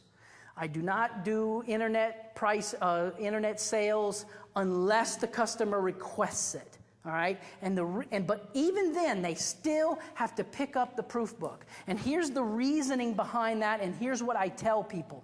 I will tell them, the reason is, you see, and there's a bit of truth to this, but it sounds reasonable, is the reason I'm not going to just post your pictures on the internet is because your monitor might not be perfectly calibrated. And you're looking at images that are, you're looking at it and you're thinking, I'm not buying that one. It don't look good. When in reality, it really does look good. You see? So if you have the book of proofs in your hand, you know exactly what it's going to look like. Because it's going to look exactly like that proof book. Okay? Now, I can hear it, man. I can hear the internet world blowing up right now going, well, aren't they copying your stuff, Kirk? I can't believe they're not copying your stuff, Kirk. Oh my God, you're going to do proofs? Are you copying my stuff? I can't believe they're going to copy. Am I right? Yeah. Okay. I'm going to talk about that. You're on it. I can hear you people talking out there. So why would you put a book of proofs out there and let people copy it? Stop and listen to what I just said. I'm holding how much of your money? 4 outfits? How much am I holding? $600? I'm holding $600 of your money, and I am going to give you a book of proofs that has 24 pictures in it, by the way, because I shoot 6 shots in each outfit. I do not pull the trigger. This is partly into tomorrow, but I do not pull the trigger unless the picture is perfect. You're going to actually get to see me do it. I do not just go click, click, click, click, click, click, click, click, click, click, click. That's not what I do. I kind of wish you would just for tomorrow because that was really fun. Not happening. I don't pull the trigger unless it's right. And when it's right, I pull the trigger. And then I move on to something totally different. Something has to be radically different so that all 6 images are awesome, all 6 images are perfect. So I only got 24 images in a book of proofs that they're looking at. So 24 times 8, that's how much I sell the entire book for, is less than $200. So you're holding less than $200 worth of stuff, right? And I'm holding $600 of your money. You coming back? Yes. Yeah. Are you copying them? You might be for Facebook or whatever. Am I going to make a big deal out of it? No, I'm not, because I don't want to be the jerk photographer, okay? So I'm going to let them do it. I'm going to let them copy if necessary, because they're going to reward me for being such a nice guy with an order, all right? Because I'm holding their money. Make sense so far? Not to mention the fact that that book of proofs now becomes yet another layer of my marketing. What are they going to do with that book of proofs? Oh, girl, you seen this? Girl. Absolutely. They're going to show it to their buddies at school. So how much are you willing to pay to have a senior walk around and show off your work for you? How much would you pay for that? And say, oh my God, this guy's so awesome. Oh my God, this guy's so awesome. We had so much fun. This was so much. How would you pay? Do you know how valuable that is? But yet they are going to pay me to go do that. Think about that. I mean, photography is the biggest scam on the market, man. I mean, I hate to say that, but what do? Think about what baby photographers do. They take this blob of flesh that is more valuable than anybody else. Who is that blob of flesh valuable to? Mom and Dad. Mom and Dad, that's it. Can I sell you my blob of flesh? No, that don't mean nothing to you. No, but to me, it's just the cutest thing I have to say. And then I'm going to sell you that picture. I mean, yeah. There's a I Love Raymond episode. Google it. It's awesome. Where the daddy goes, well, this is the biggest scam on the market. And it's like almost so true. Yes, what we do is valuable. Yes, what we do is important. But we sell pictures to people. We take their picture and then we sell it to them. It's unbelievable that I can make a living doing this. It's just, every day I scratch my head and go, man, you know, if people will only known, I'd have done it for a bucket of chicken, you know, because that's how fun this is. But yet they pay me every day to do this. I just love it. And then they pay me to run around and show my stuff off. I love it. I just absolutely love what I do. Obviously, you can tell that. So yes, does that handle what I'm saying? Does it allow you to place orders and that kind of stuff? Yes. But we are order takers is what I'm getting at. This order catalog is all it is an ordering aid. We take orders. We're not big selling and now you really need to get one of these. And I'm not that kind of pushy salesman. Not at all. We show everything that we sell. So if we have big wall portraits or canvas portraits or whatever, I have some sort of sample somewhere in the studio. Everything is outlined ahead of time for both seniors and parents. I don't want any surprises. I don't want anybody going, well, I didn't know it was going to cost this much. I don't want that. That's how buyer's remorse happens. And that eliminates that kind of stuff. It helps this order catalog, when you see it in a second, you'll see how it helps prevent mistakes. And it drastically will speed up your workflow because it keeps everything organized in one place. And the bottom line, this little order catalog produces bigger orders. It really does. So I'm going to show it to you. Let me show it to you now. This is what the cover page, every cover page looks the same. I do not customize the cover page. What I do, though, is on these two pages face each other. And all this is, these are 8.5 by 11 sheets, color sheets that we have printed. H&H Color Lab actually prints them up for me. These two, the cover page and these two pages are all pre-printed ahead of time. A bunch of question and answers. If you notice, when you really, really, really get into senior portraits, you'll notice that the customers tend to ask exactly the same questions over and over and over. So I just did a whole Q&A page of all those questions. I have a copy of that price list that I just showed y'all. And then on these two pages, one of these pages, the one on the left, is pre-printed. The one on the right, I print these up on my little phaser printer, okay? And this is a page that they would actually go about ordering on. So if they want to order some announcements or thank you notes or anything like that, we gather up information. Like, for example, well, what color font do you want? What picture do you want? How many do you want? The style, so on and so forth, okay? Then this, on the back side of that page is, again, I've printed the one on the left, the one on the right is pre-printed. And what this is a party package, which a lot of seniors have senior parties in my area. So this is a bunch of stuff that would be really cool to have if you're having a senior party. The 4x10s and folios is a bunch of other things that we sell, like folios, 4x10s, skinny wallets, all that kind of stuff. And then these two pages are also, the one on the left, excuse me, is printed by the Color Lab, H&H. And it is not changeable, I guess is what I'm getting at. The one on the right, I print up, and if you want to order, for example, that first album, then this is a diagram of what that album looks like. And what I did is I wrote an action and I like to have all of my actions what I call Myra-proof. Myra's my mom, and when she first came to work for us, she wanted to know what that little thing was, you know, because she does a lot of sewing, and she wanted to know if that was a foot pedal. You know, she thought that was like the foot pedal for the computer, like a sewing foot pedal, get it? Okay, no. And I'm like, no, Mom, that's a mouse. You use that to navigate.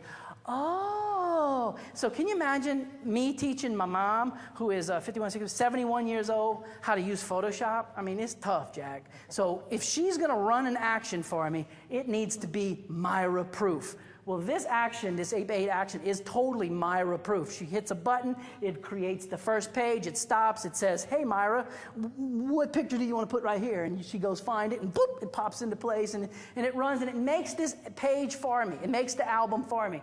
And so what happens is the customer writes in what picture do they want where.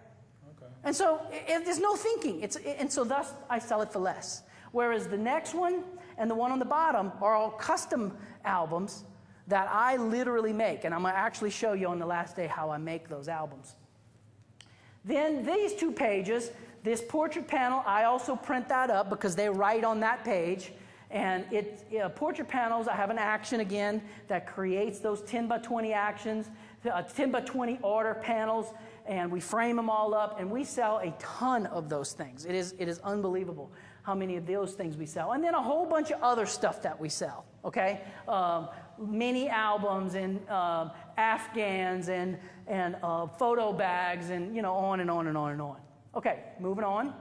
Deals and free stuff. This is kind of back to Paulo's question earlier. Well, how do you make it a package? Well, if you spend $1,000, you're going to get a bunch of free stuff. If you spend $1,400, I'm going to give you all that stuff in the first check, but I'm going to give you all of this stuff for free too. If you spend $1,600, I'm going to give you everything from 1 and 2 and from 3, and so on and so on and so forth. See what I'm getting at? So it's like incentives to spend more. Cool so far? We losing y'all? Okay, awesome. Now, the next thing that gets custom printed, again, I have an action that I created that does this, is it makes this cluster page for me. And yes, each customer's images from their session are put on this wall scene that you see here, so that they can literally visualize what this cluster could look like. Now, in my world, when a customer comes in and says, hey, Kirk, we love the images, we're getting the big one. We're getting the big one, 11 by 14. We're getting the big one. So for me to actually sell a cluster is kind of a big deal. Because for the most part, for years and years and years, 11 by 14, Jack, was the biggest one. Then I got this brilliant idea one day, and I said, maybe the reason I'm not selling large wall portraits is they can't visualize it on the wall. So H&H Color Lab offers these clusters, right? And they give me a special price, and I just pass that special price on to the customer. And what I do is I add it up. They're mounted on canvas. They're stretcher type canvas, gallery wrap type look, and they're clustered together. So the action stops and says, okay, what do you want is the middle one? And I go find an image that would fit good there. And then what do you want is the one on the left, the right, and the 3 across the bottom. And it, boop, boop, boop, boop, boop, and then that prints out the rest of the customer's order catalog, which you're going to see in just a few seconds. So that they get this custom page that helps them visualize what this cluster could look like for them on their wall. And it gives that sofa in the foreground, you know, kind of an estimation of, oh, I see, boy, that could look good over the sofa at the camp. Okay? I have, yeah. There are actually 3 pages that print up. I didn't show y'all all 3 pages. But then it prints up this page, and what that page is all of the other clusters that are available. But it's just like that. It just has the prices and the sizes and not the custom images in it. Now, as a result of me doing that, last year, it had to be 50% of the customers that came into the studio bought a cluster. It was unreal. I mean, from we sell the 11 by 14, the big one, to selling 50% of the customers buying clusters was unbelievable. And so thus, was it successful? It was extremely successful as a way of getting bigger sales, higher averages. All right? Then finally, using Bridge, and again, the last day I'm going to show y'all exactly how I do this. I have this template that I have created that makes this last page that you're seeing. And it makes these little, you know, order forms, and it puts the little copyright and the customer's order number across the bottom, and it lays this out. And if the customer, say, has 24 images, there would be 4 of these that would print out. Okay. You see what I'm getting at? And so as I explain to customers, this, what you're seeing here, is your order form. This is where I want you to place an order. So, do you want an 8 by 10? You want 2 of this Hannah 19? No problem. Write a 2 right there. Okay, you want number 22, you love that one, and you say, oh, I want 3 8x10s and 2 5x7s. No problem. Write a 3 right there and write a 2 right there on the 5x7. And so this is how I become an order taker. The customer fills this order out, they come in, I would say it's about 60% of the time, they have it all filled out and ready to go. Okay, does it happen every time? Absolutely not. A lot of times customers will walk in and nothing is filled out. I'm so busy, I ain't had a chance. I'm going to sit down, I'm going to fill it out now. And then others, I have so many questions, I just didn't know what to write down. Could you help me? And no problem. But for the most part, we are order takers. Make sense? Okay, wait, I'm getting there. All right, so now, go. Okay. I like so far what I saw there. I didn't understand quite well the process of that little album that they take home. Okay, so they come after 1 week after the session, and you made a book. Can you go specific more like yes. Where do you make the book? What size the book? The book has the watermark or not? No, forgive me. And what happened after? I do not have one to show you. However, I can explain it, and I think you will get it. You have to understand the whole process to understand the whole story of the book. For years and years and years, back in the film day, I was the guy who shot with a Hasselblad, and thus my proofs were 5x5, okay, 5x5. And so I was the guy with the big proofs because nobody else in town shot with Hasselblad. They shot with RBs or RZs or whatever, and they all delivered 4x5s. Now, you wouldn't think a 1/2 inch on the left and a 1/2 inch on the right would make that big of a deal, but I developed a reputation as being the guy with the big proofs. So here comes digital. And so when you would send off for proofing with digital, you would get 4x6s back. And everybody was delivering 4x6s. And I said to myself, there's got to be a way that I can still be the big proof guy without changing anything. So I wrote an action in a script in Photoshop, and yes, it's available in the Pro Forum, and yes, you can download it for free. And anyway, the deal with that action is it has a 1/2 inch black border all around the outside of the image with a couple of little stroke lines. So I take a 4x6 with a 1/2 inch here and a 1/2 inch here and a 1/2 inch here and a 1/2 inch here, and it becomes a 5x7. And then it drops my logo in the lower corner. On a vertical, it's in the lower right, and on a horizontal, it would be the lower left. You know, you have to turn it. Send that off to H&H and have 5x7 proofs made because it has the black border. So the inside dimensions is 4x6, but the outside dimensions is 5x7. And it has this nice little black border with a little stroke around it and my logo on it, and it makes an awesome presentation. I then have them bind it with a comb bind, a wire binding, and then I slip them in these Philo, excuse me, used to be Leather Album Design books that I get from them. And you slip this thing in, and it makes for a custom fit. It just has a little back cover, and you just slip the thing in, and it makes for a nice, beautiful presentation that I then hand that to the customer. And that entire book, if you buy them all, is $8 times the number that's in the book. It makes like a nice little cover page, and it puts their name on it and the whole bit. Does that make sense? $8 times what? $8 times the number I shot. So let's say I shot 25 pictures. That would be $200 to buy that book. Okay. Right? Did I add that up? 25, 25, 25, $200, yes. And that ones come with your logo? Yes, they have my logo on it. Okay? And so in my pricing, I don't know if you caught that on the pricing thing, it said that if you want a complete extra set of proofs, it's $7 a piece. Because I get a lot of grandparents and aunts and uncles and dads, divorced mom and dad. Dad wants a set of proofs, mom wants a set of proofs. So the first set of proofs is $8 times the number I shot. If you want a complete extra set of proofs after you purchase the first one, it's $7 a piece times the number I shot. Make sense? And they take that album together with take that home. Order form. Along with that order catalog that I just showed you. Okay, so they take everything home and then they order whenever they think they're ready. Thank you. Cool. So the proofs are something they're actually purchasing. That's part of that money that they've paid already. Yes, So it's not something coming out of your own pocket again. No. Anything that I sell can go towards that minimum order. Anything. Okay? And so if you want to apply the purchase of the proofs towards the minimum purchase, remember I'm holding $600 of your money, right? In our scenario earlier. So who isn't going to have all these awesome proofs and go, I'm not buying them. But if they don't, that's okay.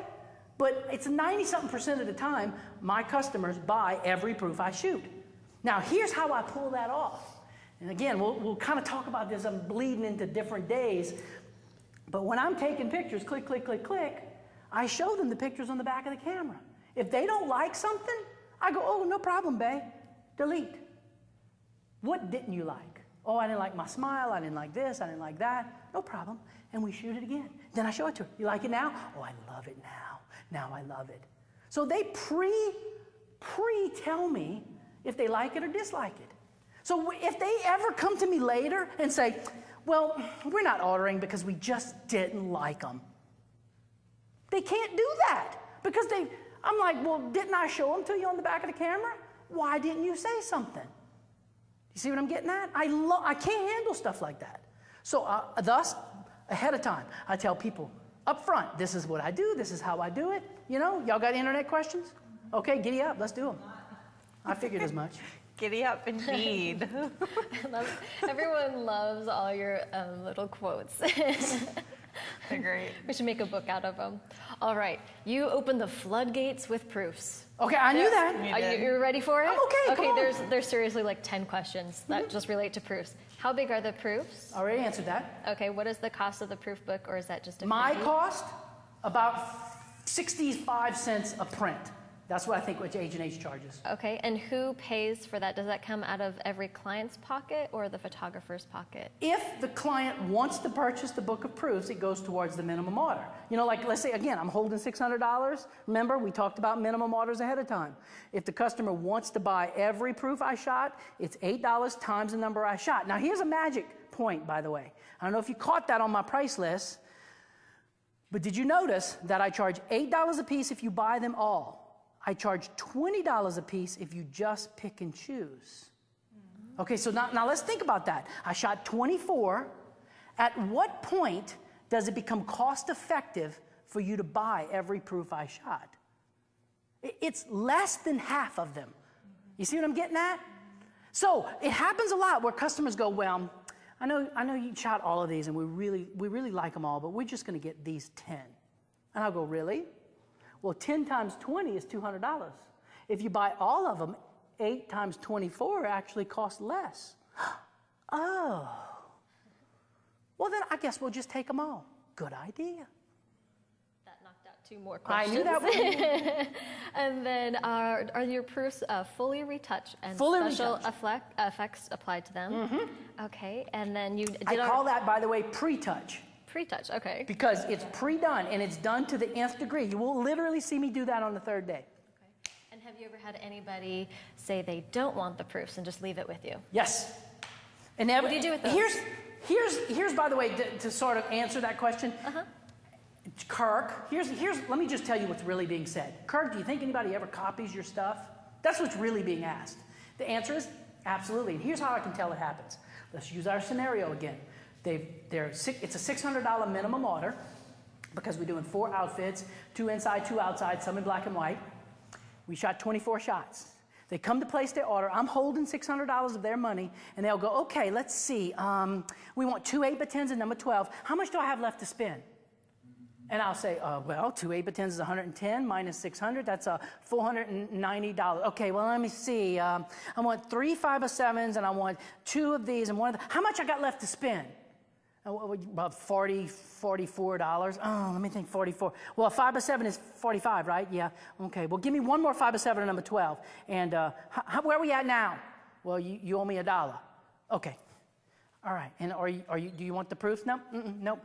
That's someone who's copied my stuff.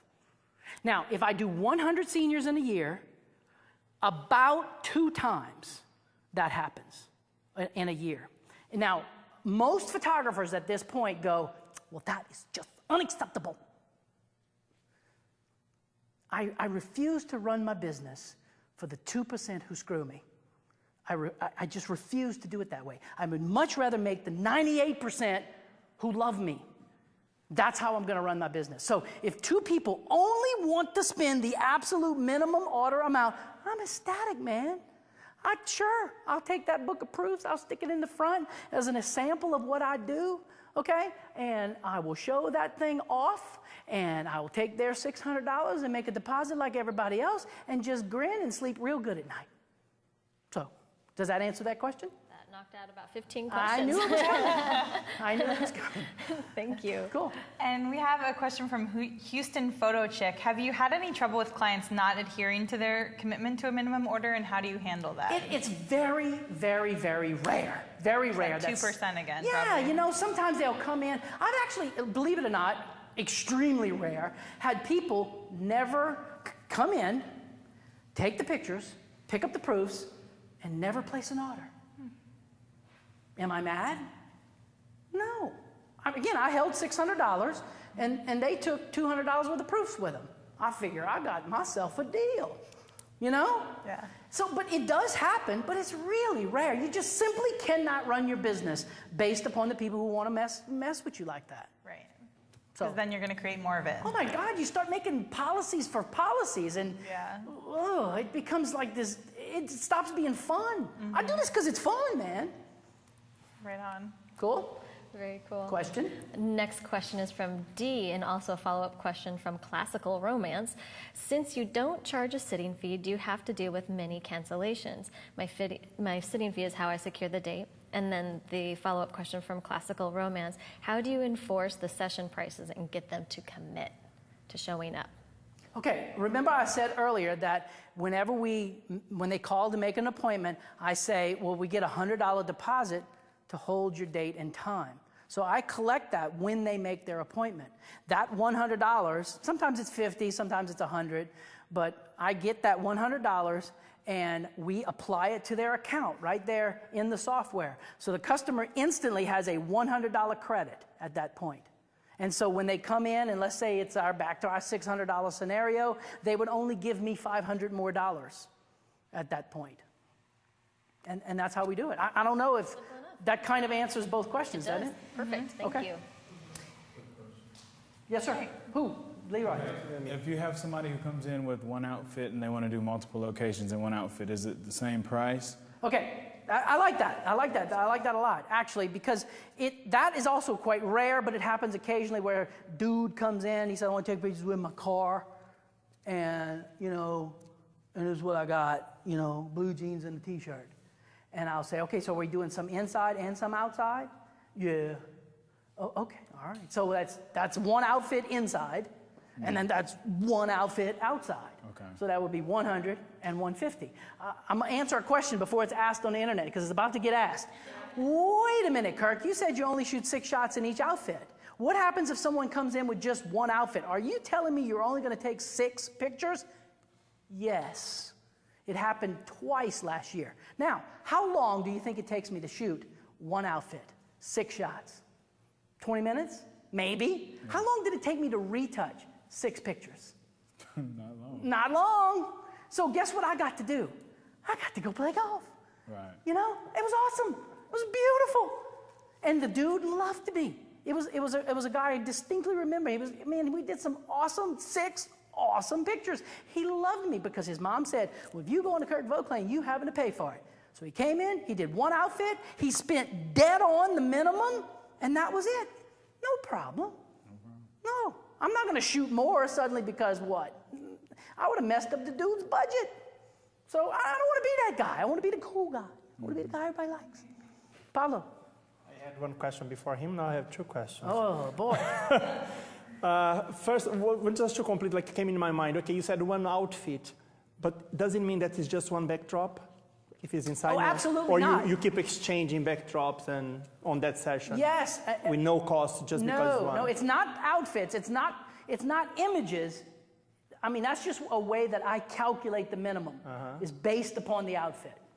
I'm going to shoot 6 shots, totally unique, totally different, totally awesome, multiple backgrounds. But if I have just one outfit, would change backdrops too or no? No, if you Yes. have one outfit is just one backdrop. No, multiple backgrounds, multiple close-up, full length, all kinds of stuff. Okay, now- 6 shots though. Okay, now my original question. You just opened a window, and thank God you did, you said about the software where you put in account. Do you use or you recommend any software organizational or how, Yeah, how you there's a ton of handle them out that? there. I will say this, there are a ton of them out there, and what you have to do is you have to find the one that best fits you. I highly recommend every one of these companies out there that makes studio management software, do that. Google studio management software, and you will find there are a ton of companies out there that do. There's some that do exclusively online. There's some that do it, you have an actual piece of software that you buy. There's a ton of them out there, and you have to find the one that best fits you and your scenario in your world. And most all of them will give you some sort of free trial or something. So that's what I did. I tried a bunch of them out, found the one that fit me best, and boom, I ran with it. And so that's what I recommend you do. Y'all got more questions about me? We do, yeah. Yeah. So Infinity Lens Studios, Bill from Texas, on your session minimum order prices, how often do you modify them? And if you're a new studio without an established brand, can you get away with these prices, or how do you set them? Modify the minimums is what he's asking. No, I don't know how else to describe inside, outside location. Yeah. I mean, to me that basically covers it all. So I don't modify that. However, I will say this, and thank you, Bill, for bringing it up, that this scenario that I just told you is very exclusive. It will make people not come to you. This minimum order deal. If you are a new studio, thank you, Bill, so much for bringing this up. If you are a new studio just getting started and you want to photograph every single phone call, every person that rings your phone, I'm going to tell you, sitting fee and packages is probably the way to go for you. But and the problem, there's sitting fee and packages creates a whole new scenario of problems. And once you get that set of problems, you're going to realize that this minimum order concept, what it will do is it will alleviate all those people and problems. And that's why I do it. Because I want people showing up. I want people having committed ahead of time to a relatively high minimum amount so as to produce a higher sale. I don't want people coming to me with one outfit. It's there, it's available, but it's rare. I don't want that happening. And so for that reason, that's why this type of scenario is in place, so as to alleviate all those types of problems.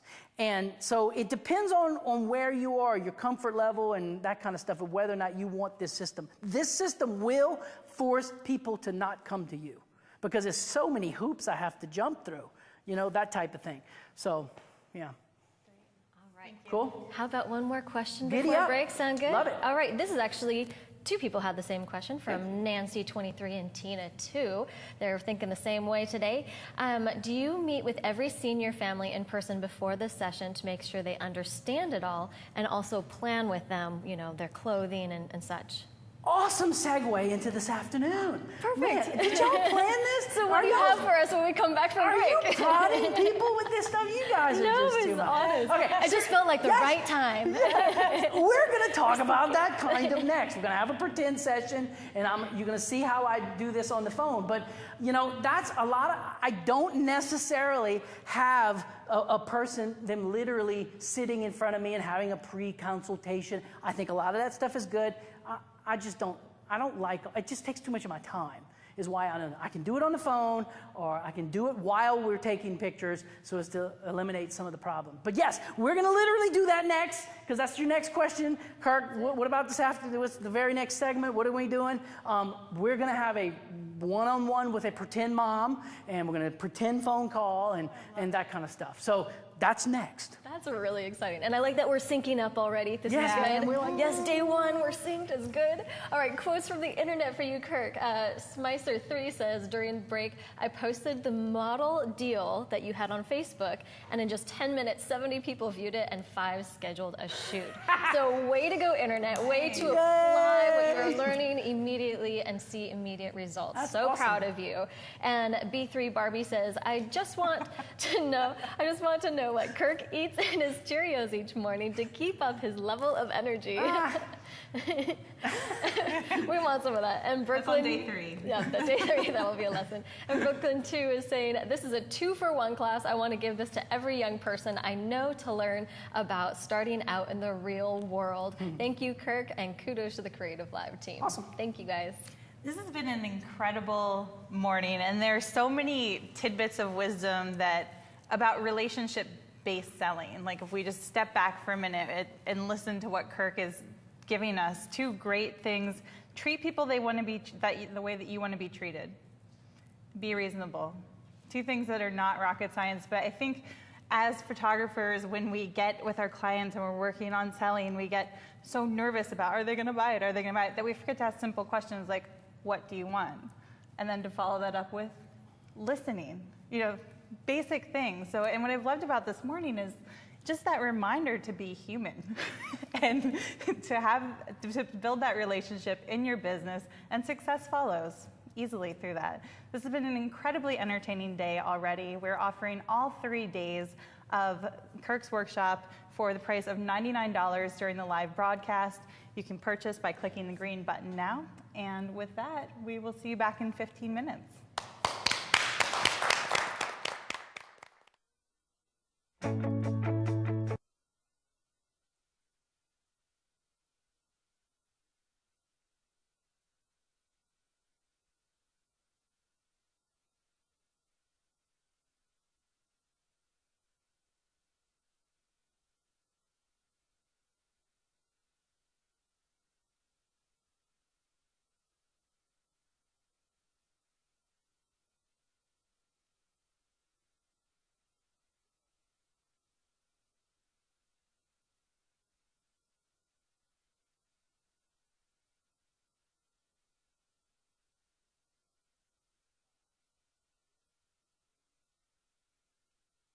And welcome back from break, everybody. We are in the 4th segment of day 1 of senior photography right here with Kirk Volklane right here on Creative Live. And we've had an awesome, awesome day full of great energy. You have knocked out this board. So for those who are just joining in, I'm going to let you take it away and recap what we've already learned and what we've already covered. Okay, awesome. Okay, Very cool. good. So yeah, we talked about selling digital files, and we rehashed that.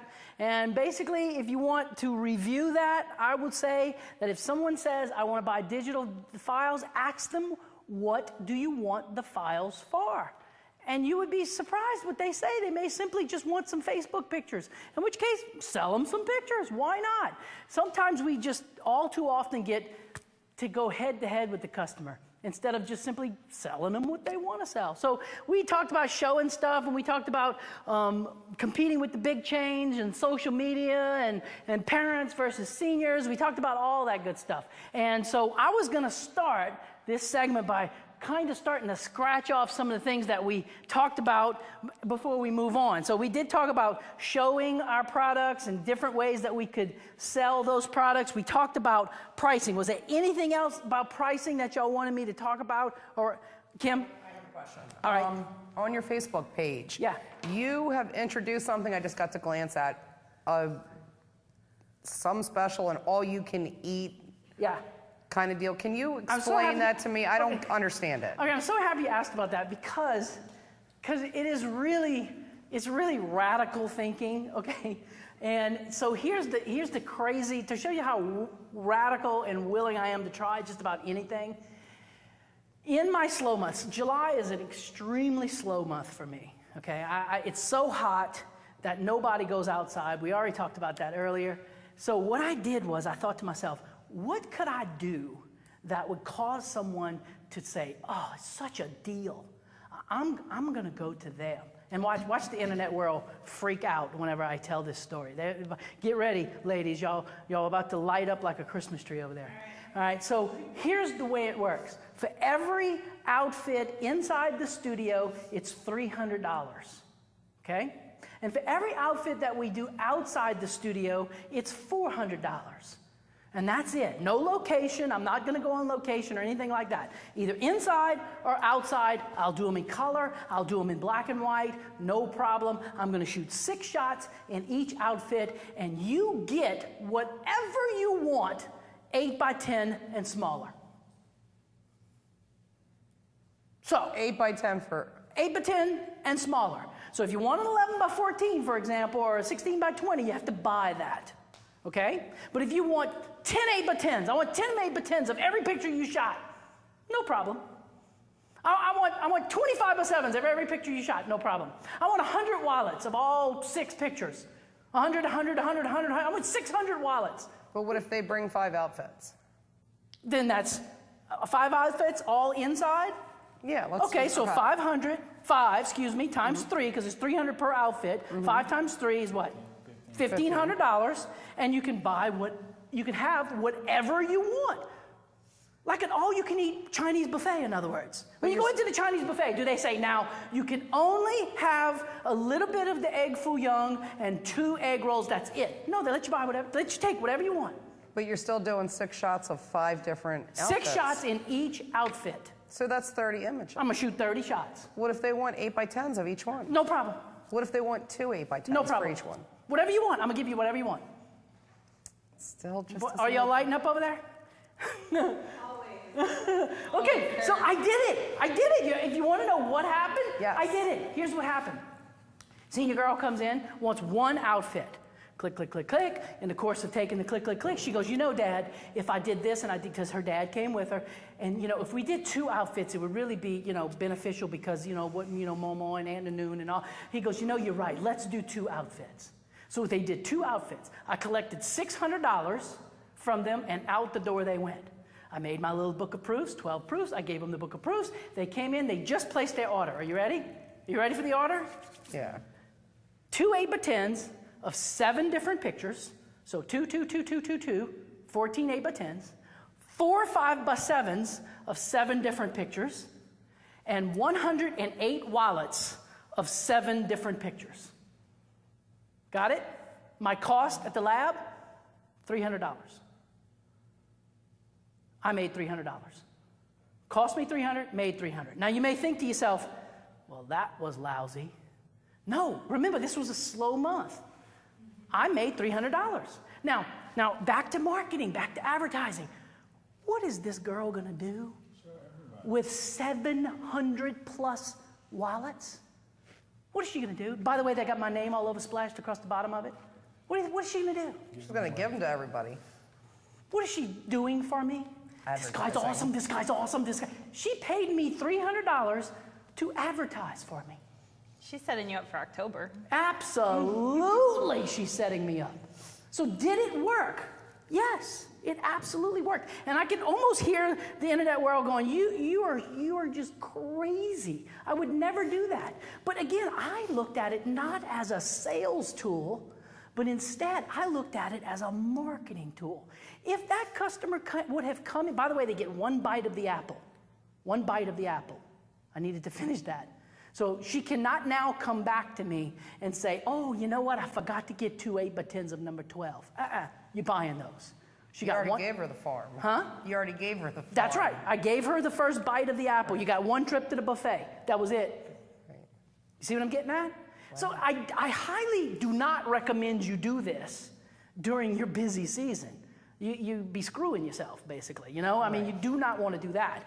I added up the order. It would have been over $7,000, which she ordered, worth of stuff.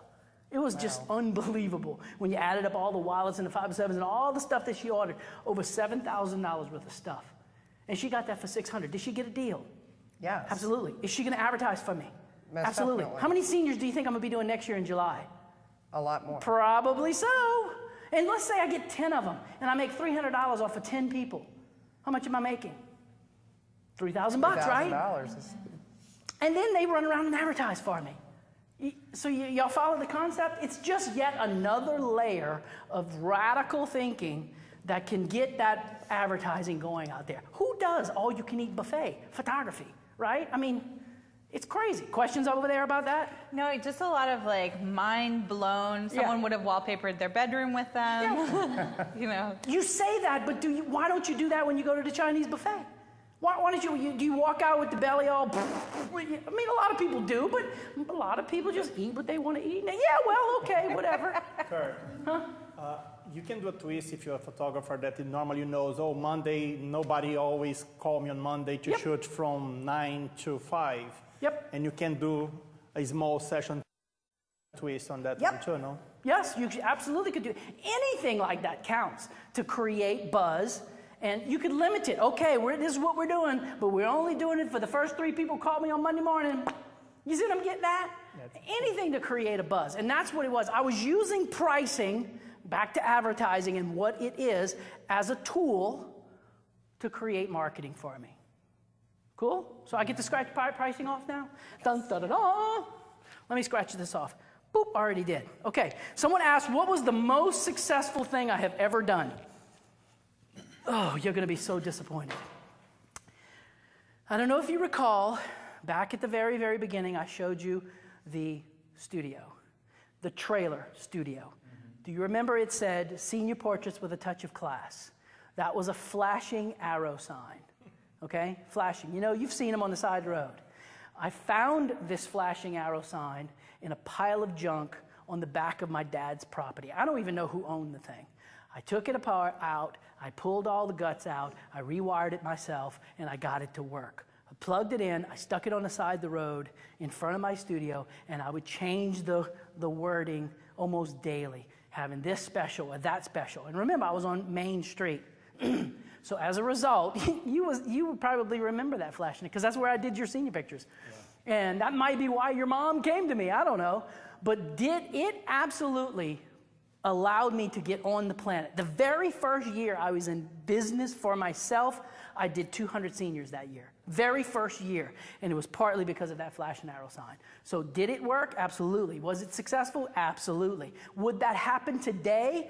I don't know. But that wasn't the question. The question is, what was the most successful thing you've ever done? And that was it. I'll tell you how successful and how crazy radical it was. My daughter is 19, and right before she was born, about 3-4 months before she was born, we got the crazy idea. We was living, I was still working out of that studio back then and living across the street.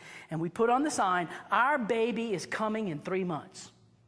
That's what was on the sign. And then we changed it to next. Our baby's coming in 2 months. Our baby's coming in 1 month. Our baby's coming in 30 days. Our baby's coming in 29 days. Our baby is coming in 14 days. Our baby's coming in 2 days. Our baby is 1 day late. Okay? Our baby is 1 week late. Our baby is 14 days late. And there's a picture of my wife like this as we're heading to the hospital to be induced, right? To this day, 19 years later, Scarlett, that's my daughter, still has people say, oh, this is the famous Miss Scarlett, huh? With the sign. 19 years later, they still remember and you was 2 weeks late? Oh my goodness, you must have had cost your mama so much, blah, blah, blah, blah, blah. So, did it work? Absolutely. So, would that work in your area? What's the permit problem? Where I don't have a commercial piece of property. I don't know the answer to all those questions for you. It depends on you and your area. So, that was absolutely the most successful of all the things, crazy, radical things I've ever done. And so, I'm always looking for stuff like that absolutely works. So there you go.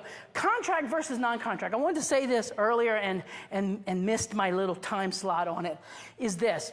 You know, if I was to poll the internet world and say, how many of you guys out there, by a show of hands, want a $2,000 average? Oh, everybody wants that. Well, you're sitting in a classroom, and let's say I was to ask that, and everybody but one guy raises his hand, and then you say, well, how many want a $200 average? And ooh, he raises his hand like this, and you think, God, what a jerk. I mean, who would want a $200 average over a $2,000 average? Well, it is contract versus non-contract photographer. You have to decide which photographer you want to be. Because if your objective, ultimate bottom line objective, is all about the money, then I highly recommend you become a contract senior photographer, because these guys make money. And I'll illustrate it this way. We talked about McDonald's earlier. $1 for a hamburger versus a fancy restaurant in New Orleans, which was $50. Now, between the two companies, which company do you think makes more money? Yeah, they sell billions of hamburgers at $1. How many $50 hamburgers do you think this company in New Orleans really sells? A few, but do they sell billions? No. It's the same thing in the photography world. A guy who says, like me, I do $2,000 average, I do 100 seniors, add that up real quick, that's a gross of $200,000, right? Okay, you think, whoa, that's awesome. That's awesome, I'm all in, okay? But what if you could average $200 and you did 1,000 seniors? It's the same thing. It's the same thing, it's the same gross. But you would have to work pretty tough. It would be a lot of, a lot of people in, a lot of people out. But theoretically, you're not going to just do 1,000. You're going to do 5,000 if you're a real contract type shooter. So at $200 an average, at 5,000 people, we're starting to get into the millions now, see? So that's why a volume guy is going to say, I'm all in for $200 average. See what I'm getting at? So a lot of times, average don't really mean anything. What if you found out I average $10,000 a senior? Awesome. I only do one a year. Boy, you just suck. Yeah. See what I'm getting at? So average doesn't necessarily mean anything. There's a lot more factors into it. And so that's what I wanted to talk about when I said contract versus non-contract, okay? So I'm going to whoop that off. And then the last thing on our list, before we have a little pretend phone call and a pretend sales session, is this. I think it was Kim asked about boudoir and senior portraits. And here's the thing. A lot of times people will tell me, I noticed there was some comments about this on the Creative Live page, some images they posted, and they said, oh man, that's too sexy. Those pictures are just too sexy. And probably for certain parts of the country, it very well may be too sexy. You also have to understand that my whole objective when I'm photographing a high school senior is I want to photograph them the way they perceive themselves. So we have had a conversation, I've looked at clothing and that kind of stuff. I'll give you an idea of what I'm talking about. I had a senior mom one time come into the studio, and she had this face. She's looking at all my stuff. Got the squint eye, this eye right here. And she says, are you that guy? And I'm like, that guy. I said, but what guy are you talking about? You know, that guy that does all those sexy pictures of them senior girls. Now, what am I thinking at this point? I'm thinking, oh boy, here we go. I said, well, I had to think fast, and I highly recommend you develop this skill. I said, well, ma'am, I photograph people the way they see themselves. So you are that guy, huh? And I said, I would say that if someone perceives themselves in a, sexy manner and they have that type of clothing, then yeah, I'm gonna be that guy. But if not, then no. She goes, oh, thank God, my daughter needs all the help she can get. And I thought, oh my goodness, I did not see that coming. I did not see that coming. I thought for sure I was going to get this speech and blah, blah, blah. And that's the point. You may look at an image that I have posted and go, oh, that would never work in my area. I highly recommend you don't do it. Don't do it if it won't work in your area. But that image is based on tons of conversation between me and the mom, me and the senior, phone conversations, things of that sort, that tell me what these people want. Another one, here's another one. This is a true story. Y'all don't think I make all these stories up, but this is the truth. Senior girl walks in, and she's got this outfit. It was back in the day when them crop shirts were real hot, And so she's got this shirt cropped into right here. I mean, just barely covering the boobs. And all her stomach is all hanging out, got the little navel ring. And her bottoms go like this, way low. And it was a little skirt. You know these wraparound skirts? You've seen these wraparound skirts. And it had shoestring ties right here. And like where it tied, you could see skin all through there. And she comes walking out, you know, in this outfit. And I thought, oh, man. I mean, what in the world? And, I mean, this is a 17-year-old girl. I mean, you know, what? And her mama was with her. And I'm like, sweetie, let me ask you something. Is there anything that you have seen that you want me to do, or anything that you have seen that you want me not to do? She says, yes. Don't make me look like a slut. I'm like, whoa, now what? So guess what I did? Headshots in that outfit. It was right here, Jack. Every picture was right. Because no matter what I did with that, she was coming off. I mean, from here, she was slutty, and from here, no matter how I photographed that. So that's what I'm getting at. I springboard a lot of my stuff is totally based on the clothing. You know, a senior girl comes in. She's got let me take a look at your outfit, sugar. And she goes, oh, okay, look. I've got this turtleneck that's here with long sleeves, okay? And it goes with this skirt that comes all the way down to my ankles, right there. And it's kind of, you know, baggy. And that's my first outfit, okay? And then I've got these loose-fitting blue jeans, you know, with this sweatshirt, you know, right here. And are you starting to get the picture? I mean, is this girl looking for sexy pictures? No. It's obvious. Then the senior girl comes in, and she's got, well, I got my mini skirt that everybody says I look so good in, you know, and, well, the shirt just comes a little bit. It might show a little piece of my stomach right here, but just a little bit, not a lot. I mean, well, right there, it's obvious.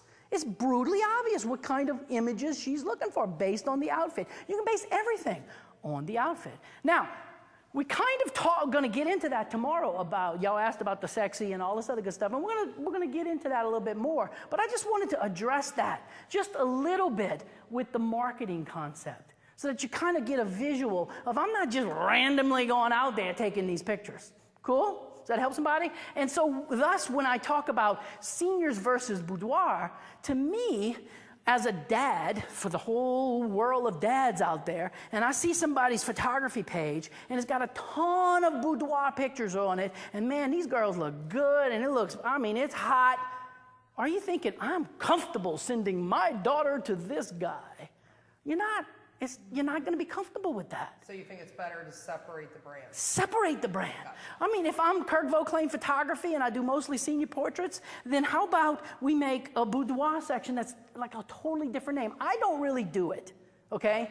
But that's fine. If somebody wants to do that and it's an integral part of your business, that's fine. But totally separate that from your senior portrait world, you know? And so when they Google Kirk Vauclain, you're not going to bump into that. Okay? Or if they Google Kim Griffin or whatever the name of the studio is, Leroy, whatever, that it takes and it totally separates these two worlds. Does that help? Yes, it does. Okay, awesome. So guess what I get to do? Ring the bell. We got to get a off. bell tomorrow. Okay, ring the bell. All right, so officially, look at that. Boom. Wow. Done. At this point, we need a dun, dun, dun, dun, because we've totally cleared the list. So let's get on to the rest. Just give me that trumpet. Okay, here we go. I'll take care of it. Absolutely. Having that all checked pretend off. phone call conversation. So I have not scripted this. I'm going to pick on Kim, I suppose, and let Kim be the mom with me. And so we're on the phone, and what is some of the stuff you're going to ask for? All right, we're going to start. You typically start with the greeting, customer ask, most probably how much is. I bet you're going to see kind of what I typically go. Go ahead. Be real. You can't hurt my feelings. This is live. It's no big deal. It's just my reputation. Oh, God. So I need to make an appointment to have my daughter's senior portraits done. And What school, Kim? Huma Central High School. You know what I love about Central? What's that? Everybody from Central is attractive. I mean, how do y'all do that? I mean, it's just awesome. But I'm sorry, I'm getting off track. Let me tell you. Tell me about what you're looking to do. Well, I need to have some really nice portraits done. It's my last child, and we've already spent a lot of money on our other kids, and money's tight. So just really kind of need to get a feel of how much this puppy's going to cost me. Yeah. Realistically, I'm going to cut you off, and I'm not going to force you to script this, but that's not what she would say. She would really and truly say, how much is your sitting? But we kind of sort of addressed that earlier. Okay. And I would say, well, we don't do sitting fees. That's great that you don't do that. Yeah. I don't do sitting fees because why would you pay someone to sit down? That's a good point.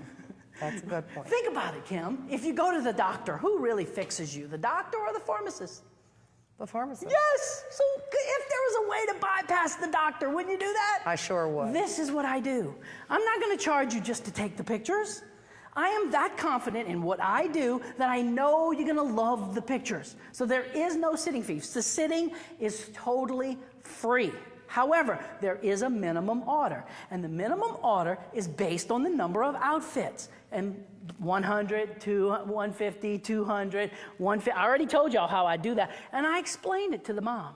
This is how we do the sittings. So, and then from there, it depends on what you want. You want to buy a bunch of 8x10s? No problem. You want to buy a bunch of wallets? No problem. You want to buy just a bunch of 5x7s? Or maybe a wall portrait? No problem. At this point, you're buying exactly what you want as opposed to what some photographer out there thinks you might want. Well, that sounds great. Yeah. Can I make an appointment? Yes, you can. Good. So that's a very common, typical phone conversation, all right? Now, if I can work it in on the phone, I'd much rather do it face-to-face. Much rather. I'm gonna get as close as I can here, okay? I'd much rather do it face-to-face than do it on the phone. But let's say you have already made your appointment. We'll pick on Monica. We're gonna let Monica do it. Who wants to give me, I need a piece of, come up here, God dog it, Monica. I can do that, right? Come up here. Bring me your pad and pen. Thank you. I'm gonna use yours as an example. And we're gonna add this up. I need all the math people to do the adding for me because I can't add quick. So if I'm taking pictures, and this is mom, and I'm going clickety-clickety-click, and senior girl, she's got the blue outfit on, and I'm going clickety-clickety-click, and we're having a big dog time, and I'll go, okay, go put on the green outfit, okay, sugar? Yeah, and she goes off to put on the green outfit. I'll say, Mom, what do you think? You saw the pictures on the back of the camera? You liking them so far? Oh, those are wonderful. I know. See, the whole reason y'all come, she went to school for 12 years was so I could take the pictures, because you know it's all about me, okay? No, I'm just kidding. All right, so here's the thing. I bet you're wondering how much this is gonna cost. Yeah. Stop. Who is gonna say, no, I don't need the answer to that question? Nobody, right? Okay, so go ahead, yeah. Yeah, it's kind of starting to worry me. Okay, good. Because here's what I want to do. I want to have a little pretend session with you. Okay. And again, I'd much rather do this face-to-face because I get much better results. Okay, if we scripted this, did we script this? Don't y'all lie. No. Okay, totally unscripted. Good. I'm very curious to see how you do it. So be real. Okay. Don't tell me what I want to hear. Okay. Be real. All right? It's for your area. All right, so let's pretend that you have all the proofs in your hands right now, and we did 4 outfits, right? Mm-hmm. Back to our original scenario. We did 4 outfits. I shot 24 shots. Every one of them. Now, we've already done one, the blue outfit, and you looked at the back of the camera and you loved them, right? Yep. Okay, so you can kind of get a feel that when the pictures are going to come in, they're all going to be, oh my God, drop dead gorgeous, right? Okay, good. Or else you wouldn't have come to me. Okay, so here's what I want you to do. Imagine you have the proofs in your hands right now, and that they're all just, oh my God, drop dead gorgeous. You know, looking around, like, you know, we sell big portraits like that, and portraits like that, and portraits. So what is the biggest, just the one biggest picture that you're gonna want? How big do you think? I don't know, maybe an 11 by 14. Oh, I'm assuming 1. Yeah, probably put it over the fireplace. Oh, beautiful, beautiful one, 11 by 14. Now, just as a side note, Mom, go ahead, let me write that down, 149, by the way. Let me write that down. But just as a side note, here's the cool thing. I want you to think about, you know, I'm going to go ahead and write the 111 by 14 down. But I want you to consider the fact that we do have specials from the lab on clusters. And you probably don't even know what a cluster is, but a cluster is that over there. See that thing over there? That's a cluster. She's not really looking at anything. She's pretending, okay? All right, that's a cluster, and we have specials. And you may think, when this comes in, you may think, oh, Kirk, this is what I want, this is what I want. But for now, I'm going with your 11 by 14 that we're going to put up. And by the way, that always looks good over a fireplace. In fact, we have one specific to a fireplace. Okay, real quick, just stop for a minute. You can hit pause there, Mom. Okay, y'all catch what I'm doing? Did you hear? Yeah. I'm upselling already. I'm just simply throwing, just like I did with the red dot. I'm throwing this, with everybody else, and this is going to be a sale, and it's an awesome deal, and it's, y'all caught all that. Okay, all right, so good. We got you 11 by 14. Now, the next size down from 11 by 14 is 8 by 10. It's about the size of a piece of paper, all right? How many, usually, moms, grandparents, dad's office, how many of those do you think you might want? Again, you're not committing yourself to anything. We're just pretending, all right? I don't want you to think like you're committing, just pretending. Okay, so... grandparents, 4, maybe 5. 5, all right, well, let's make that 6. 6, deal, 6, 8 by 10s. How much is 6 times 55? Calculate it, people. That's 110, that's 240, that's 330. Thanks. Yeah, get that calculator going. 330. Okay, so I'm gonna write that down, $55 times 6. I don't tell that to the parent, by the way. I just write the number. That's a mistake. Don't say, okay, now that was 330 and this was 149. Don't do that. Just simply say, okay, 6 8 by 10s. Let me write that down. Y'all follow? Okay, good. All right, so the next size down from an 8 by 10 is 5 by 7. That's about half the size of an 8 by 10, half the size of a page. Usually the aunts, the uncles, the boyfriend, the teacher sometimes wants something, that kind of stuff. So how many 5 by 7s do you think you might want? Oh, maybe 8. 8. Okay, let me write that down. 8 8 times 45. Numbers, people. 8 times 45. 360. 360. Oh, again, I'm not telling her that number. I have a calculator in front of me. Okay, so 360. All right, let me write that down, Mom. Now, the next most difficult thing to calculate is the proofs, okay? Because I'm going to end up shooting around 24 proofs today. Are you the yeah, we're buying them all? Or are you the, I don't know, we're just going to get the good ones? Oh, and the proofs? I probably want them all. Awesome. Most everybody else buys them all. I do. Okay, y'all catch that? Did you hear what I just said? Most everybody else. Wicked powerful. Wicked. All right? So 24 times 8 is, 24 times 8? 192. 192. Proofs. All right, I'm going to write that down. Now, Mom, the next crazy difficult thing to figure out is wallets. Because she's got 4 different outfits. Oh, hey, Susie Q, come on back. Let me tell Mom, you have to time this perfectly with the senior coming out. Because this is very powerful, okay? Because these 2 people are enemies, okay? Enemies, I tell you. All right, they scream and holler at each other and blah, blah, blah. All right. But at this moment in time, they are your best friend. Okay? So, Susie Q, hey, come on out. Let me ask you something. I noticed the cheerleader outfit, band, anything like that? Track. Oh, awesome. Who knew? Yeah. Blah, blah, blah. You shoot the breeze real quick. At this point, figure out all the stuff she's into. Oh, my God, Mom. She is popular. Okay, here's the thing. I have found the more popular your girl is, the more wallets she's going to need. Now, do you know how evil that is? Yeah. It's evil. It's beyond evil. Because I just let Mom know if she cheaps it out, then you're saying you don't have a popular child. Okay? Did I say that? No. But did I imply that? Did I let that seed grow and fester? Yes, I did. So, Mom, it's the most difficult thing to calculate. First of all, before we start talking about trade with your friends and popularity and all that stuff, are you planning on putting wallets in the announcements or anything like that? Oh, I hadn't thought about that. Susie Q, how many announcements did you order? What is she going to say? 100. Yeah, they all say 100. I don't know, is it like a law or something out there? Okay, well, I don't really have a 100 price, Mom, but I do have a 108 price. I'm going to go ahead and write that down. Is that okay? I'm assuming you want to put the same picture in all of them, or Do you want to put different ones? Sure. Okay, let me put that 100 wallets. So this is all one image on the Yeah, wall? just one image. You know, a lot of times, everybody, I mean, am I right, Susie Q? Everybody at school does, yeah, see, everybody does it. And what they do is they put one wallet, like in the announcements. Unless, of course, you want grad cards, which of course we sell that too. It ends up being pretty close to the same price where you buy the announcements from me, but you already bought wallets, right? Now, again, I want to hit pause with you and talk to the world again.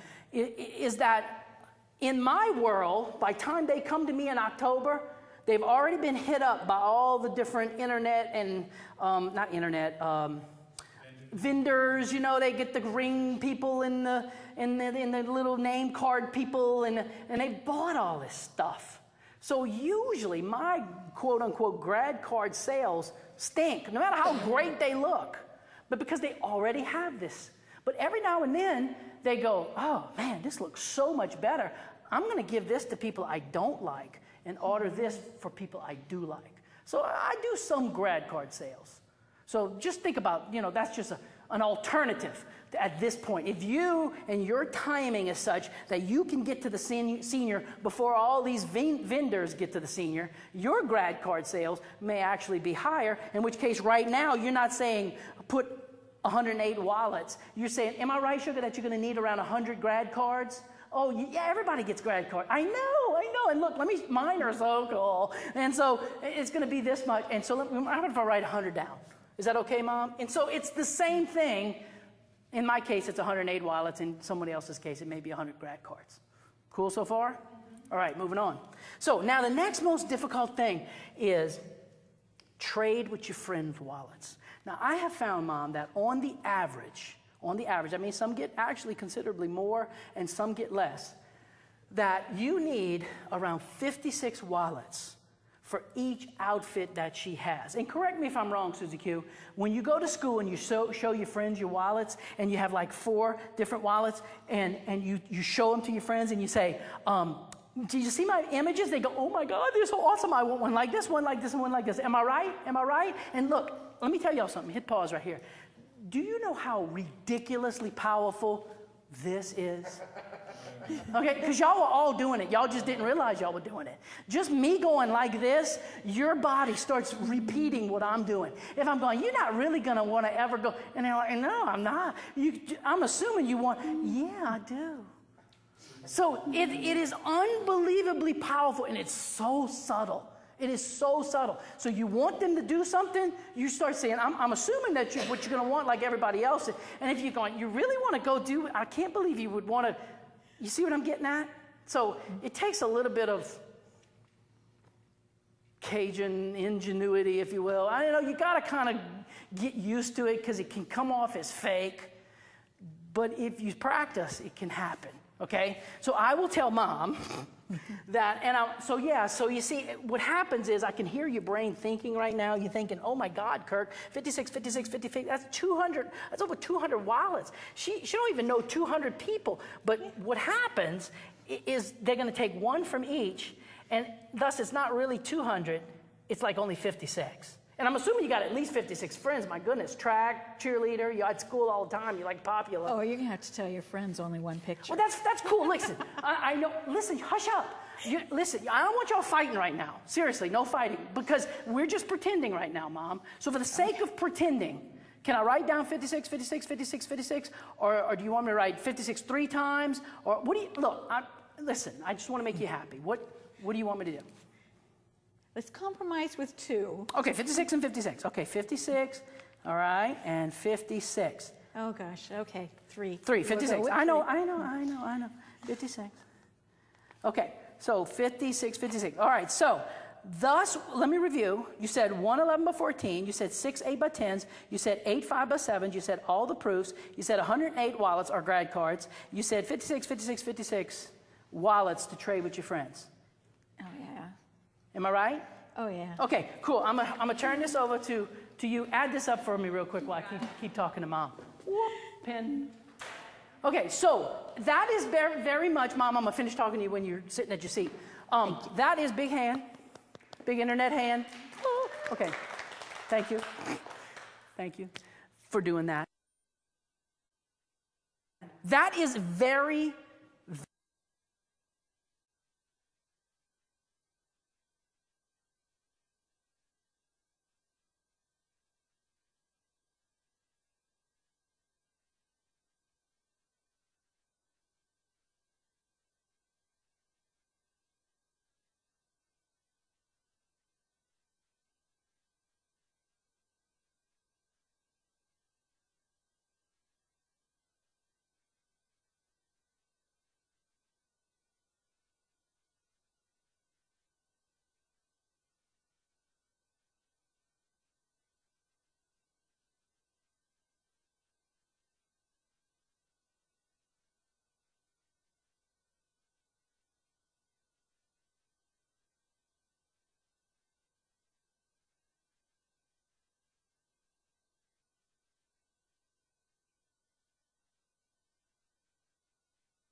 she stinking did it again.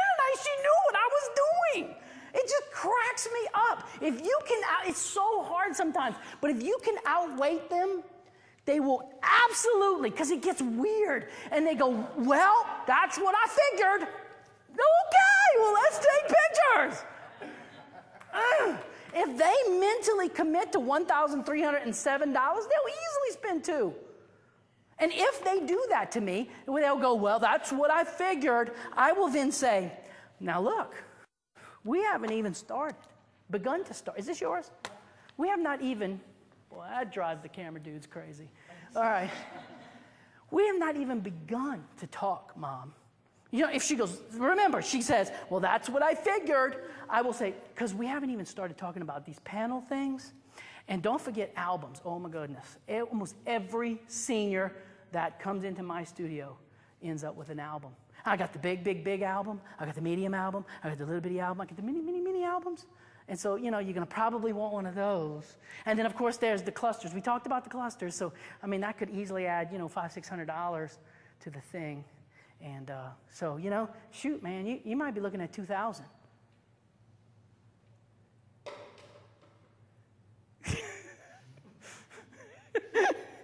They never do it 3 times. They will never do it. Once they know, they're like, I'm not saying nothing. Well, if, on the other hand, the mom goes, okay, there's no way. I'll go, whoa. Remember, we were just pretending. I mean, who's to say that you ain't going to end up with 2 8x10s instead of 4? Who's to say that you might end up with just 2 or 3 5x7s or none? You know, like you said, you maybe have to compromise and just get 2 sets of 56 instead of 3. So, hey, listen, whoa, calm down. We're just pretending. It doesn't cost anything to pretend. My objective here is I want you to understand that when you get all this in your hands, if you can pretend without ever seeing an image that it's going to cost $1,300, and when you realize that she's leaving the house, going to college, and she's not your baby no more, you realize that, think about, what this means and what this represents. You could easily spend twice that much. But I'm saying, that's not what I'm saying. It's totally up to you what you spend. So, was that helpful to you? Yes. Okay, and that's what they all do. And what Mom does at this point, she goes into, okay, how am I going to sell this to Dad mode? That's what she really does. Okay, she starts thinking about, well, I could put that on this credit card and that credit card and this credit card, and you'll never know about that. That's literally what Mom typically does. So don't be afraid to talk pricing ahead of time. This is the most powerful way to prevent the whole buyer's remorse problem. So that is what that is all about. And I was going to say, and Kurt, what you were just saying about the wife or the mother putting it on, figuring 3 different credit cards, it's exactly what I was doing with my 3 seniors when they graduated from high school. I was like, okay, he won't know if I do here. Yeah. Go ahead. You had another question about this. Are you doing this after the session is over? No. This is my most favorite time to do this is right at the end of the first outfit as she goes off to change into the next outfit. Okay. And I'll go, Mom, I bet you're wondering how much this puppy's going to cost you. And she goes, I do. See, that's my most favorite time because she's already got a little taste. She's already seen 6 of them. And at this point is when, she's gone, whoa, okay, it's going to cost y'all money. Okay. And she's already started to process that. Do they ever shut down after you start talking about it, or they're still excited because they don't want the kid to? The kid's changing. Yeah. Mostly, except for the wallet part. Okay. That's when I want the kid to come back in. Okay. Got it. Yeah. I know a mom can. It's not even my child, and he's got me crying from that whole speech thing about them leaving. Pablo, you had a question. Yeah, my question. It's coming. First, that was amazing. It was very good. And my question is basically his question is is always on the first, no matter how many outfits. Nah, it ain't. If you There know is that no she's gonna always, have dude. five outfits, you still bring on the first. Anyway. That's my favorite moment to do it. Yes, but there is no always. Okay, I mean seriously, there's no such thing as always. But you be during a session. Yes, anyway. I love doing it during the session Not because before, not after. Sometimes I'll do it before, especially if I get the mom who comes in the studio and they're this and this. Boy, this is some powerful stuff. See this right here? They walk in like this. That's their way of getting away from you, crossing the arms. Watch for that. They walk in like this, and they're saying, "I don't believe this is going to happen." You know? And so that's when I will sit there and say, okay, well, let's have a little pretend session if you're worried about, if you're confused, about how much this puppy's going to cost. That's what you're really wanting to know, right? Mm-hmm. And as far as the pretend phone call, a lot of times if they start asking this question and that question, I don't understand. What do you mean no sitting fee? I don't understand. But how much is your package? But I don't get it. How much is your package? I'll say, whoa, hey, listen, let's just have a little pretend session. And that's what I call it, where you pretend to make 5 pictures. And let's see how much it's going to cost. And that way you get an idea for how much it's going to cost. Is that okay? Yeah. And we'll do it on the phone. So there's all kinds of places where you could do it. But my favorite is right after that first outfit. It seems to work the best. That's just bang for the buck. Monica? So have you ever had any of your parents, when you say that, when we were doing like our little thing up there, say, well, when you ask if they know how much it's going to be or whatever you can, they go, yeah, it's going to be the $600 I put down already, or you never have any of them say, I'm keeping it to this limit that... I tell you what, I did have a mom do whenever I said $1,300, $1,307, just like I did with you. She went, I can tell you right now, there's no way we're spending $1,300. Don't do this to me. I'm telling you. I get, where I become like, oh, yeah? You don't know what I can do. And this girl had a birth defect. She had this thing with one eye where there was no hair on her eyelid or her eyebrow halfway down one eye towards the outside. Now you may think to yourself, big deal. But do you know how weird that looks when it's not there? We get so used to looking at people, because we all got the same parts. 2 eyes, nose, eyebrows, lips, teeth. We all got, and you get used to it. And when suddenly it's not there, it's weird. Well, that's how this girl's situation was. No hair, middle of the eye out. I drew every image, hair, into those eyelids and eyebrows, and I made it look good. The little girl comes in to get her proofs.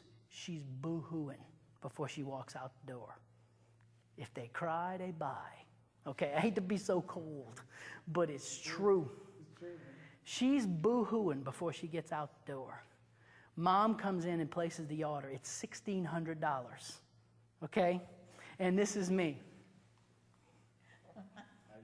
And the faces, I told you so. I told you so. And she's writing the check, and this is her writing the check. She's like this. She's looking, I hate you. That is true.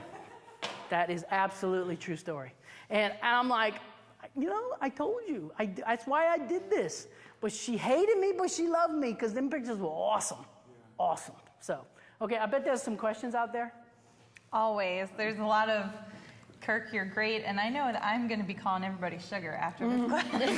Going around Seattle Day.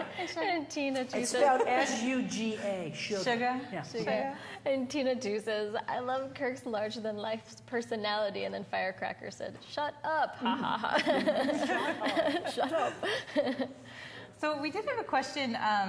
How can you upsell if you don't do in-person ordering? And as an addendum to that, if you're doing phone, like a phone consultation, are there any tricks that you use to make your voice sound more outgoing? Or, I think you're naturally outgoing, but anything else you can talk about that? I will say that nobody in the studio can do it like me. That's the truth. And I'm the best at it. But they try to do what I do, but they never are as good as I am at it. So Yeah. I know, that's just a compromise, you know, Yeah. because I can't do every one of them.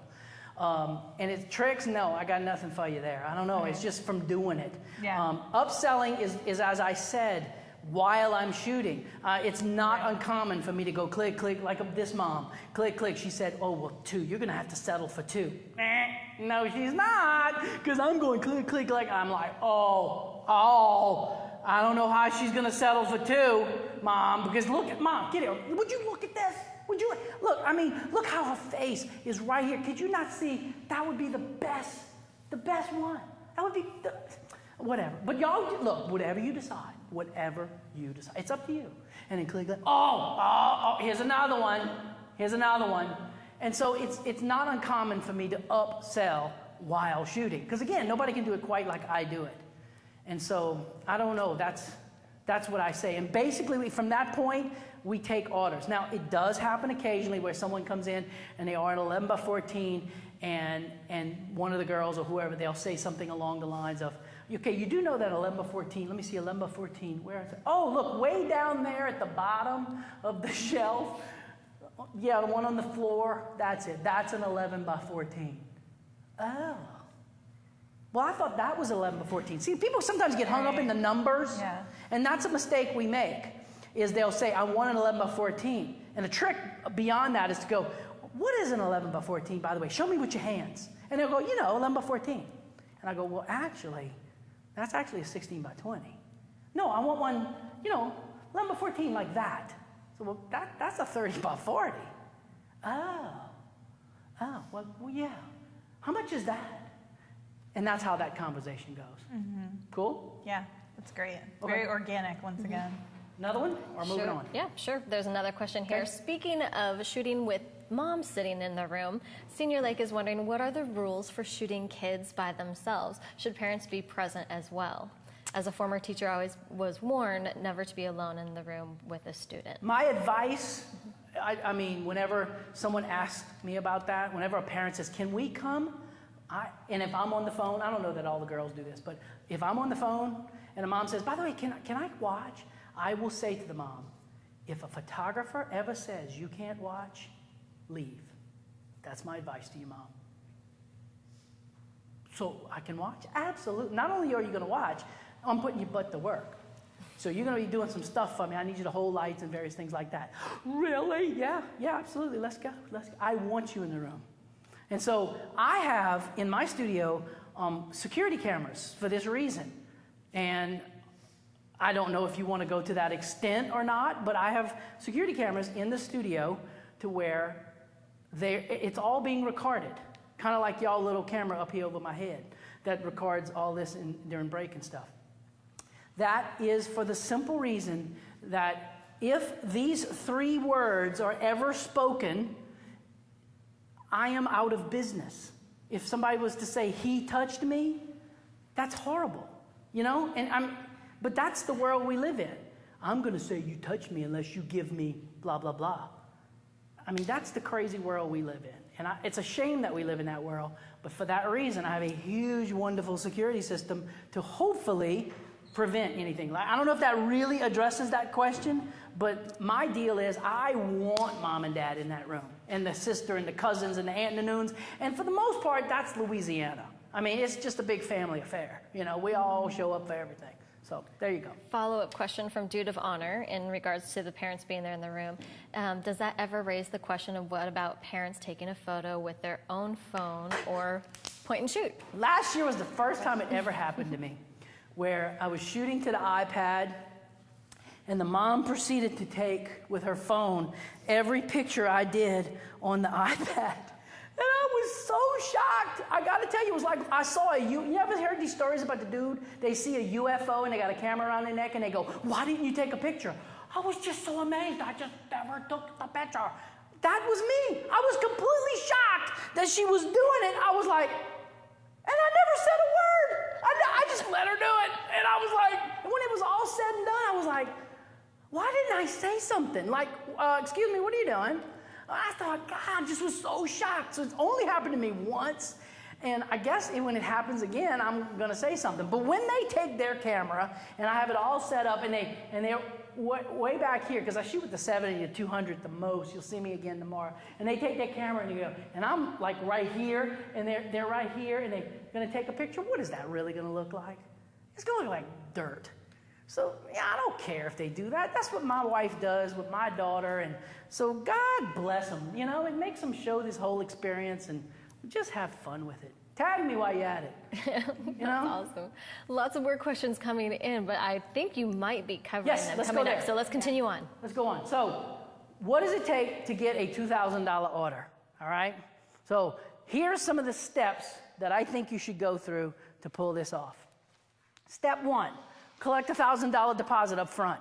Now that may seem silly, but like I said earlier, if you can collect a $1,000 order up front, then money spent is money forgotten about. It is entirely possible you're going to get a $2,000 order.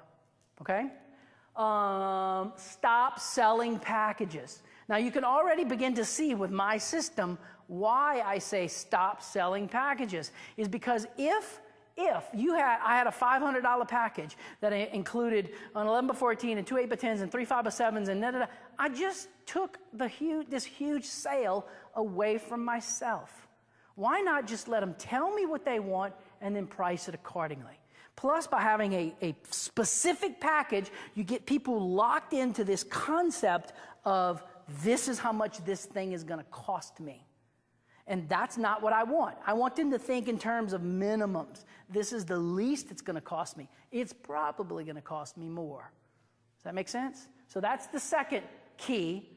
And then offer a print discounts for orders made within the first week. Let's face it, the most powerful moment of a sale is as quickly as possible.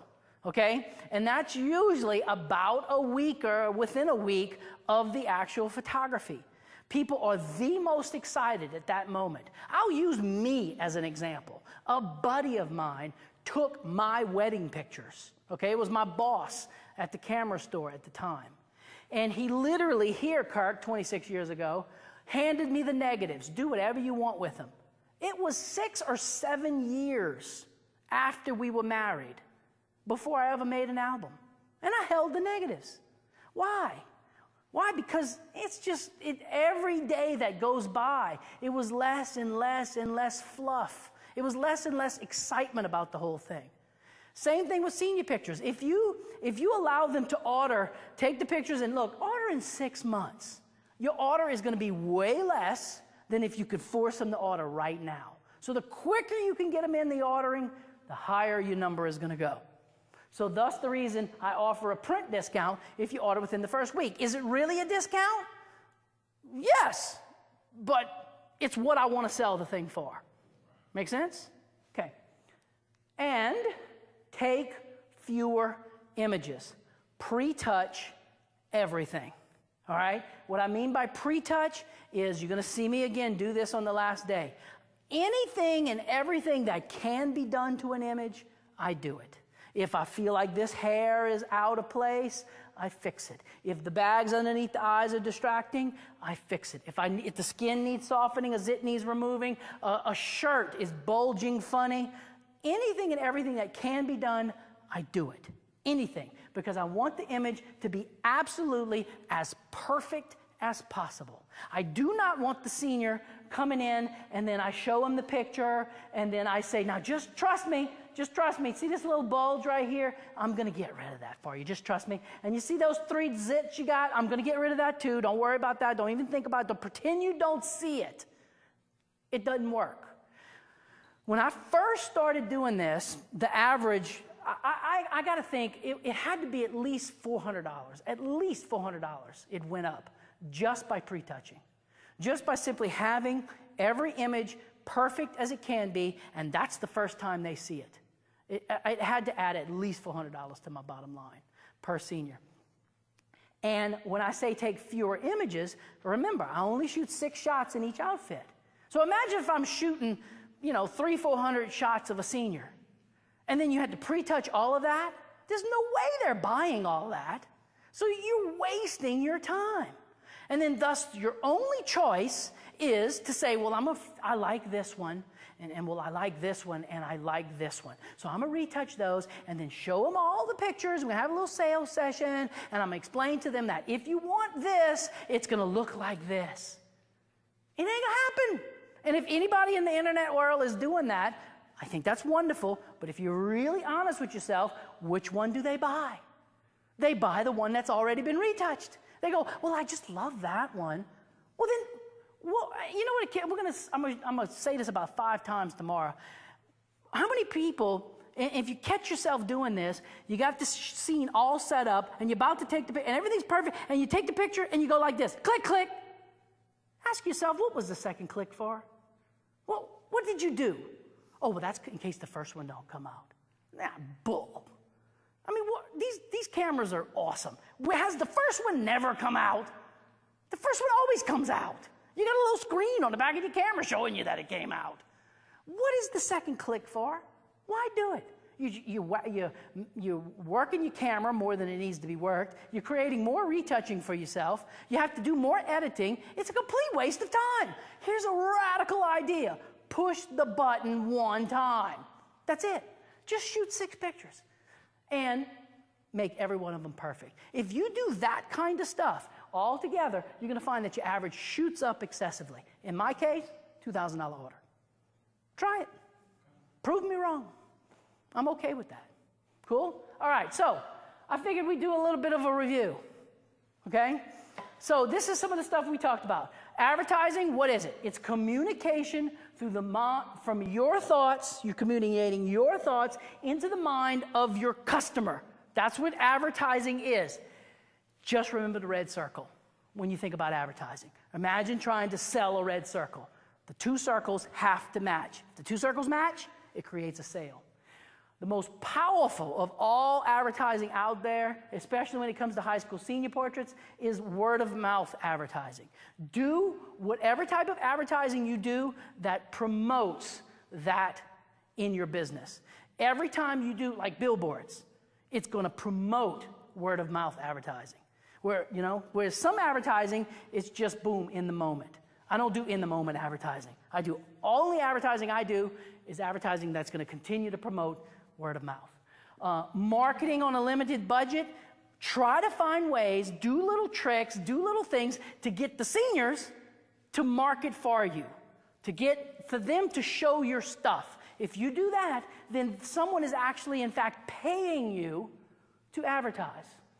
Why a la carte versus packages? For me, a la carte pricing allows me to sell easier. To me, it's absolutely easier. It does not limit you, and it allows for a much higher average down the line. To prevent buyer's remorse, make sure customers know as much information as possible up front, as much information as you can give them. And, of course, we talked about just a few seconds ago what it takes to pull off a $2,000 average. That is what we did today. And tomorrow is now the time to talk about this, what we're going to do tomorrow, and then we'll have a Q&A. Yeah, that sounds great. Awesome, very good. So tomorrow, we're going to start with our whole long list of camera stuff, and we're going to talk about lighting theory. We're going to talk about some posing guidelines, why in particular I use the equipment that I use. We're actually going to do some live studio photography with live models, as opposed to the dead ones. I don't like to do the dead ones. We'll save that for a later creative live class, but we're just going to do the live ones tomorrow.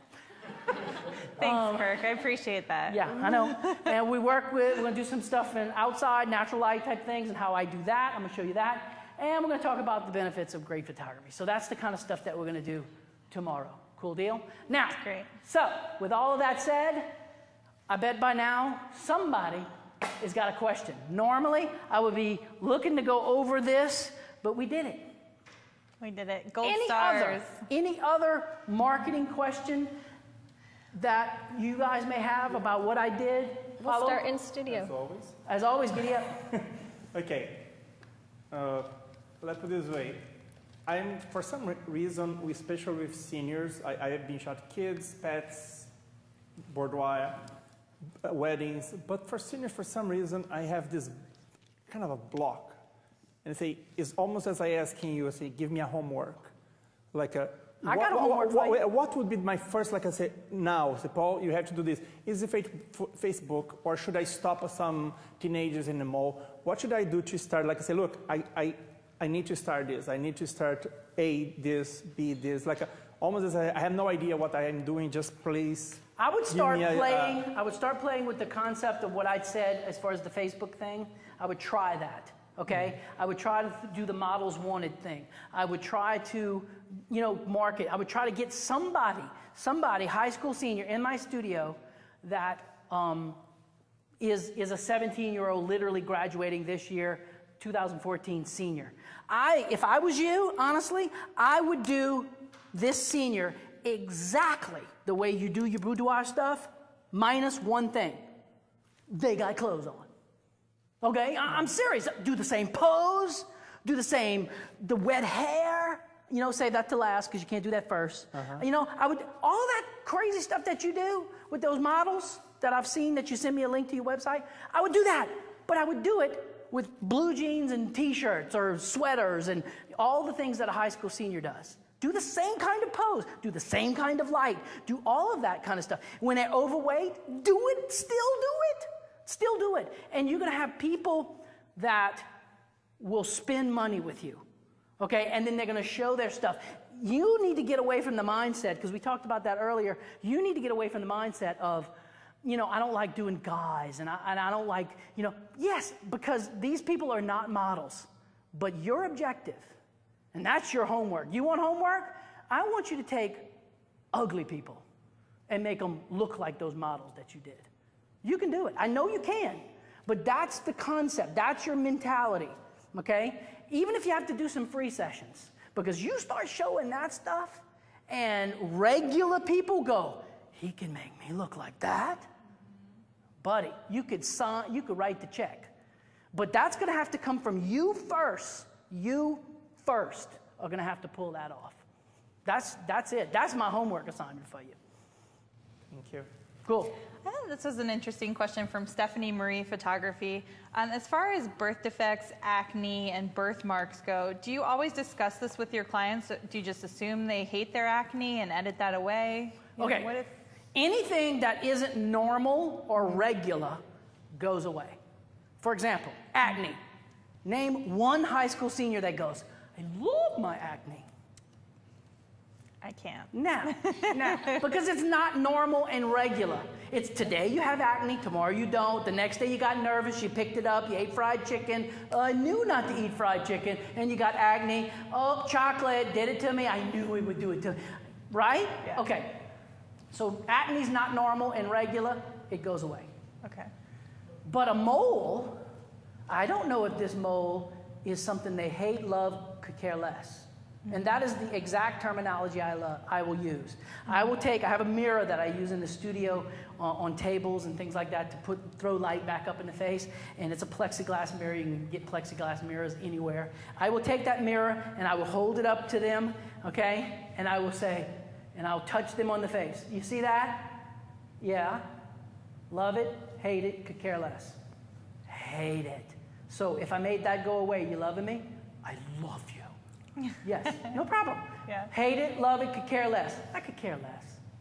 Oh, okay, so if it's in some images and not in some images, you loving me? Yeah, that's okay. Okay, hate it, love it, could care less. Love it. Okay, thanks, because I love it too. I mean, I was just thinking to myself while I was looking at you that, whoa.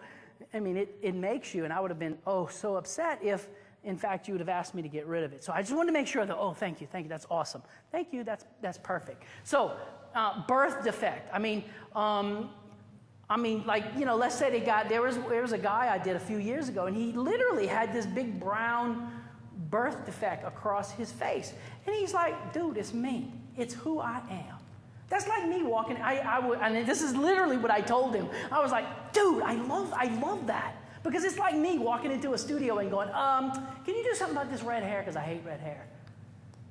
No, it wouldn't look like me. So that's so awesome that you're cool, you're comfortable with that thing. That's great. I'm not touching it. It's you. Then there are some people who go, oh, I hate this. See this thing? See how my nose? See how it cut? Look, see how it, yeah, I hate that. No problem, I'll make that go away. And sort of to continue with that theme, this is my all-time favorite. So, in the course of shooting the breeze about their outfits and stuff, and they're telling me about this outfit and telling me about that outfit, and I'll say, wait, what do you love about yourself? What do you love about yourself? It's my eyes. I love my blue eyes. And then you get into Photoshop and they're green. Oh, crap. That happens all the time. So, Kirk's making those green eyes blue, baby. Because absolutely, they think they got blue eyes, they're going to have blue eyes when I'm done. Absolutely. I'm not going to disappoint there. And another one is, well, I love my hair. My hair's so long and luscious. I just love my hair. That's what I love the most about myself. And they will tell you, Jack, they will tell you exactly what they love about themselves and exploit it. If they got the big, long, fluffy, woofy, big head, like in Louisiana, get the big hair. By the way, the 80s, the 80s were photographer heaven. Hairspray, big hair. Hurricanes could blow, and it just didn't move, Jack. Anyway, that's a side note. Go ahead, another one. How many of us? Braces? Okay. There are a ton of companies out there that you can use. You just simply upload the image. This is my new thing for this year. Just for October, I'm going to test it, see how it works. I'm marketing specifically to people with braces. So, you got braces, but you're not getting them off to the end of the year. I'm taking them off, no charge. Okay? So, literally, it's a company, retouchup.com. Go check them out. And what you upload the image, right? And boom, they enhance the thing and they guarantee it back to you in 24 hours, and it's like cheap, $5.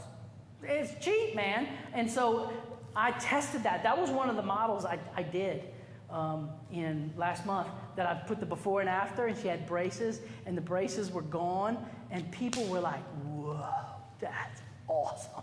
So there you go. Okay, go ahead. And Nancy23 says, how does he get a print proof to a client before a week to get them to order?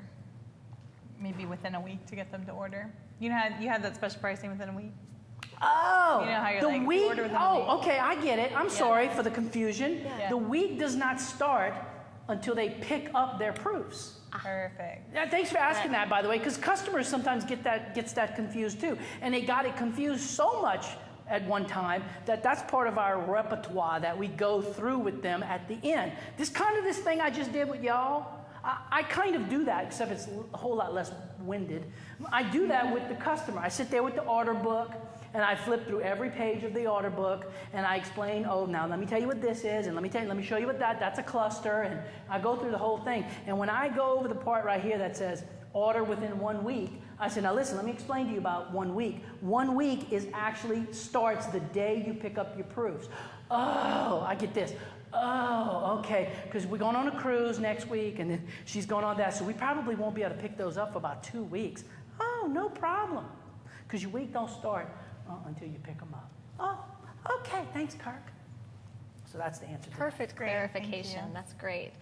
Follow-up question from Karen. I understand to have them order within a week once they have those proof books, but what if they are out of town or sick? Like, how do you deal with that time constraint? It's tough if you're sick. Too bad. No, that's not reasonable. That's not reasonable. Reasonable. Come on, what would you want? What would you want? Karen, somebody? Okay, what would you want if you was sick? Wouldn't you want the people to go, oh, I'm sorry, what did she have? What happened? Appendix, really?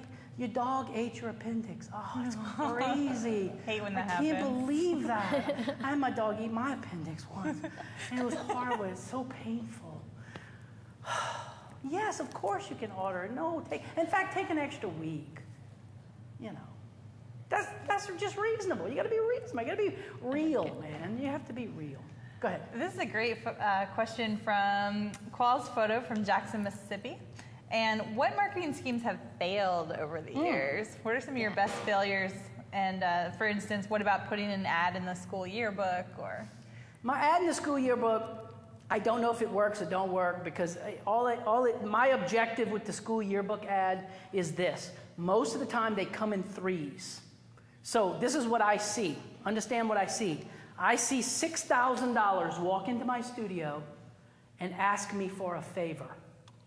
And the favor is, and I'm going to they say, would you like to buy an ad? Now, let me translate. If you spend $100, we'll spend $6,000. That's the translation. Yeah. It's not said, but that's what's being said. Okay? And I will take them and I'll go, oh, y'all selling ads. Awesome. Look, I want to show y'all some cool. By the way, y'all could help me right now. I got a problem because I'm thinking I got this new thing I've been trying to think about. I got this new background and I want to show y'all. Can I show it to you to see if I need some senior input? Are you a senior? You a high school senior? So you graduate this year or next year? This year. They're awesome. I got this crazy idea, and I need a high school senior. I got to ask a question. Come see. Let me show you the studio. This is the studio. This is what I do. Yep, I got all these pipes like this. Yep, I got all that. And this is what it is. And look, this background right here. You think seniors like that background? You don't like it? Okay. That's awesome. Oh, that's so good. I love Thank you. it. Let me roll that out the way. You like that background? What about that one? You like that one? Yeah. Okay. I don't like that one either. Okay. What about that background? You like that one? Awesome. I like that one too. Okay. But by the way, I dig the black dress. Come here. Stand right here for a second. I want to show you something. This is crazy. I know it's crazy. I know you're not prepared. I know. Watch. Take your hair. Pull out your hair and your eyes right here. Move your eyes right here. Put your hands like this for me. No, like this. No, like this. Yeah, like that. Okay. Now watch. Click. What do you think? OMG, I love that. It looks so great. You see what I'm doing? Totally. Yeah, man. Would you? Oh, an ad. That's right. Yeah, I'll take a full page. This is the reaction, by the way. You mean from the top to the bottom? From the left? Yeah, the whole page. I want the whole page. What? Okay. Thank you, Mr. Clark. Thank you, Mr. Clark. I'm the good guy. I'm giving $100 or $200 or $300. I don't know what it is. But then they're going to give me money.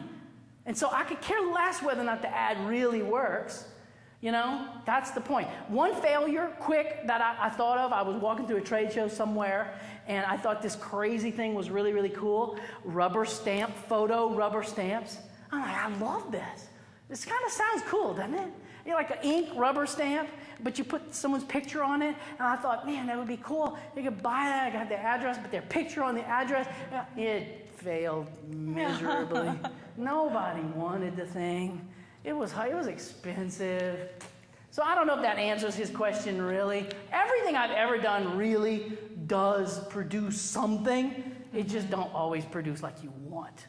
Right. That's the thing. And as long as you're learning from that continually, yes. That's the key, I think. Yeah.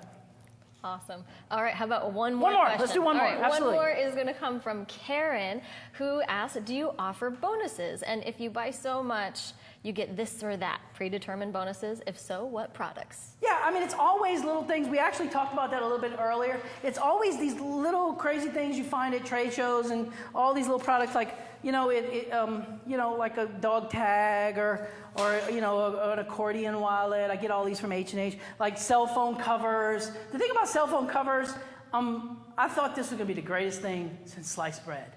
And then it was my daughter who goes, she's got this face.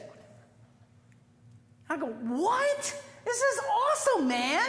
She goes, who wants their face on their own phone? I was like, crap. I never thought about that. And it's true, it's kind of pretentious, don't you think? Hello, yes, this is me, yes. I don't know, but the moms dig it. What about parents? Moms love it. So are they going to want to buy this? So who cares what this sells for? Because you buy this much stuff, or if you do this, then you get one of these. So yeah, I got all kinds of little things like that I have bonuses, spend this much, you get one of those, cell phone covers, iPad covers, purses, albums. We're going to show albums on Workflow Day, how I actually do the albums and stuff, all kinds of different things like that. So yes. Wow, what an amazing, fun day this has been, Kirk. You have just swooped us through day one. I can't believe it's already the end, and we've had so much more.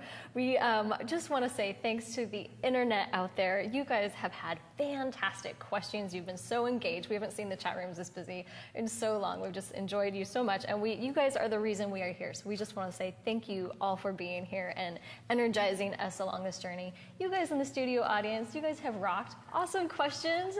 way to get up there, Monica, and pretend to be mom during the sale and like put yourself out there. Thank you guys so much for being here. And Mr. Kirk Vulcane, of course, thank him so much. He's just been absolutely phenomenal to learn from all day. Again, I can't believe like it's already the end of day one and my brain's already full. I think we have 2 more days of just like filling our minds full of like knowledge. So just want to say thank you so much, Kurt. You're welcome. Thank you. Yeah, you know, it has been an incredible day, Sugar. Is that good? That's good. That's pretty good. You got it going on.